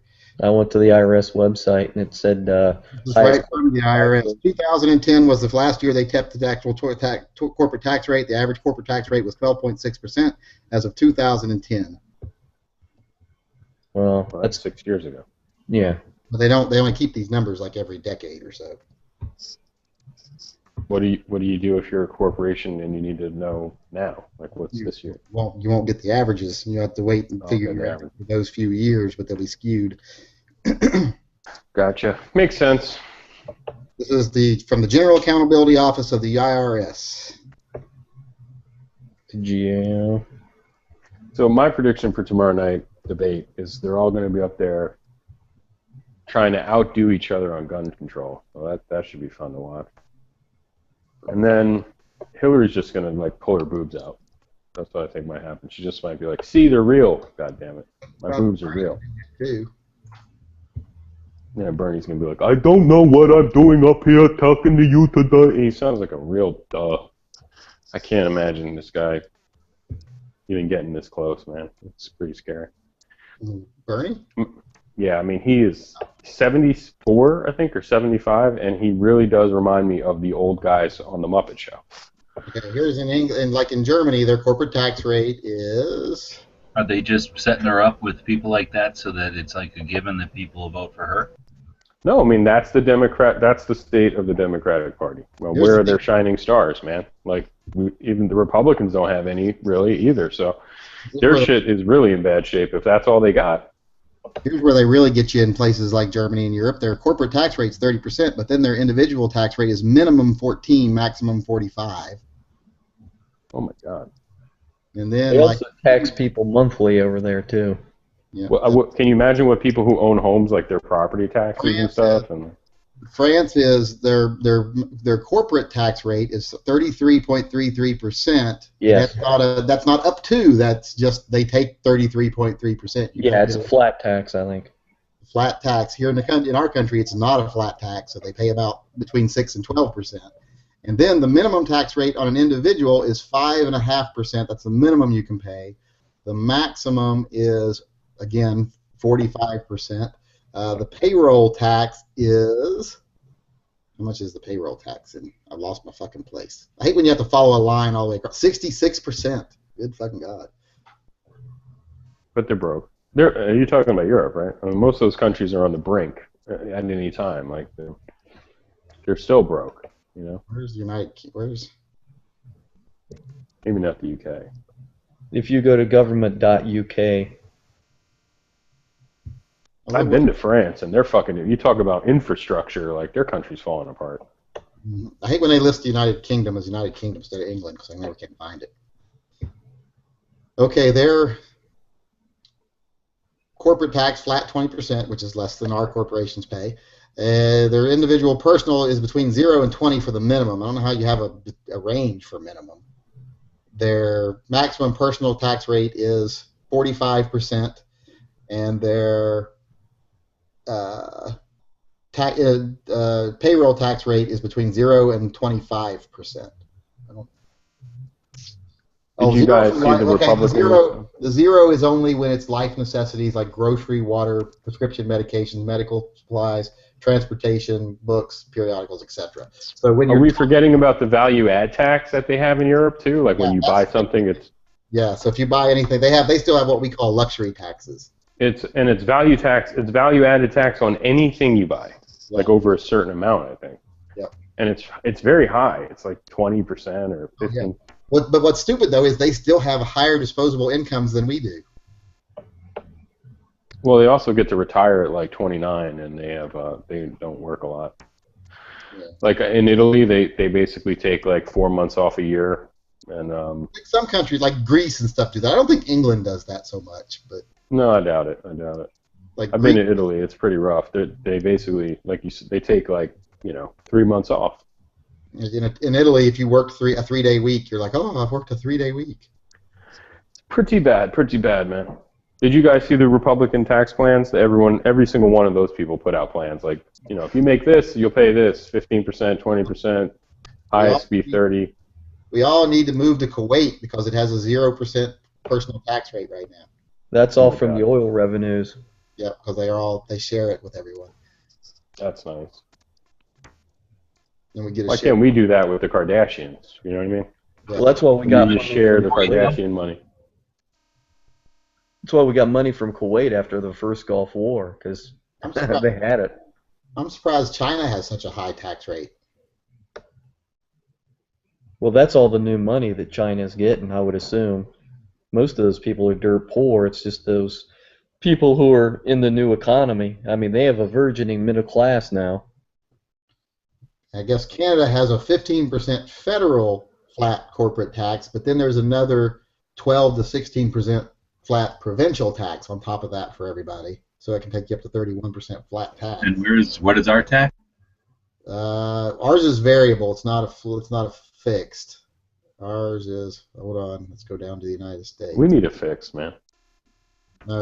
Fixed tax rates don't benefit very many people. They benefit the wealthiest. That's about it. No, not fixed for like everybody, but like fixed brackets, but better than what we got. I mean, our federal tax rate is 0 to 35%, and for state and local is 0 to 12%. Minimum federal is 0%. Maximum federal is 39.6%. Payroll is 15.3% to 3.8%. I guess it can go down to 3.8%. Yeah, the 35 was what I found on Form 1120 U.S. corporate income tax return. That's not a flat rate. No, but all the Republican candidates put out their tax proposals. For Well, and the European nations, they don't have a flat rate on individuals. They just have flat rates on corporations, etc., on profits. Which is a larger pool anyway. I mean, they're making more money. But of course, a lot of people think that's double taxation because the companies are taxed on the money they make and then they're taxed on it when they pay it to people. No, you're not taxed on it if you pay it to people because you've obviously never owned a business because payroll is a deduction. That means you subtract that from your earnings so that you don't get taxed on it twice. Yeah, the people pay it, which is where the taxes come If your accountant is not deducting your payroll from your income, then you need to get another account. I like what Trump said. He said, "I'm going to put H&R Block out of business. Like, it's going to be so simple. You're going to be tired of winning. You're going to be sick of winning." Japan has a 38% corporate rate and then a 50% personal rate, and then they have an 8% consumption tax on top of that. Yeah, VAT tax. Or, not VAT tax, but consumption tax. Although I don't think Japan's a bad place to live. I think people there have a pretty good... Well, I don't know. A lot of people commit suicide, but I think that's honor-based, not standard. I think it's really a nice place to live if you're a white man. It's all stress-based. Yeah. If you're a Japanese guy, it's kind of rough. If you were wealthy and went over there to retire, I bet you Japan would be fun because, I mean, everything is so fucking high-tech. They have whole forests over there where people go to commit suicide. Yeah, they do. I saw. Oh, that would be a cool place to hang out. Like, 'cause you could hang out there and be like, "Hey, you got anything at home you want to like give away or anything like that?" Well, they go over there and look for bodies all the time. I'd just be like, "Can I get that watch? Let me get that watch."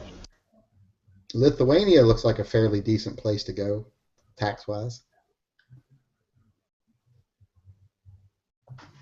Mexico, they got a 30% income tax or corporate tax rate, taxation and investment. It's fucked up in Mexico. They've got a 40% kidnap tax when they kidnap your children. Oh, we have a friend who's from there, and she won't even go back now. She says she's afraid to go back to see her family because it's so dangerous there. She's like, she went back last time, and they were going to go. So she wanted to go to the store to get something, and her father was like, "No, no, no, son will be down." She's like, "What?" Yeah, there's I guess it depends. called Sicario, which is about all the violence in Juarez and Tijuana and stuff like that. It's pretty dang accurate about all the cartoons. We went down on a cruise one time, and we were pulling into was it? I don't want to say Puerto Vallarta. It was the other one. Might have been Mazatlan. We were pulling in, and all of a sudden, there's like alarms going off on the shore. You could hear them, and the boat just stops. And those cruise ships can go sideways. It literally stopped and started going sideways in the port, and then we turned around and left. And we were like, the captain comes on the aircom. He's like, "Sorry that we weren't able to stop there. We're going to have to go to another port. It seems like the gangs have taken over the runways right now, and we don't want anyone getting kidnapped or beheaded." I was like, "Oh, that's awesome." That the gangs had just seized the ports.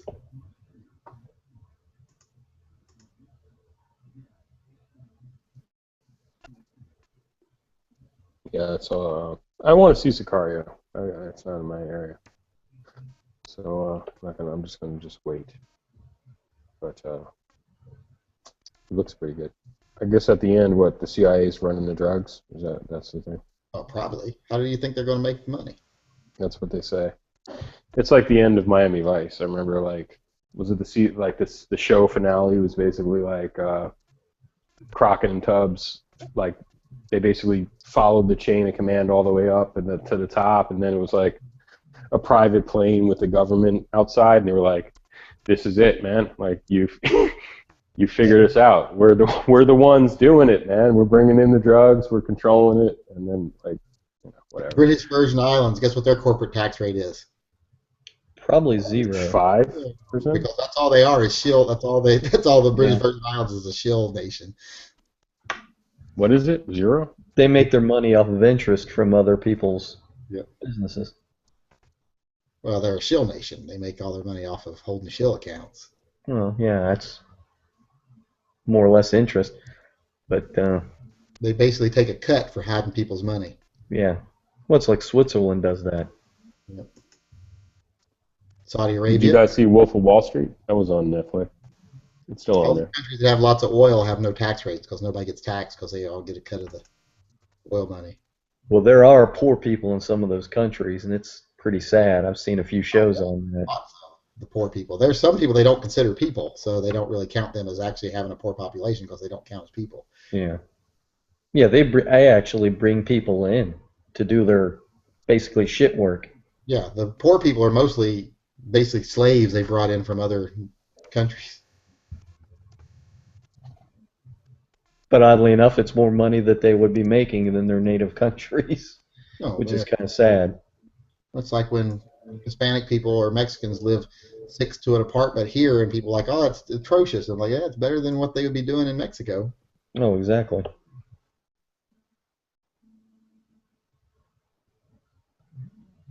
Who else has zero tax? Cayman Islands. Of course, Cayman Islands has zero taxes. It's also a shithole, the Cayman Islands. Any place in a movie where you have an account, Yeah. that's usually the place. Have you ever been to the Cayman Islands? No. Shithole. Been to Panama, that's about. Panama's shithole, too. Well, yeah, big time. I've Both been- sides. I got to see one of the funniest things I ever saw in the world in Panama. A friend of mine climbing a tree who's deathly afraid of reptiles. He's a big old burly muscular guy, big tough guy, sergeant. He goes to climb a tree and there's a great big giant lizard up on the branch when he gets up there, and he literally screams like a girl, freezes rigid, and just falls backwards off of a tree about 20 feet to the ground. Was that at Fort Sherman? No, it was out in the middle of fucking nowhere. Oh. Pacific side or Atlantic side? Atlantic. Was that close to San Cristobal or Panama City? Don't ask me the names. I've been so many fucking places, I don't remember the names of these places. I just went where my papers took me. Well, I was there about 20 years ago, so. I was there in 91, I think. I was there in 94. Yeah, so not too far apart. Yeah. I can barely remember when I went places either, too. Like I said something the other day about, I think that was like 96. And no, that was like 84. I'm like, oh, well. Well, it doesn't seem like it's that long ago, does it?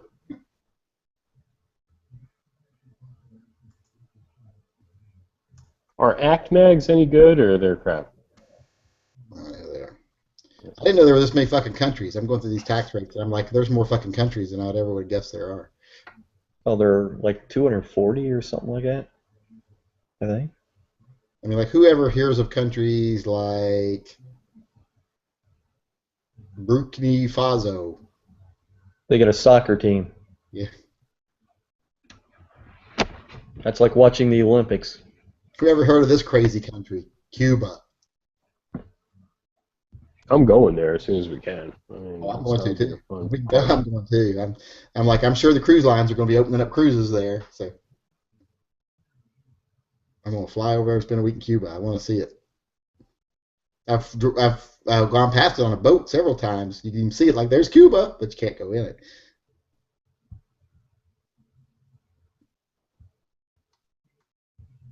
You can move to Uruguay, but you got to live in a place where everybody's going, you are gay all the time. Yeah, they have a lot of violence in Uruguay. Oh, yeah. Probably because of the name of the stupid country. People are pissed all the time.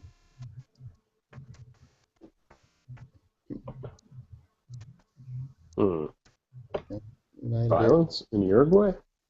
Doesn't make sense. Taxation to be introduced. I guess the United Arab immigrants are starting to get taxes. I don't know why. Thailand. I'm sure this 7% consumption tax over here is purely for prostitution. Does anything else come out of Thailand except for prostitutes? Food. Pad Thai is good. Learning how to Muay Thai box. Peanut sauce.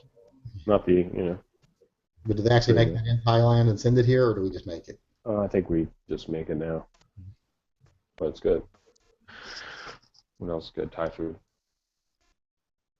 That's pretty much it.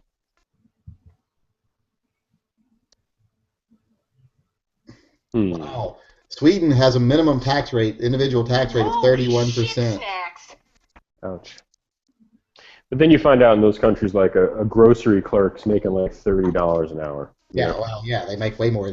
Yeah, they make. There's no such thing as a non-livable wage in Sweden. Anybody who works makes a livable wage. Yeah, but everything's expensive over there as well. So Not really, everything's just the tax rates. Everything else is subsidized. a friend of mine went to Norway. I know it's two different countries, but she went to Norway and she said everything was a lot more. It was like 20% more than what it is here. Must be used to Walmart because things over there are not that expensive. It's like when Biker Bob would be in these chats and he'd be like, I make $25 an hour and I'm just a whatever at a lumber store. Lumberyard, yep. And then we'd have to remind him, well, you're paying like 40% in taxes, dude. Just shut up. Yeah, beer was expensive. Gas was expensive. Well, those aren't exactly necessities for life. Gas is expensive in almost every other country except for here. And beer usually isn't that expensive over there unless you're buying like a microbrew, and those are expensive here. No, Water's expensive they here, went to a man. convenience store and bought the beer, and she said it was real expensive. Yeah, you don't just buy. Obviously, she don't know much about the stores over there because they sell very expensive beers at every store. Well, yeah, they do. She was there with relatives who were Norwegian, so. But she went to buy the cheap stuff, and they were, like you said, yeah, the beers, some of the high-end stuff is real expensive, like $50. Breaking news, I would say that it says here in the chat, thanks to Dr. No, the U.S. corporate rate is 39.1. OECD average rate is 24.1. But the effective U.S. rate is 27.9 2014.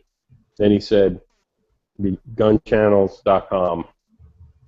Fuck accuracy from our report. We don't have the same reporting standards as like CBS News or anything like that. I think Dan Rather. Nah, we're different. We're on another level than that. We're just that 35% was on the IRS website. Well, this 35% is the statutory U.S. corporate tax rate, and that's true. That's what it says right there. That's the statutory U.S. corporate tax rate is 35%.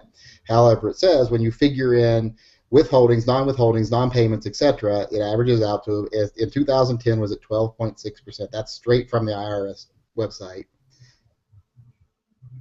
So, then there's... I don't know. When I say da-da-da, it means I don't understand this stuff. Oh, I thought you were humming the song to like Rocky or something. No, it's because I don't understand that part. It's about something about planning and structuring, blah, blah, blah, marginal tax rate. Margarine. Are you really going to get one of those, what is it? 288%, or no, that 111 of the 288 largest companies in the United States held by the same corporate interest, although one company would pay a high tax rate of nearly 26%, multiple companies under their holdings would pay tax rates of effectively zero, sheltering the money from the corporation. That would show that the corporation still paid a tax rate of 26.8% after paying its money out to itself to hold. 111 of the 288 companies paid a 0% tax rate. So basically, a tax, they can say, oh, the company's paying taxes, they're paying 27%. But then they forget to notice that GE sends itself half its earnings saying, we owe this as a debt to this company in the Cayman Islands. And then they get to write that off as a loss, even though they're just sitting on it. No, they're floating themselves alone. Yep. So you are figuratively paying a 27% tax rate, but you're actually paying a 12% tax rate. Well, at some point you're gonna have to end up paying it, because that's why. Not actually, because now it's like even Trump said, all this money is being used overseas, and it's having to be brought in slowly to keep from paying the tax rates. That's why he wants to give them a huge tax break so that they'll bring all the money back into the country. Well, George Soros got hit with a big tax bill because that's what he was doing, and I think they said he owed, what was it, like $6 billion, because that's what he was doing. Well, they hide all this money, they hide billions, and then they try to bring it back in, and they're like, well, you can't bring it back in if you paid it to that source. It's not yours anymore. of course, they know on paper it might look like they paid it to a different source, but it's actually they just paid it to themselves. It's like that company in West Virginia that poisoned all the water, and then they're like, oh, we're bankrupt, we can't be paid any fines, and our number one debt holder is this company, so we had to sell all of our product to this company and turn everything over to this company, which is our primary debt holder, and that company turned out to be the same three people that owned the company that poisoned the water. They just create shill companies, create false debt with that company, and then they get to write that off, and then if they get in trouble, they get to say, well, that's our primary debtor, so we pay them first. And the governor was like, there's nothing we can do about it, it's legal. Hashtag all taxes matter. What about that? That might be good. No, I pay too much taxes. I want taxes lower. Soros wants you to pay more so he can fucking he owes $6 billion, he said. I always hear George Soros like he's a liberal funder of like he's like the evil Koch brothers, the Koch brothers. They're Koch brothers. It's like Soros. They're like they're James Bond villains. Soros. The only difference between the Koch brothers and these other liberal George Soros. It's all the liberal buildings. Oh, okay. I don't hear of others, but go ahead. The only difference is the Koch brothers, want to make it the law that they can shelter their money, whereas the liberal ones just want no one to pay attention to the fact that they're sheltering their money. Well, that's the other thing is Soros isn't even American. Like he's completely offshore. So what the, like he's so vested in fucking us. He's based out of New York. I'm reading the article. He brings the money back to this country. It counts as earnings in this country. Yeah. He's got a 39.6% tax rate, and he owes $6.7 billion.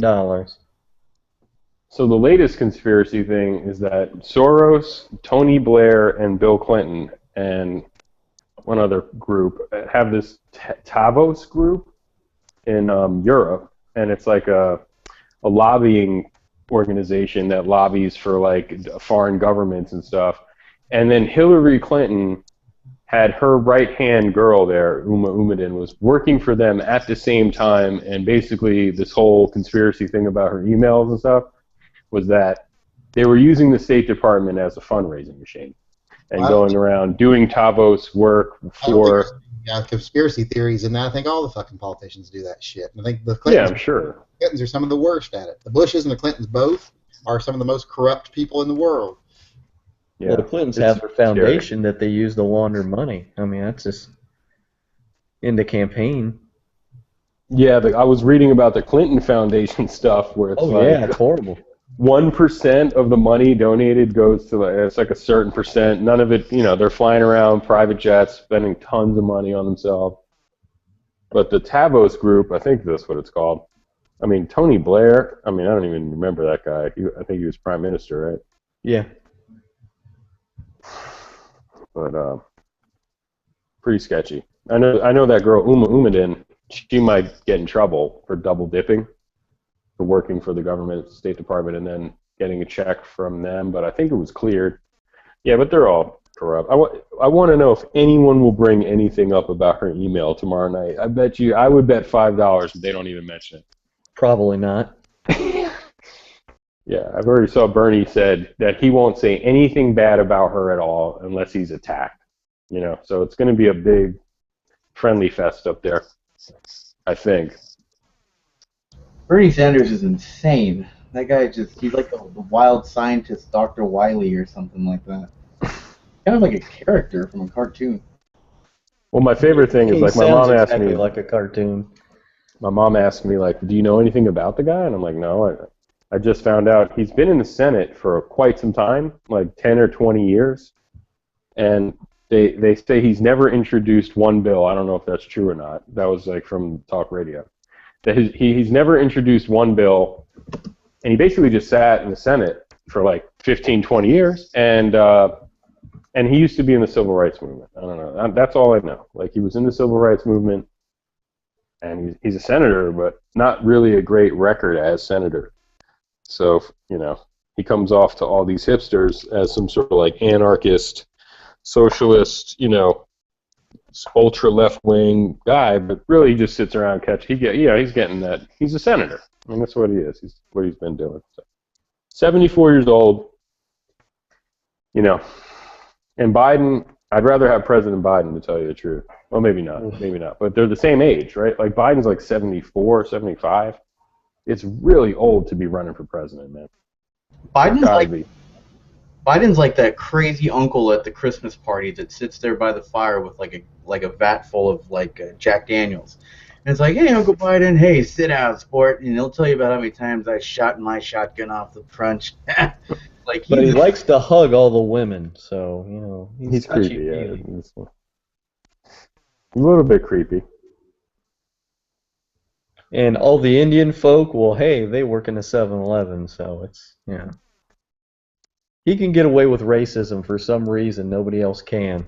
Because he's kooky. Nobody expects to take him, nobody takes him serious. I mean, that's just old Joe. Yeah, it's Crazy Joe. Yeah, he said some fucked up shit about Obama back, you know. Oh, yeah. He says messed up things about everybody. He just gets away with it. He was, he's very clean and well-spoken for an African-American. Something really like, what the hell did you just say? Well, that's mild compared to... He was talking to those Indian folks and saying, oh, yeah, you can't go to any 7-Eleven without running into people from India. See, there's a difference. If he was trying to make some kind of joke there, that he can use that as an excuse, but the... He was making a statement. That's... No, I don't know if he was even trying to be funny. That's what's weird. No, he wasn't, yeah. Oh, okay, yeah. But I know he wasn't trying to be funny when he said that about Obama. It was just... Oops.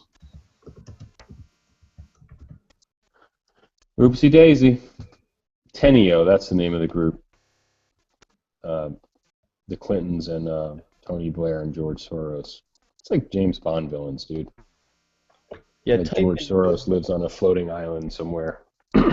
Type in Joe Biden into YouTube, and the second thing that comes up are Joe Biden gaffes. I would hope it was the Buy a Shotgun song. That's one of my favorite songs. Which version? Song. The Tune the News. Well, the guy who was, you know, fire to blasts outside your house. That was my favorite.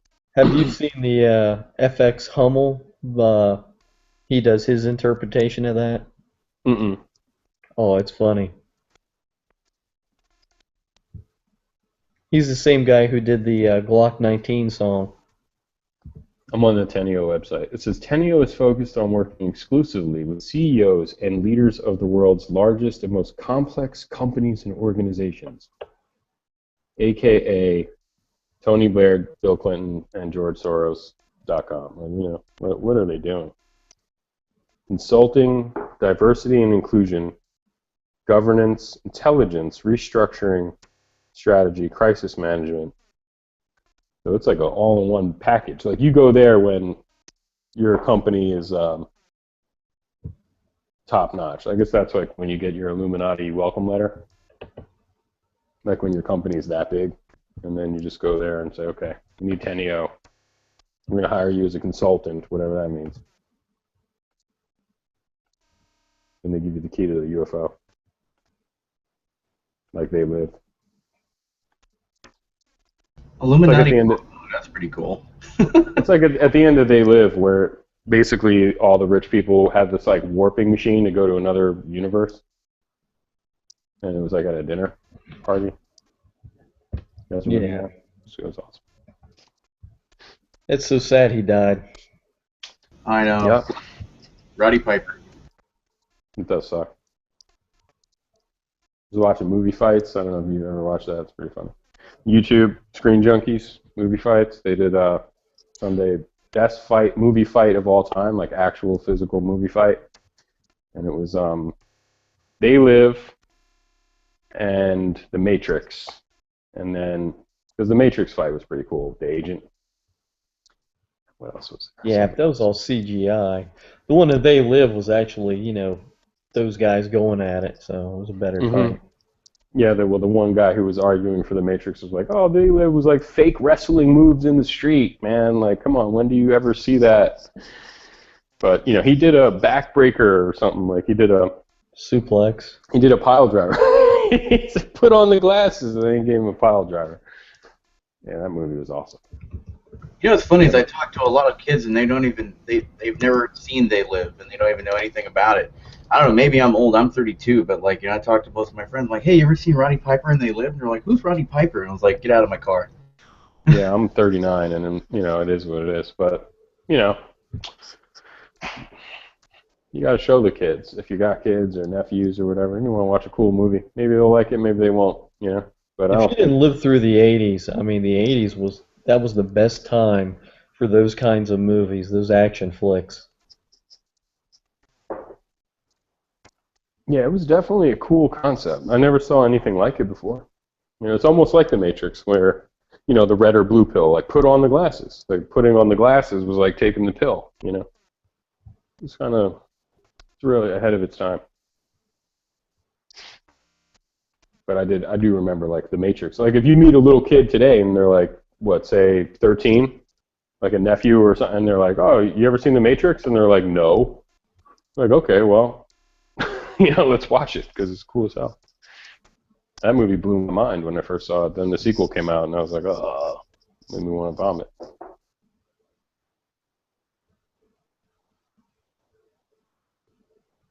Right now, like, what is it, AMC has been playing Independence Day all day today. I don't know if it's like they're trying to make it like a thing, like Christmas Story for Columbus Day. All day long, Independence Day with Will Smith. And I never liked that movie. I'm trying to... They're making the sequel right now. Yeah, I know. I remember seeing this in the theater and walking out like, whatever. Now it's like, oh, it's a classic. Real quick, can somebody answer me this? I'm pretty sure everybody's seen Independence Day, but do you remember the part where the alien was starting to like make what's his name? His head like almost like he was making that. They had the alien in Area 51 and they killed all the scientists, and then he was like, "What do you want us to do?" And he's like, "Die." Where did that major in his dress blues pull out that M9 and the rest of the generals? Like, I didn't see anything. I just watched that scene, and he kills the guy, and then the president just like walks away. Like, okay, I know what to do now. Or, like, I didn't even see the part. I just turned my back, I guess. I just watched it twice on mute. What's funny is now they're going to put on Matrix right after that on AMC. But no, I don't know. I mean, wouldn't you carry a firearm no matter what your rank if you could? I mean, you going to see an alien? Oh, for sure. It was so funny. Like all of them walking down there didn't have it. Like I was like, where do you stash an M9 in your dress blues? I've tried it before and I can't do it. Where did Bruce Willis stash his 92 at the end of Die Hard? Like, he taped it to his back. Just duct tape. That's all you need. That's true. Maybe they're all duct tape. No kidding. I don't know. I've seen a lot of movies from the 80s and 90s where like the bad guys or even the good guys would like pick up a gigantic SIG like 226 and just like put it in their dress pants, like no holster, no belt, and then just throw like a suit jacket on top and just like okay, and then they're walking around like wow, dude, I couldn't imagine doing that. Oh yeah, like so worried it's gonna fall out. Yeah, in some of those 80s bad guys movies, you got the bad guys like wearing like 3-piece suits carrying around 50 mag Desert Eagles. Or, I'm sorry, 50 caliber Desert Eagles. It's awesome. Yep. Like I watched Heat a few months ago, and I remember De Niro was doing it too. He was just like picking the gun up, putting it in his pants. Remember Axel Foley from Beverly Hills Cop? He had a Browning high power. He would just like fuck, dude. It's crazy. Buy a holster, man. It's like I'm the Joe Biden of buying the holster. Well, Clint Eastwood had a 44 auto mag, and I don't think I recall him. Well, he had a shoulder holster for it, but I only saw him pull it out like once or twice from a holster. Yeah, he had the shoulder rig, right, when he was at the range. Yeah, any other time you just see him, that huge long barrel just holding in his hands and shooting it at somebody, and he only used it in one movie. That's a cool gun to own. I don't know if you can get the ammo anymore. That's expensive.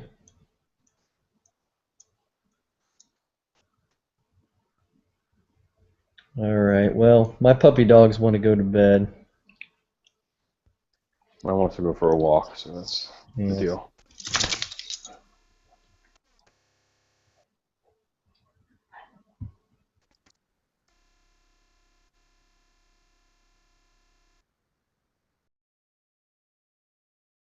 That was Night Strike? Okay.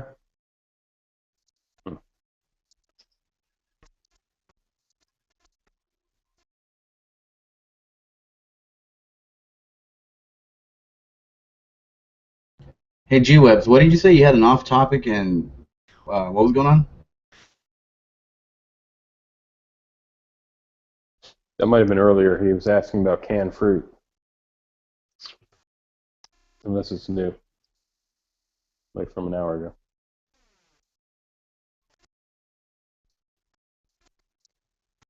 Oh my god. Her Uzi's in the Matrix when she jumps out the window.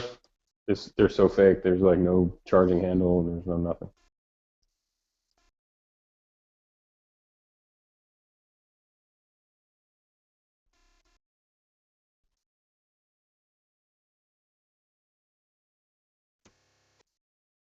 Oh, there's not even shells coming out of that guy.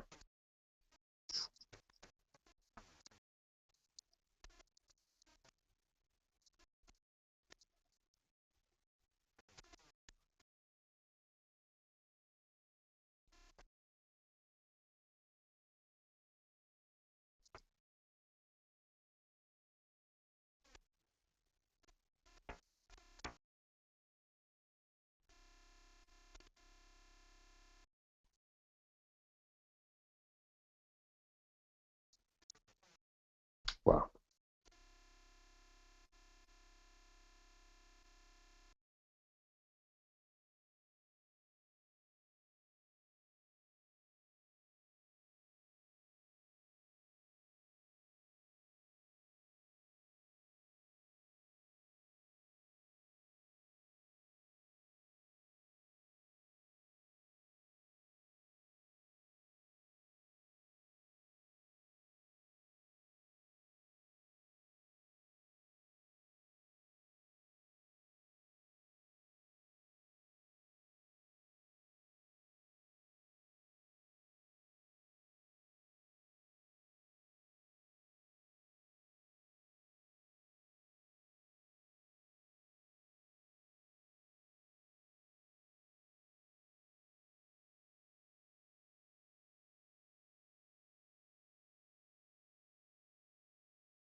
Well, I can't wait to see if Yankee buys those new Legion SIGs. I mean, they kind of look cool, but they got that crappy MIM long-ass extractor. Makes it look ugly as shit. But other than that, they look pretty cool.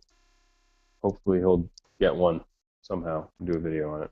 Because I'm definitely not getting it, especially at $1,400. They're on crack. But they definitely look cool.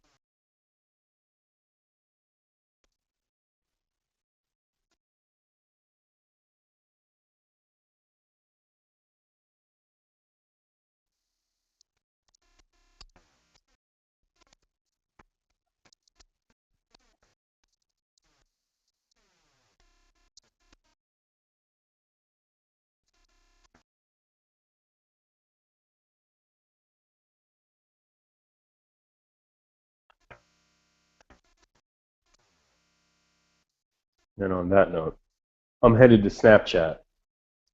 Catch me on Snapchat.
Dang, everybody left.